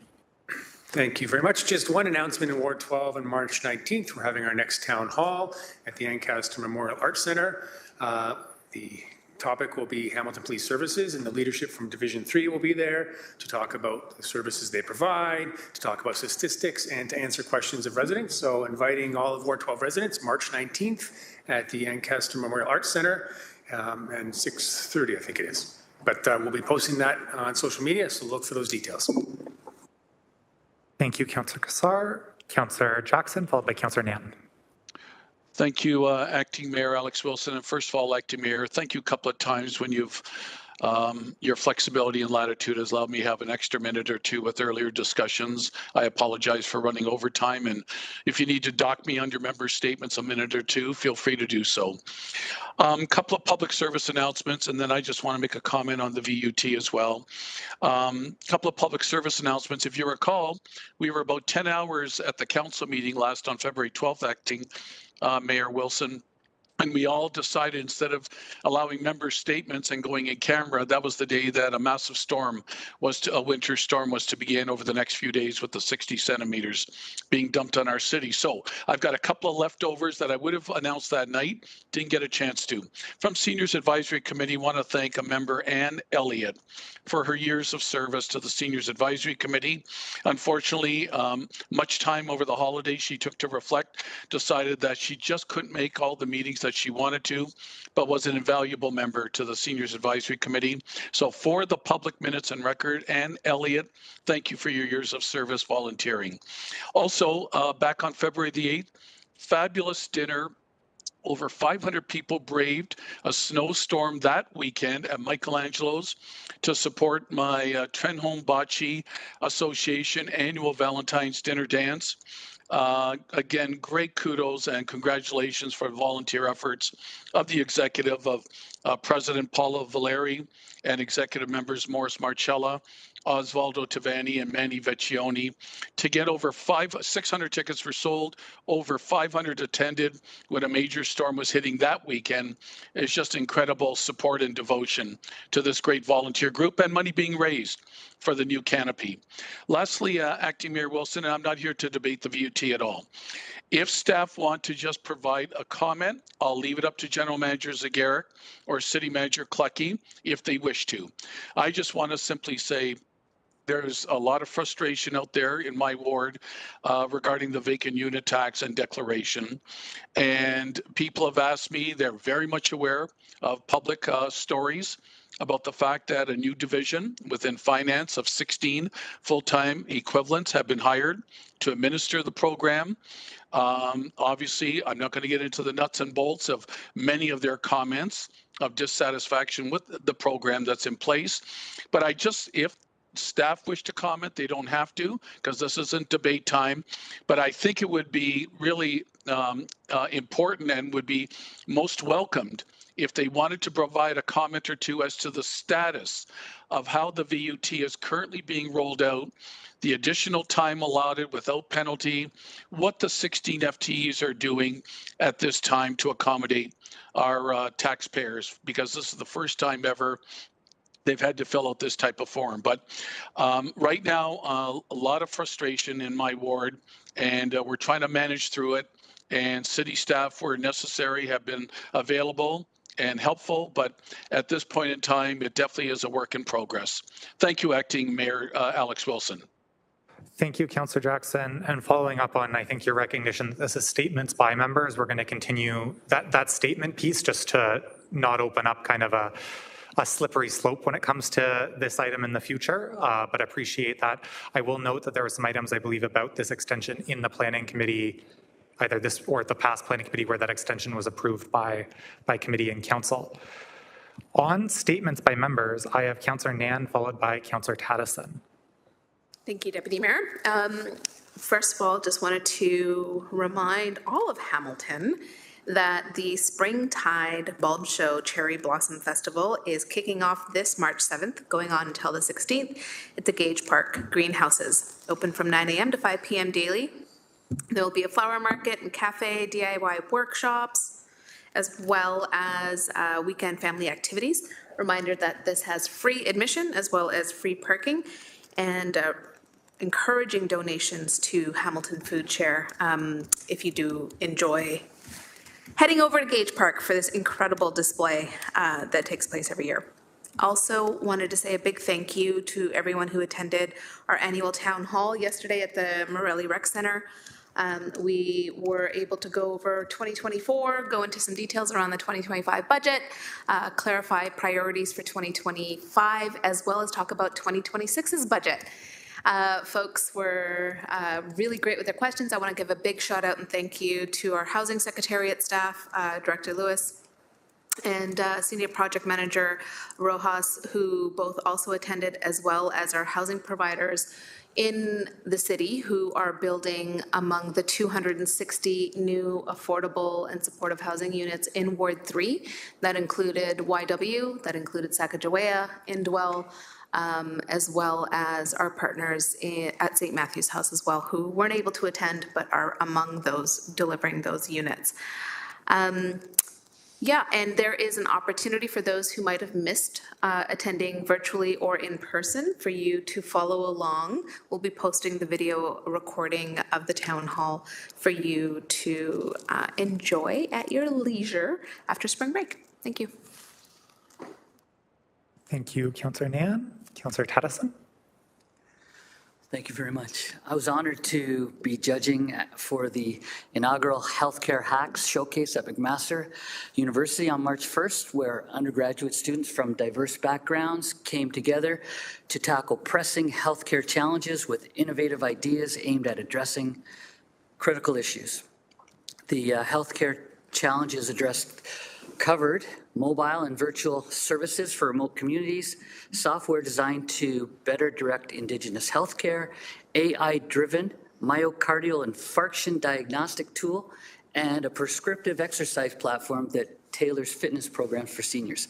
All very worthy challenges to address. The judging process focused on selecting the best presentations from a number of different areas, including innovation, impact, scalability, accessibility, creativity, and the overall presentation. So I was impressed by the efforts, curiosity, knowledge of these students, and I want to thank the organizers for allowing me to help shape the future of healthcare and empower these students to drive positive change. It was a great effort for all, and if you get that invitation next year, by all means, take it up. It's a great experience. I also, secondly, want to thank my Glanbrook residents that came out to fill our auditorium at the arena for the PIC, for the new rec center update last week. It's all very exciting for us.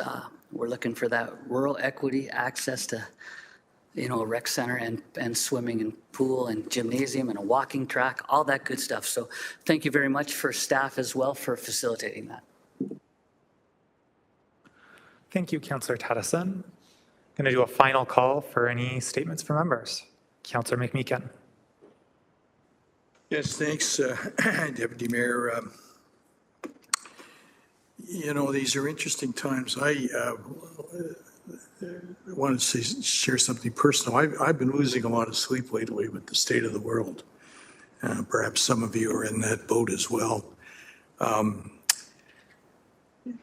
We've gone from having the longest undefended, peaceful border in the world to something very tragic, and with the potential to hurt an awful lot of people. In the last couple weeks, someone we thought was our best friend has removed themselves from the World Health Organization, the Paris climate change relationship, and even the human rights. They don't want to deal with human rights either. We're in a situation where that, coupled with some of the other things we're seeing in terms of employees being let go and what have you, is very dramatic stuff, and we need to really be on top of it. And I know Councillor Danko was very, very articulate about this when he spoke earlier. We've a couple of major infrastructure projects going. Kudos to the rec staff who came out to talk to roughly 60 people about the recreation center in Waterdown. And we'll have a meeting tonight about the Dundas Street Bridge, which is probably at the moment the biggest pressing issue. When it's done in the spring, traffic will only be able to travel east if there's a problem on the highway. The major highway, traditionally people come up and use Dundas Street. All hell's going to break loose. So we're trying to be proactive and get on top of that. That having been said, as important as they are, our problems pale against the poor people in Ukraine who are being savagely betrayed. And I think the kinds of alliances we as a nation want to promote, both as a community, a province, and a nation, are under severe strain. And we've got to be as innocent as a dove and as sharp as a serpent these days, because these are really troubled times. We fiddle around with budget issues here, and that's important work, no doubt about it. But gosh golly gee, if this thing takes off on a bad turn, we're in deep doo-doo here. So I just want to say that, and my heart goes out to a lot of American friends who are angry as hell. And hopefully we can, the big trade commissioner in the Trump government was speculating this morning that maybe the tariffs will be cut in half by the end of the week. I hope that's true. Anyhow, I just want to file that for the record. That these are the important issues I'm struggling with as a human being. Thank you very much, Councillor McMeekin. Councillor Beattie. Thank you, Chair, and my thanks to Councillors Tadeson and McMeekin for reminding me of the rec center component. There's 3 rec center projects taking place in the city of Hamilton, one in Waterdown, one in Glanbrook, and of course one in Winona. And I would be remiss if I didn't offer my extreme thanks to the Recreation Division for the excellent presentation that was held in the Winona community last week. We had close to 90 attendees, which was kind of a big crowd. We're very happy for that. But in particular, Chair, I want to give thanks to Acting Director Steve Savor General Manager Angie Burden, who showed up, and of course, Business Manager Don Walton, who just knocked it out of the park with the presentation. Every resident left with a full understanding of the process, and all questions were asked, and it was really a fantastic night. So my thanks off to the rec department for that. Thank you, Councillor Beattie. I have no one else on our speakers list for statements by members. A bit of a difference from my roadmap. I don't have 12.1 and 12.2 anywhere on the roadmap, but I'm assuming we're going to do 12.1 and 12.2 right now, or no? They were dealt with previously with the open session minutes. They were dealt with previously in the open session minutes. I'm going to take your word for it. I missed that. Thank you, thank you. So then we get to move right into closed session. And again, the reminder that the three items we'll be discussing are 9.1 on the agenda, 9.2 on the agenda, and item 12.3 on our agenda. So at this time, may I please have a motion for the Board of Health and Council to move into closed session to consider items 12.3, 9.1, and 9.2 respecting the confidential opioid funding opportunity, BOH 25001, reallocation of 2025 Housing Services Division tax operating budget funding for the Hamilton Community Legal Clinic to an alternative service provider, and realignment of taxpayer funding to support homeless individuals and prioritize the removal of encampments pursuant to section 9.3 subsections F and H of the city's procedural bylaw 21021 as amended, and section 2392 subsections F and H of the Ontario Municipal Act 2001 as amended, as the subject matter pertains to advice that is subject to solicitor-client privilege, including communications necessary for that purpose and information explicitly supplied in confidence to the city or a local board by Canada, a province or territory, or a Crown agency of any of them. We are now going to go into an electronic, I'm going to ask for a mover and a seconder. Thank you, Councillor Kassar, Councillor Nan, and now we're going to go to an electronic vote to move into closed session for those three items.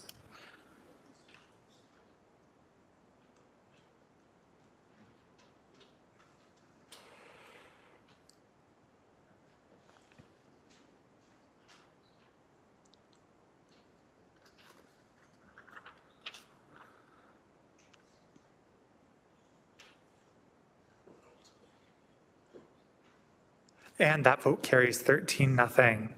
As we're moving into closed, members of the public, the meeting will continue following the closed session portion of the meeting. When you see council members rejoin the meeting, council will wait up to 5 minutes upon reconvening an open session before proceeding with the meeting to provide members of the public and media time to return.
Hello and welcome back. Good afternoon for the second time today. Welcome back to the council meeting on March 5th for the city of Hamilton.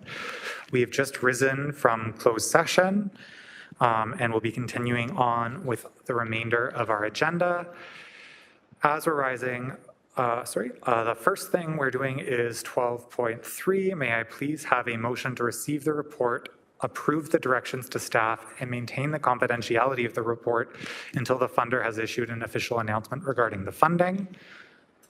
A mover and a seconder, a mover in Councillor Kassar, seconder in Councillor Clark. If there's no discussion, we can proceed right to a vote. And that vote is now up.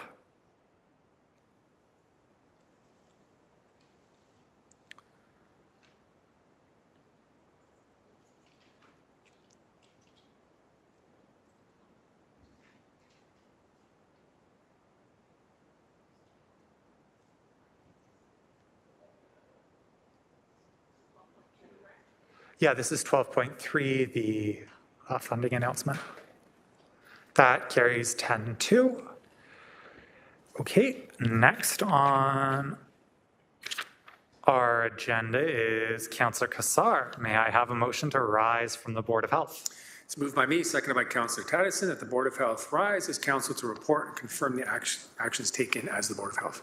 And this is a show of hands vote. If you're in favor of rising, please raise your hands.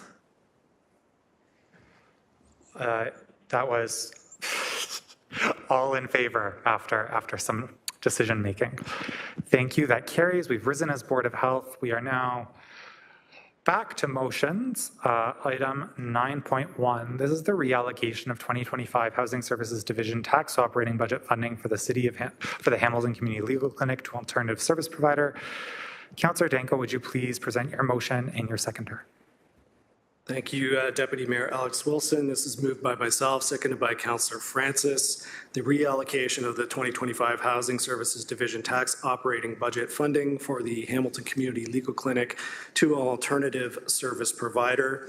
One minor change to the whereas clauses. I'm deleting the sixth whereas, the bottom line on the first page, but the remainder stays the same.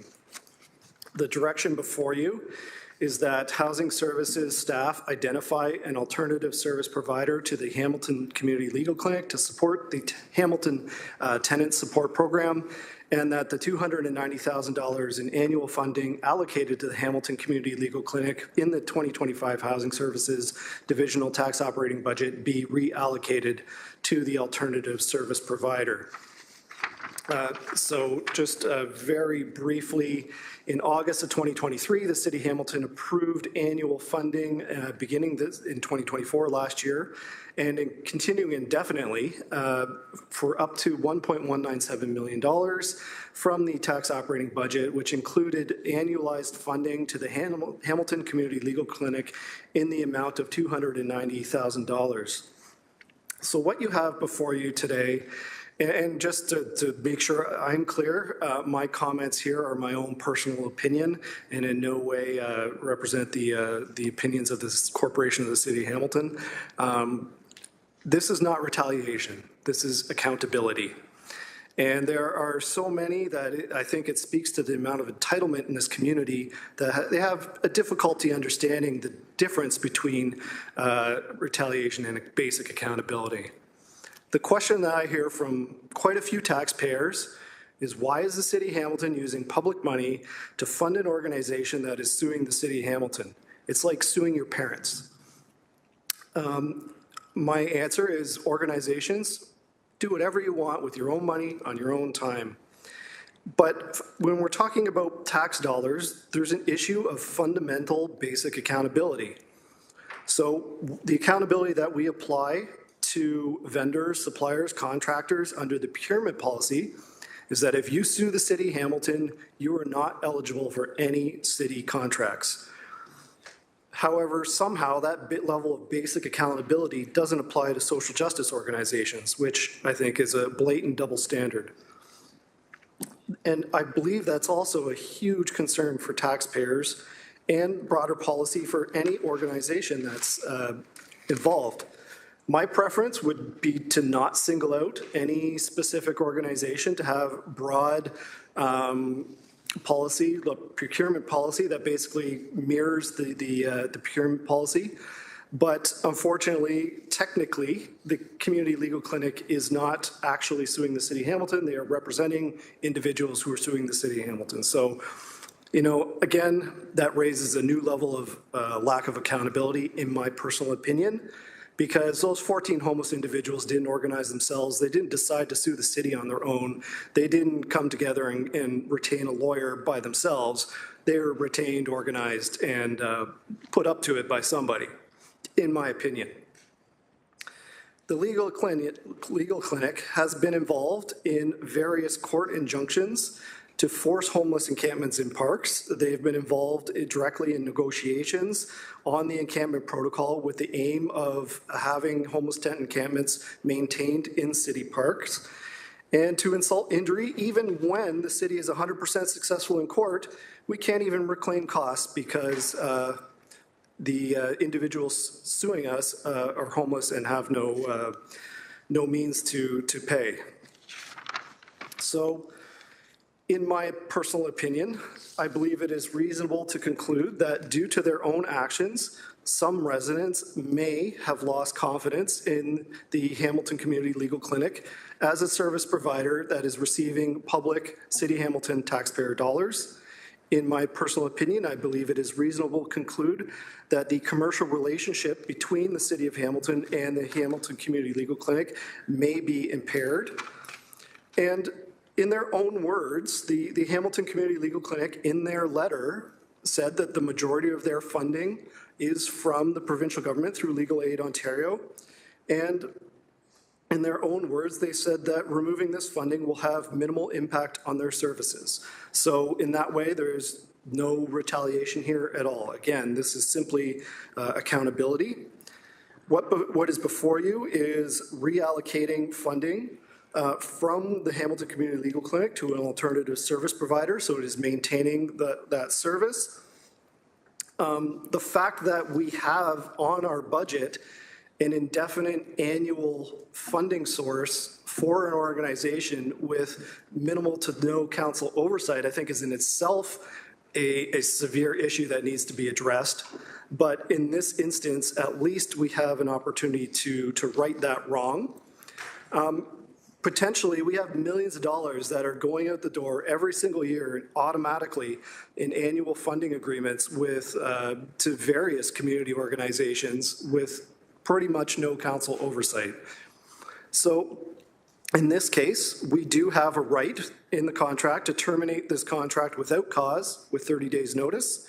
And I believe it is in the best interests of the City of Hamilton, the taxpayers that we represent, to take this small step towards accountability. And at the very least, we can do to regain the trust of the hardworking taxpayers of the City of Hamilton. Thank you. Thank you. I'm going to go to Councillor Clark with an interest, and then following the speakers list as presented, Councillor Nan, Councillor Wang. Thank you very much, Chair. I neglected to say this at the beginning of the meeting, and my apologies to everyone. On item 9.1, I need to declare a non-disqualifying conflict of interest as Wade Posmiak, who represented the clients in that lawsuit with regards to the encampment. I referred him to residents in Upper Stony Creek who were being challenged with some environmental issues and needed a good lawyer to give them advice. I spoke to the Integrity Commissioner and he says it's not really a conflict of interest, but declare it so everyone knows that you made that decision. Thank you. Thank you, Councillor Clark. Councillor Nan is on our speakers list, followed by Councillor Wang. Thank you. Through you, Deputy Mayor, I will be absolutely opposing this motion.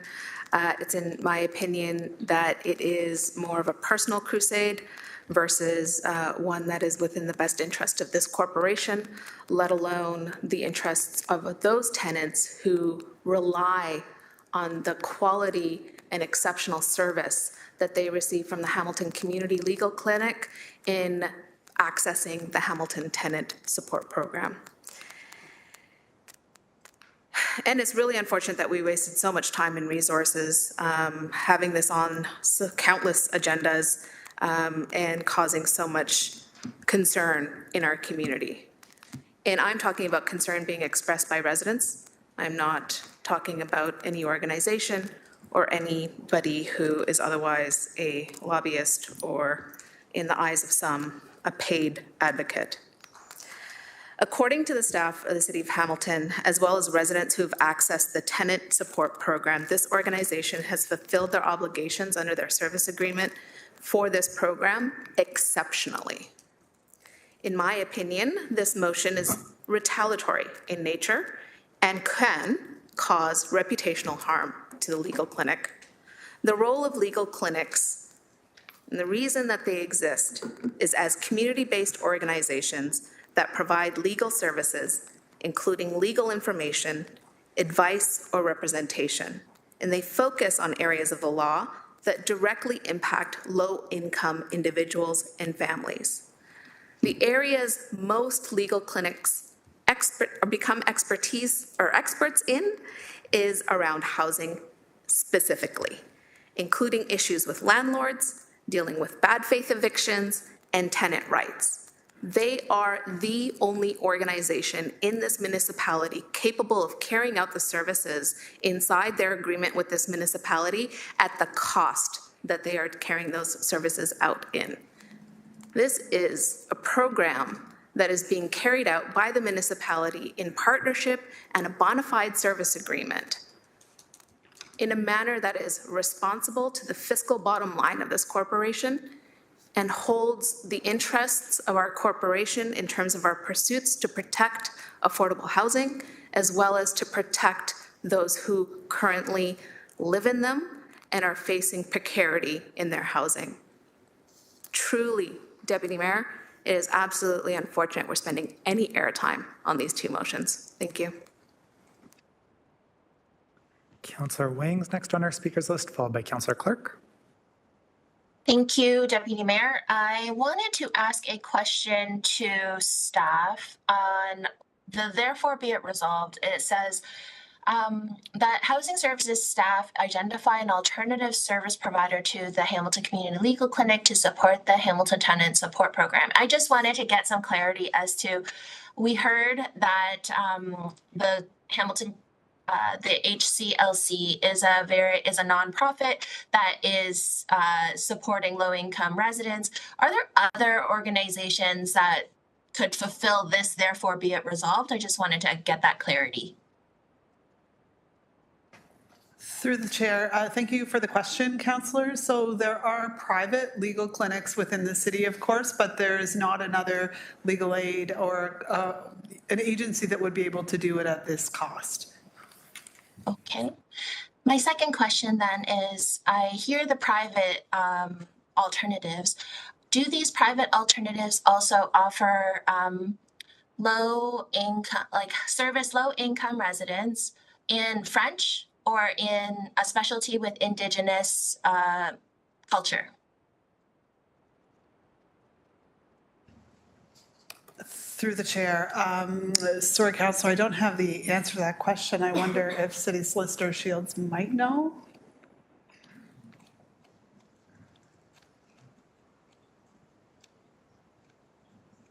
No.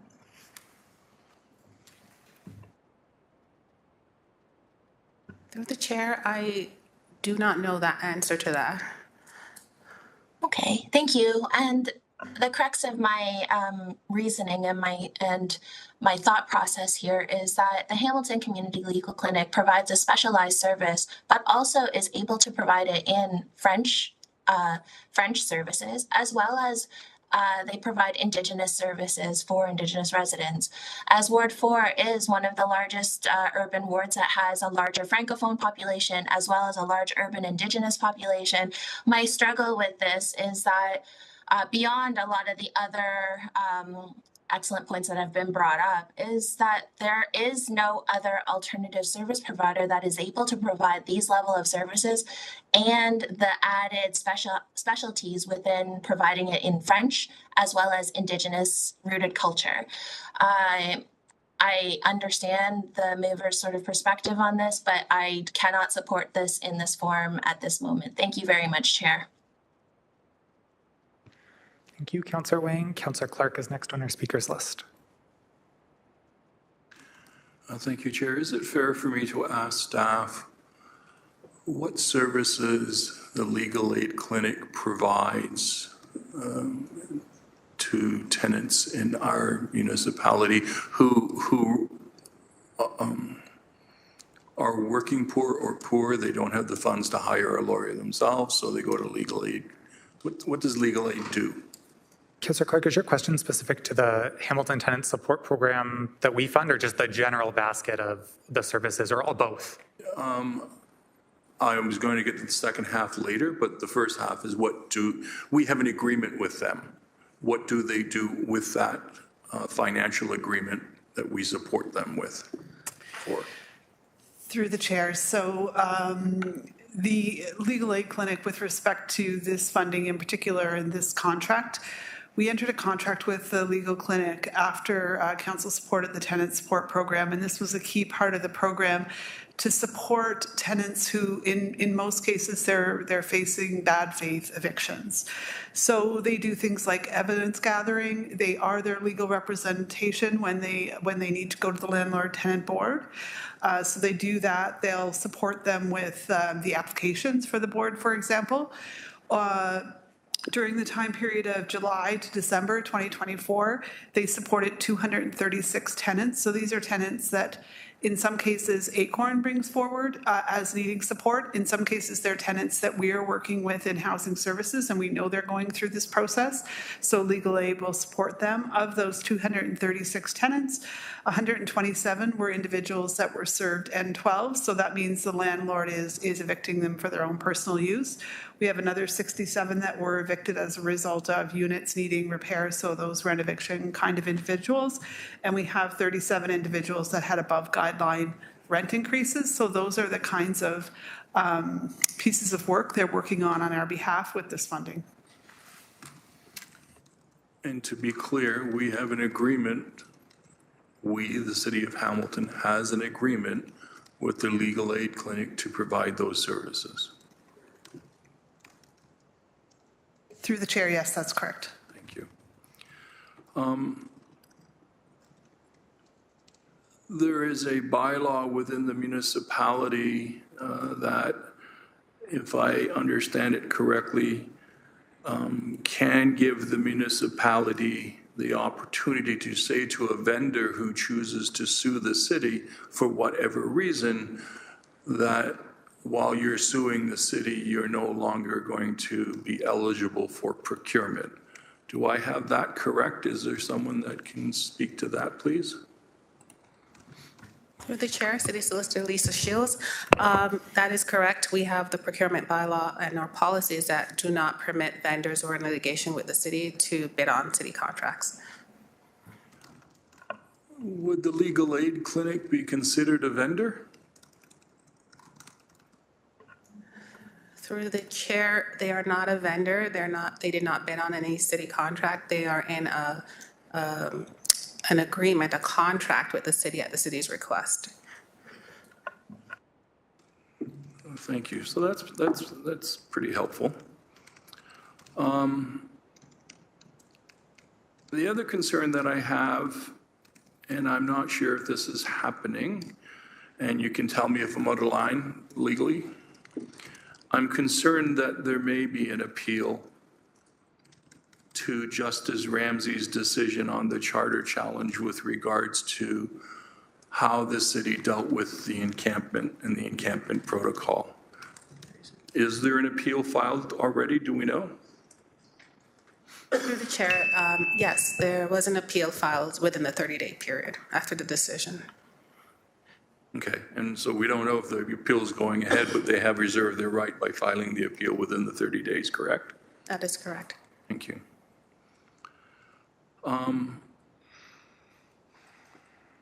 I understand the concerns in the community that it looks like the City of Hamilton is providing funding to an agency that is then using that funding to sue the city.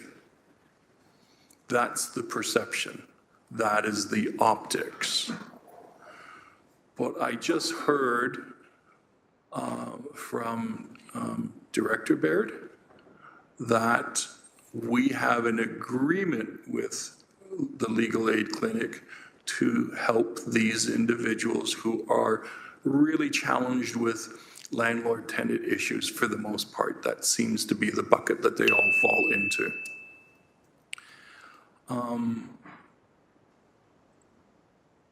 But I'm not sure we have the legal means to then say to the legal aid clinic, you can't represent someone who's going to sue the city of Hamilton on a charter challenge. There doesn't seem to be a quid pro quo there. There doesn't seem to be an opportunity for the city to say that. And that's what this is really saying. And so I'm struggling because the legal aid clinic has clients or individuals that come to them.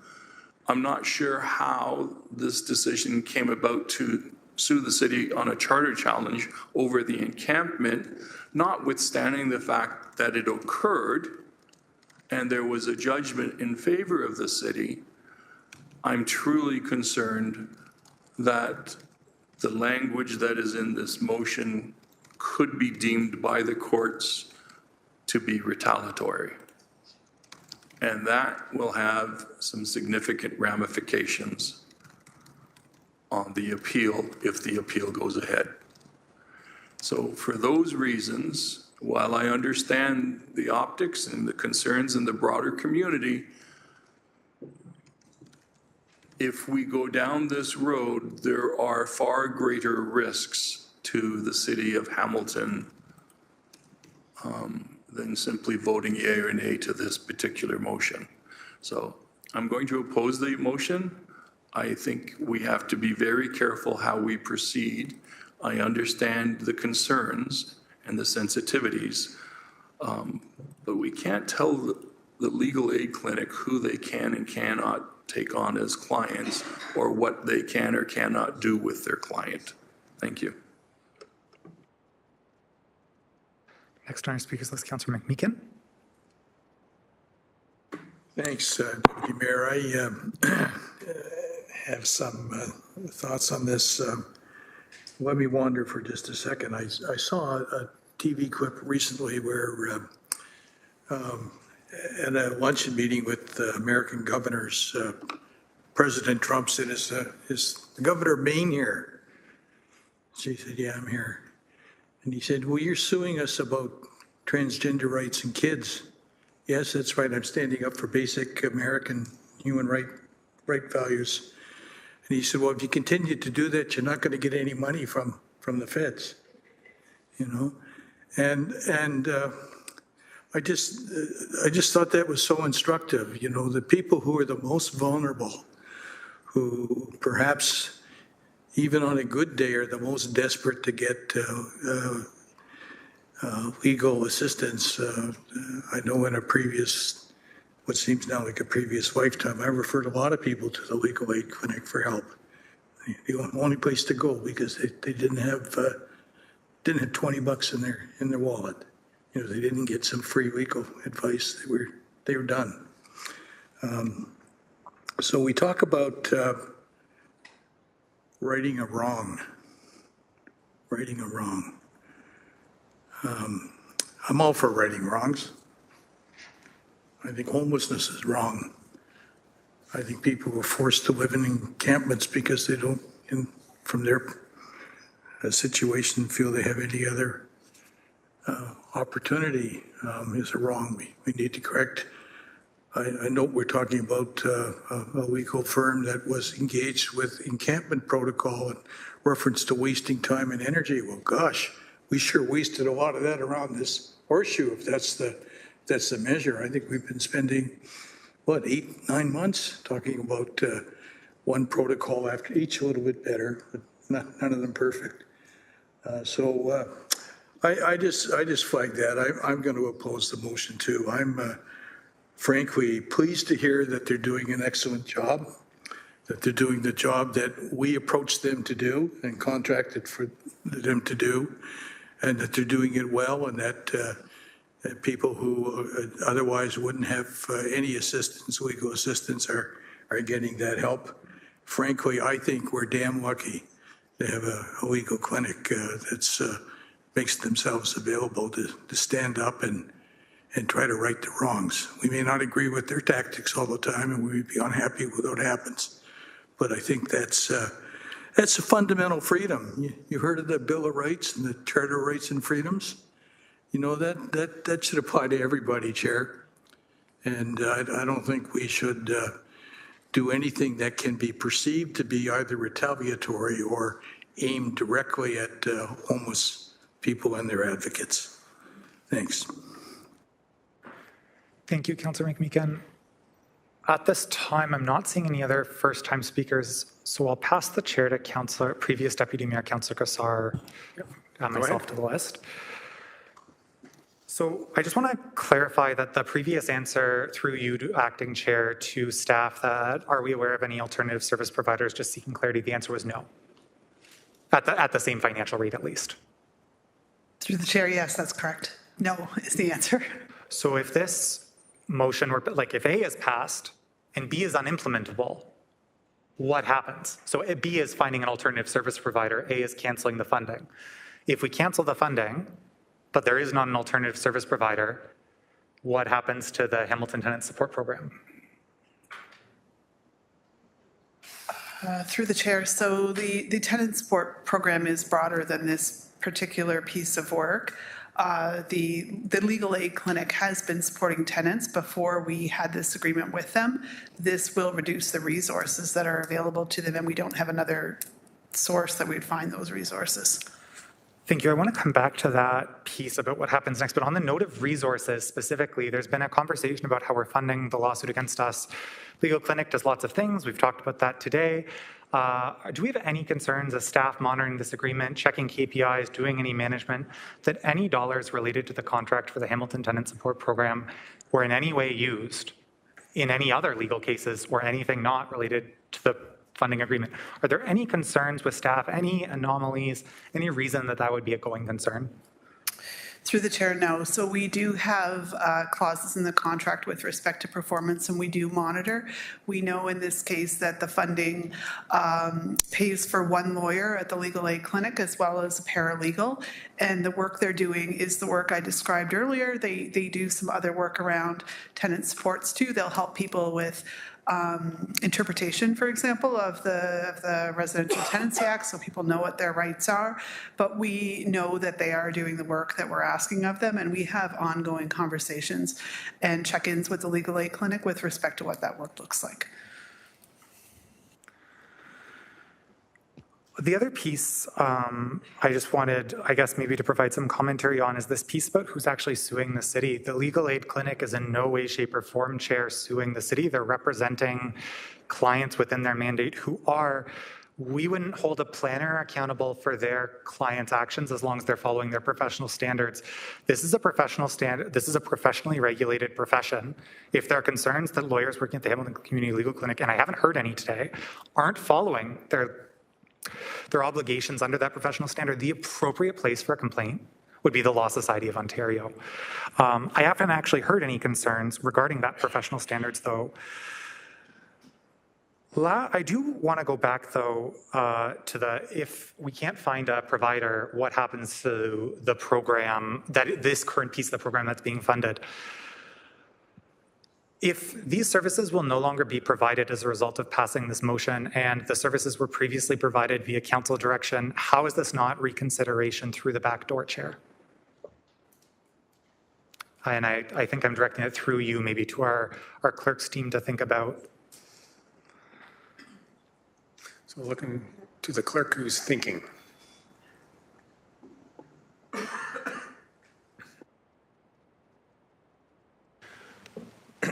I think there are a few what ifs in that. So it's difficult to say that it would be a reconsideration because it's directing to look for other sources. Thank you, Chair. I've asked and answered. Last commentary from me, I'm seeing I have some time. This motion has been in front of us a couple of times. There's been a conversation about accountability. To me, I think accountability involves bringing motions forward, regardless of our procedural standing rules. If this is in order, I want to be clear, this motion's in order. At committee first, to allow for delegates to talk, to allow for deliberation. This is a point that the mover frequently brings up when other individuals bring motions to council directly. It was brought in the budget process after public delegations ended. It could have been brought forward at a GIC meeting. It could be brought forward at other places.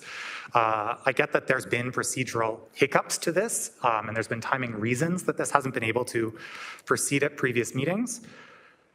I think it's really unfortunate that it's here and there has never been an opportunity for delegates to speak on this motion regardless of what agenda it's been on. Those are my comments. I'm opposed to the motion. Okay, Chair, back to you. Just going to see if there's any other first-time speakers or if any second-time speakers would like to join the list, but not seeing any and seeing some fervent head shakes. I think this has been moved, this has been seconded, and we can proceed with the vote.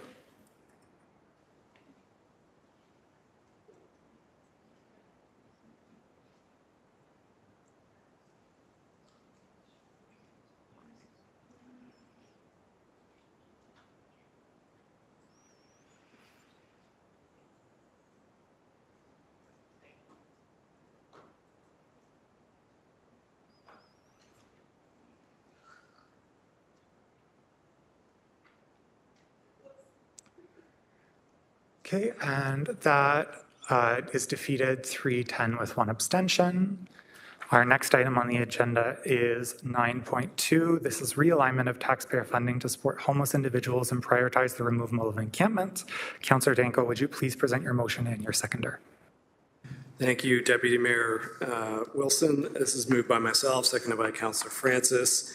Just making a slight change to the fourth whereas. So instead of as written, it'll read, whereas various third-party organizations have been identified as working to maintain homeless tent encampments in city parks and are encouraging encampment residents to resist options other than encampments.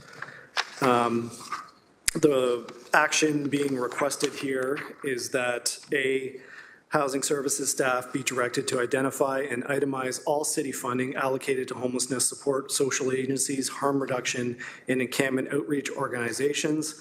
And B, that housing services staff use their discretion to realign city funding as required to organizations that are fulfilling their individual funding mandates, working with the City of Hamilton in alignment with council-approved bylaws and policies, with a focus on eliminating homeless tent encampments in city parks beginning tomorrow, March 6, 2025.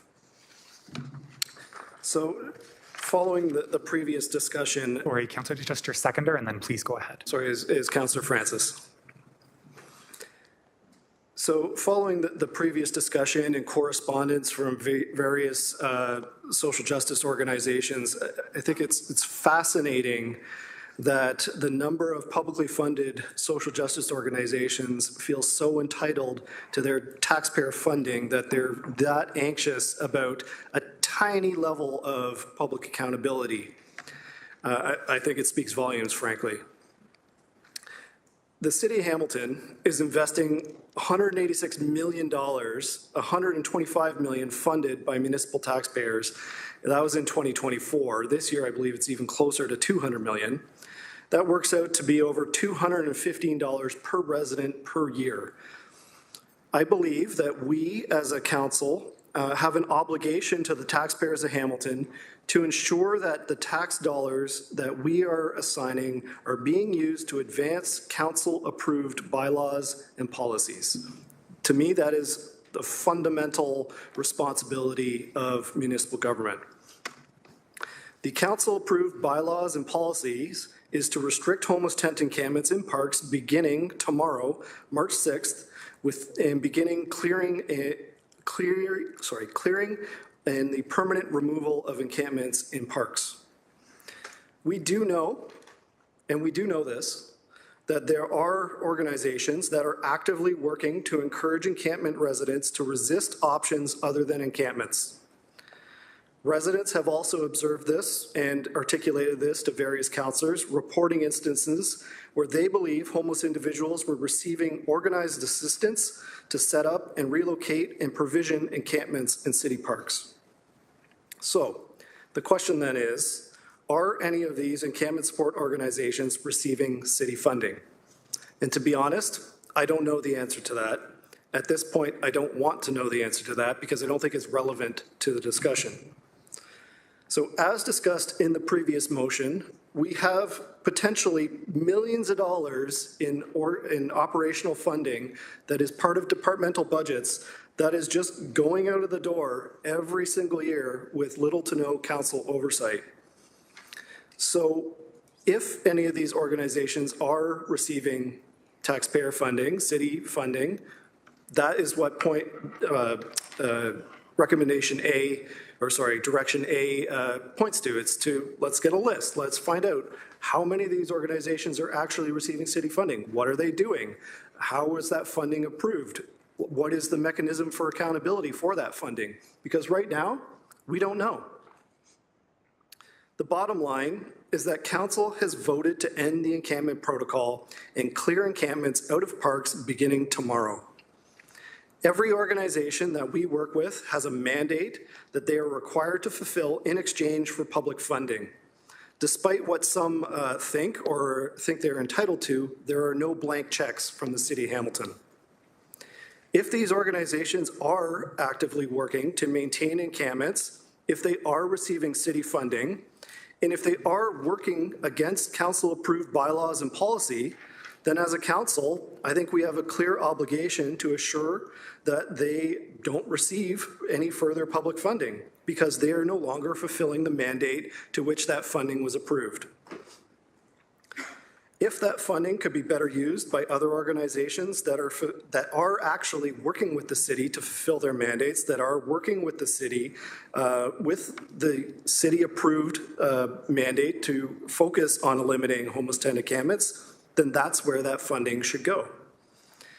And my message to organizations that want to maintain tents in parks, that want to discourage people from going to shelters, that want to maintain homeless tent encampments in public space throughout the city, do it on your own time, do it with your own money. Nobody has any problem with that. But if you are receiving public money, I think taxpayers deserve accountability. Let's reassign that money to organizations who are actually working together with the city towards the common good. Thank you.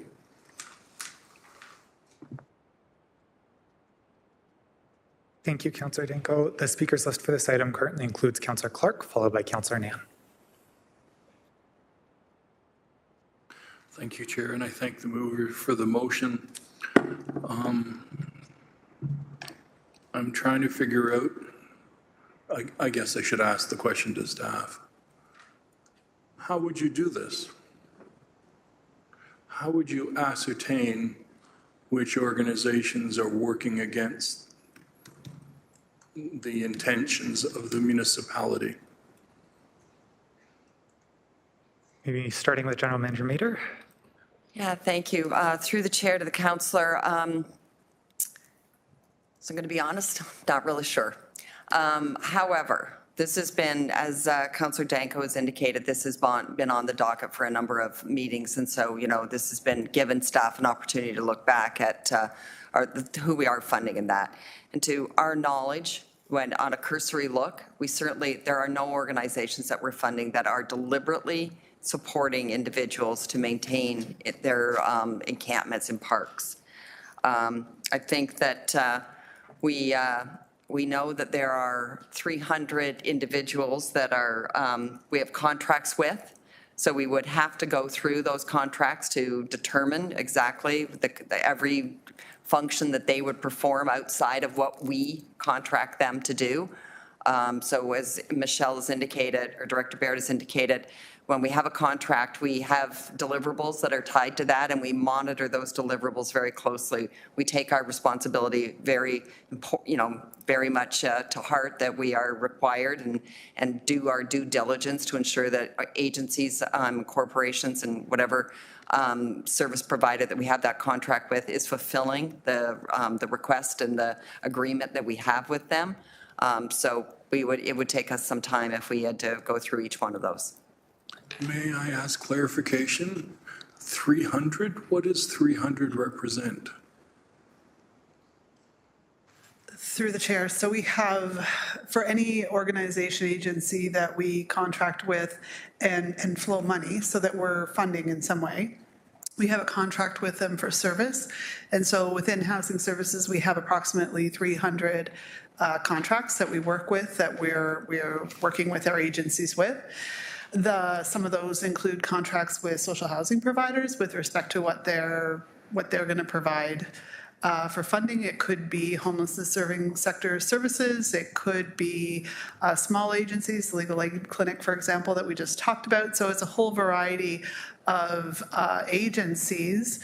We are quite clear in those contracts with what we're expecting that they're doing with the funding that we contract them for.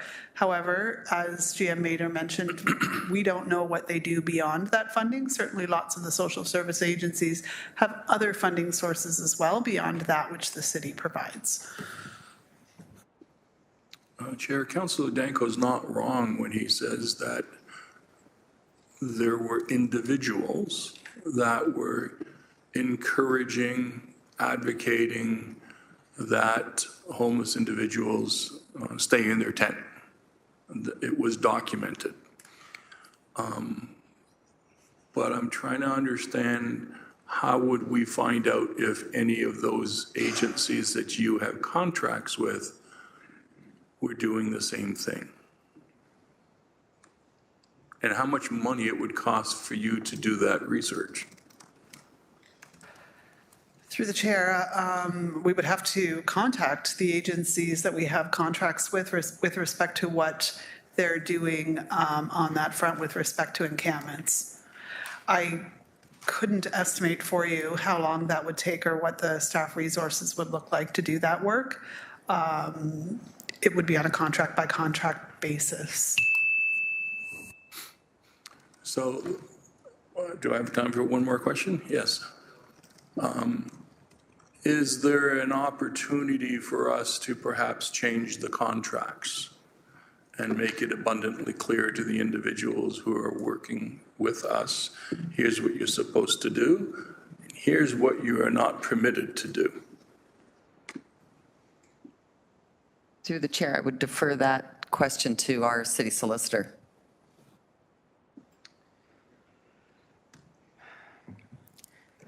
Through the chair, we have, for most of our agreements that I've seen with our homelessness social agencies, we have a standard funding agreement and we have a schedule that we attach to it of the services that they provide. We could amend those to make sure, well, before I say that, there is a provision in all our contracts for them to comply with all applicable laws, which would include bylaws. And so we could make it clearer if we wanted to do that, to amend those clauses to make sure that they comply with council-approved policies. What that looks like in terms of homelessness and encampments, I suspect it could be that, as Councillor Danko's motion says, that they do not encourage people to stay in tents. And so it's something that we could consider doing and attaching it to the contract. Because people living in tents, it's not humane. Nobody, even the few that I've spoken to who are living in tents, they don't say, I want to live in this tent. I can't get along with this landlord or that landlord, and that's how they ended up in the tent. So is there, instead of trying to root out who did and who didn't, which I think is going to be really challenging, I might suggest that we modify the request to rewrite the contracts to ensure that they understand that while they're working with the city of Hamilton, they have to comply with all of our bylaws, which includes the current situation with encampments. I think that's something that you might want to consider. And Councillor Clark, just so I make sure this is actioned, was that a suggestion or was that or maybe a motion? It's more of a suggestion. Noted. I look to the mover to contemplate what he's trying to get done and whether or not this might assist. Thank you, Councillor Clark. We have a couple other first-time speakers, so plenty of time for contemplation. Councillor Nan, followed by Councillor Taddison as our speakers list. Thank you, Deputy Mayor. So most folks already know that I say this often. It's my belief that the role of every level of government isn't simply to uphold human rights, but to tend to the conditions that advance them.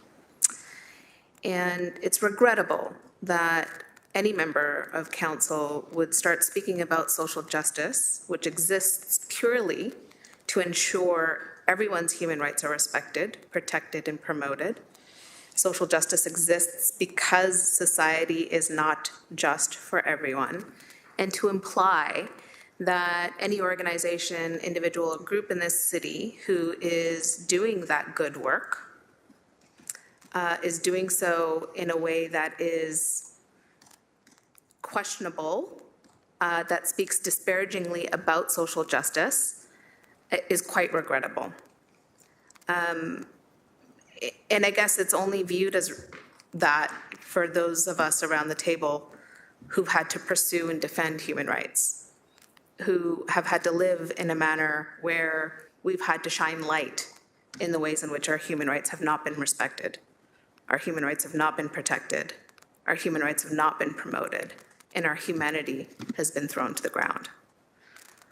I'm not speaking specifically to the motion here, Deputy Mayor. I am speaking to the unfortunate situation of the comments that have been said through this horseshoe by members of this council. And I find it really disrespectful on behalf of Ward 3 residents, on behalf of residents across this city. I just want to reemphasize from this moment of privilege that I have to speak around this chamber that the work that each individual pursues in an honest effort to right systemic wrongs is admirable and appreciated in this community. Thank you. Thank you, Councillor Nan. Councillor Taddison, followed by Councillor McMeekin. Just a question of, on A, in terms of it says that, my glasses are not on me, so the Housing Secretariat staff be directed to identify and itemize city funding, blah, blah, blah, blah. How difficult would it be for staff just to do A in terms of collecting that information?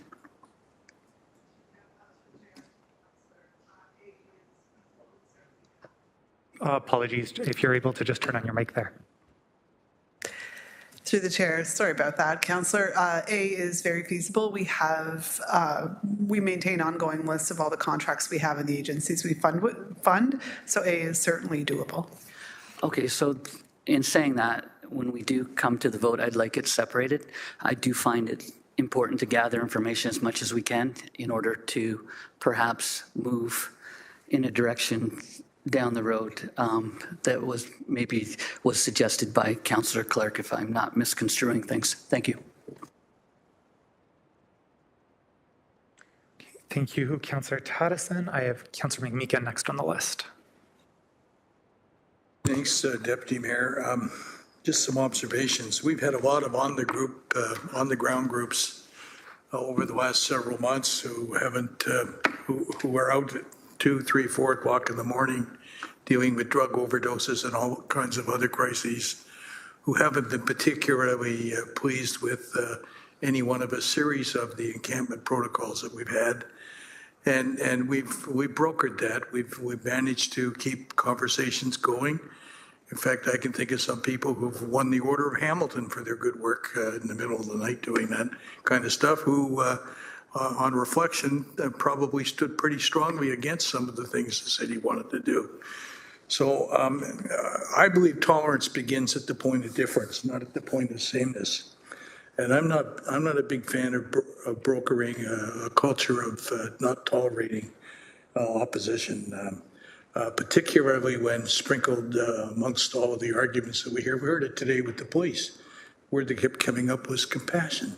What happens, officer, if you see somebody there and they you know, their circumstances, they just can't, well, you know, it won't come to that. We take a compassionate approach. You know, a lot of the groups on the ground are doing that, and they don't always agree with that. I don't always sitting around this table agree with everything we do, for goodness sakes. But you know, you learn to tolerate and respect each other, and you work with that. So I'm not keen, particularly. I mean, how do you identify and prosecute a group when our senior staff people are saying, no, we can't identify any one of those groups? And yes, it would take a lot of work to go around and identify them all. We got better things to do than have some sort of tattletale outfit out there saying, oh gosh, golly gee, I think so-and-so is not living 100% in sync with the Hamilton. It could be the police who aren't living 100% in sync with what some people around this table would like to see. So I just very uneasy about this kind of a motion from, again, Councillor Nan, a human rights perspective, and it's never easy. The people who most often have those rights abused are vulnerable, powerless people who don't have advocates.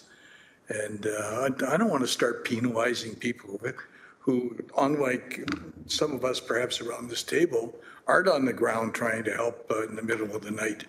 You know, these are the saints that we on a good day celebrate.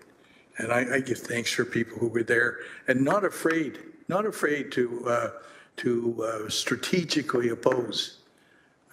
Martin Luther King used to say, an unjust law anywhere is an unjust law everywhere. And growing up, I'm a girl dad, growing up my three girls, I've always said, I don't mind you getting arrested as long as you get arrested for breaking an unjust law, right? I'm not suggesting that something, I'm not suggesting anything we've done is unjust, but those are my concerns. You know, there will be people who will be opposed. There will be groups out there. There are groups out there, you and I know them, who have real concerns about where we're going with this. I can think of a couple I've been involved with personally. You know, I've got to work that through in my own head. Anyhow, that's all I want to offer up. Thanks. Thank you, Councillor McMeekin. Not seeing any other first-time speakers, so I'm going to go to Councillor Danko as a second-time speaker. Thank you, Deputy Mayor Wilson. So following the discussion, I have an amendment to propose to the direction that would replace the amendment that is written on the original direction. So A would stay largely the same, that housing services staff be directed to identify and itemize the approximately 300 funding contracts allocated to homeless social agencies, harm reduction, and encampment outreach organizations. And B, that housing services staff articulate to all contracted service providers that they are required to follow all current City of Hamilton bylaws and policies, including the council-approved bylaw that bans homeless tent encampments in city parks. And just confirming that was friendly between yourself and your seconder. I've seen the nods, great, done my homework. Councillor Danko, are you adding any other comments, or just want to make sure? No, that's just in response to the discussion. Thank you. I'm just looking to the team to see, I don't have a speakers list, but I know there are speakers. Yeah, if it's friendly, it's as amended though, correct? Like it's not on, it's just the same motion now, the motion as amended, right? Perfect. And sorry, the names are starting with Councillor Maureen Wilson, Councillor Kassar, then myself. Okay, Councillor Maureen Wilson, you're first, it seems. Thank you. Through the chair to staff, could someone help educate me on whether our contractual agreements with providers are audited at all for delivery and practice? Through the chair.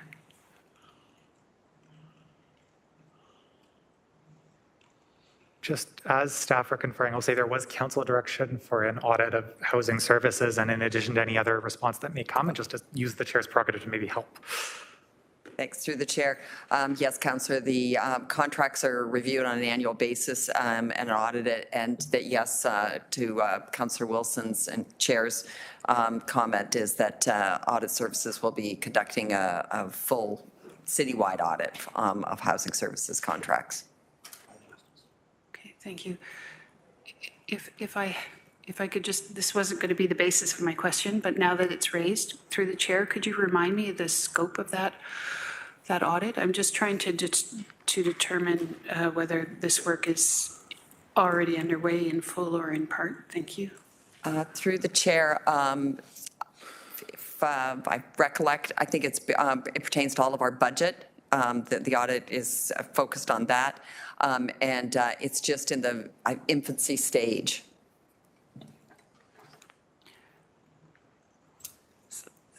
Through the chair, I just want to add one piece to that. So yes, we are just in the infancy stage with the city audit. I would add too that we are audited as well by our funders. So when we have provincial and federal funding, they too audit us with respect to where that money goes and what those agreements look like. Thank you, that's helpful. Then my second question is specific to B. Is it typical for there to be some sort of clause inserted in our contractual agreements requiring that the partner follow all current City of Hamilton bylaws and policies? Is that to the knowledge of the bench? Is that something that is typical? Is it practice? Is any knowledge of others that may do so? Thank you. Yeah. Solicitor Shields. Through the chair, yes. As I indicated earlier, and I actually found the clause in our funding agreements, which are standard, we do have a clause in there that currently says it is a condition of this agreement that the service provider, when carrying out its duties under this agreement, shall comply with all applicable federal, provincial, and municipal legislation, regulations, and bylaws. So thank you very much. I neglected that. So if I could take from that, then it seems that we already exercise B. Is that the case?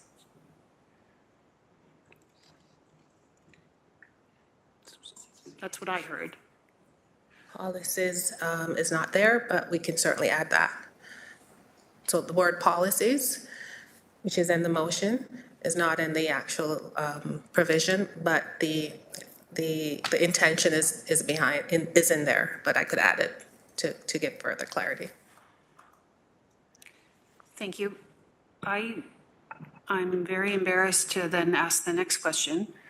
I was of the assumption that our bylaws uphold our policies. So is it necessary for us to insert the word policy if there has to be something that signals to validate any action? And that's what I thought, Chair, in our safe apartment bylaw. Our bylaw itself set out those deliverables, and any shift away from that in terms of complements would have undermined our capacity to deliver on that bylaw, and therefore the bylaw itself would have been in violation. Through the chair. Through the chair, that would be correct. And bylaws implement council policies. So I'm not trying to be argumentative here, Chair. I'm just seeking clarity. It seems to me from the answers that I have received that B is already in practice. If I have misheard, I welcome any further clarification. I I see no mics turning on to clarify. Councillor, if those conclude your remarks, Councillor Cassar is next on our speakers list. Yeah, well, Councillor Maureen Wilson went exactly where I was going. That was my understanding. I didn't think there was any daylight between bylaws and policy. So that question's been answered. So it seems that it's redundant, unnecessary. So yeah, I'm not sure it needs to be moved or supported. Thank you. I'm going to pass the chair to you, Councillor Cassar, as the previous deputy mayor. Yeah, just following the previous two speakers, I'll just say the audit A is already happening in various capacities, both in annual form by the funders, as well as through a city-directed audit through the audit program. So 3 different ways we're filing A. As Councillor Maureen Wilson just said, we already do B as a matter of practice. In my opinion, all that's left in the motion is the stench of McCarthyism. And so not on for that. Don't see any interest in kind of waving that ideological hammer around. And from my perspective, that really feels that that's all that's left in this motion. Those are my comments. Back to you. And seeing a first-time speaker in Councillor Tathson. Just maybe a second-time speaker. Just questioning, could A be delivered more quickly than the big wide scope of the citywide audit to this body? Through the chair, yes. A is feasible by a report back to this committee. Thank you. So I'd still like them separated. When we're done our speakers list, we will go to the votes and we can do them separated for sure. Councillor Clark, I believe you're on as a second-time speaker, and just encouraging everyone else to make sure that they're seen by the chair, because I don't have anyone after Councillor Clark. So if you're sitting there wanting to be there, please make sure you've made eyes. Okay, so I'll take 20 minutes. No, you're kidding. The 300 contracts, agreements. What I heard over here with the city solicitor is a clause in all of our agreements. Is that a clause that's inserted in those 300 agreements that we have? Do we know that for sure? Through the chair, yes. So we do work with legal services on all of our agreements, so that would be standard wording. That's always smart to work with legal services. Okay, thank you. Seeing no other speakers at this time, we'll move to votes on A, and then after that, we'll go to B. So Part A was moved, it was seconded, there's no more discussion. We're gonna go on a vote just on Clause A as amended, which is the list from housing, the difference between the original A and this is specifying housing services, the 300 contracts. Those are some of the amended pieces.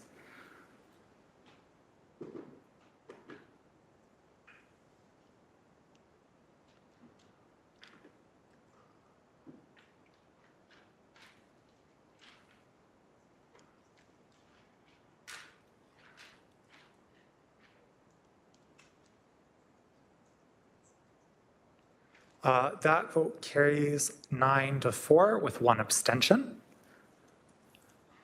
And now I'm going to call for a vote on Clause B.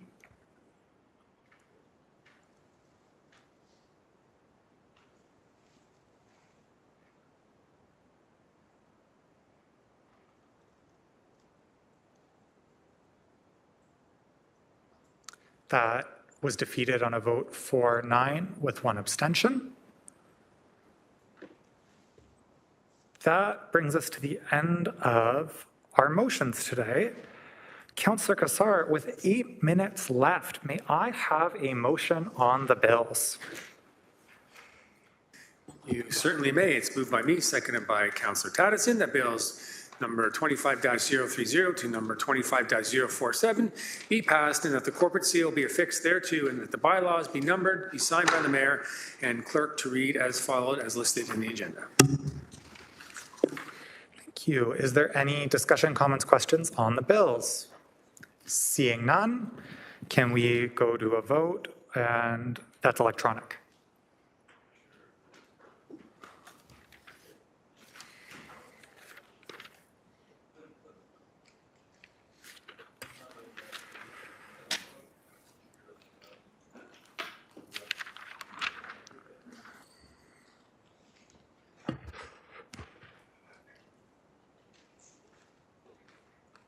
That carries 14-0. There being no other further business, this March 5th council meeting is adjourned.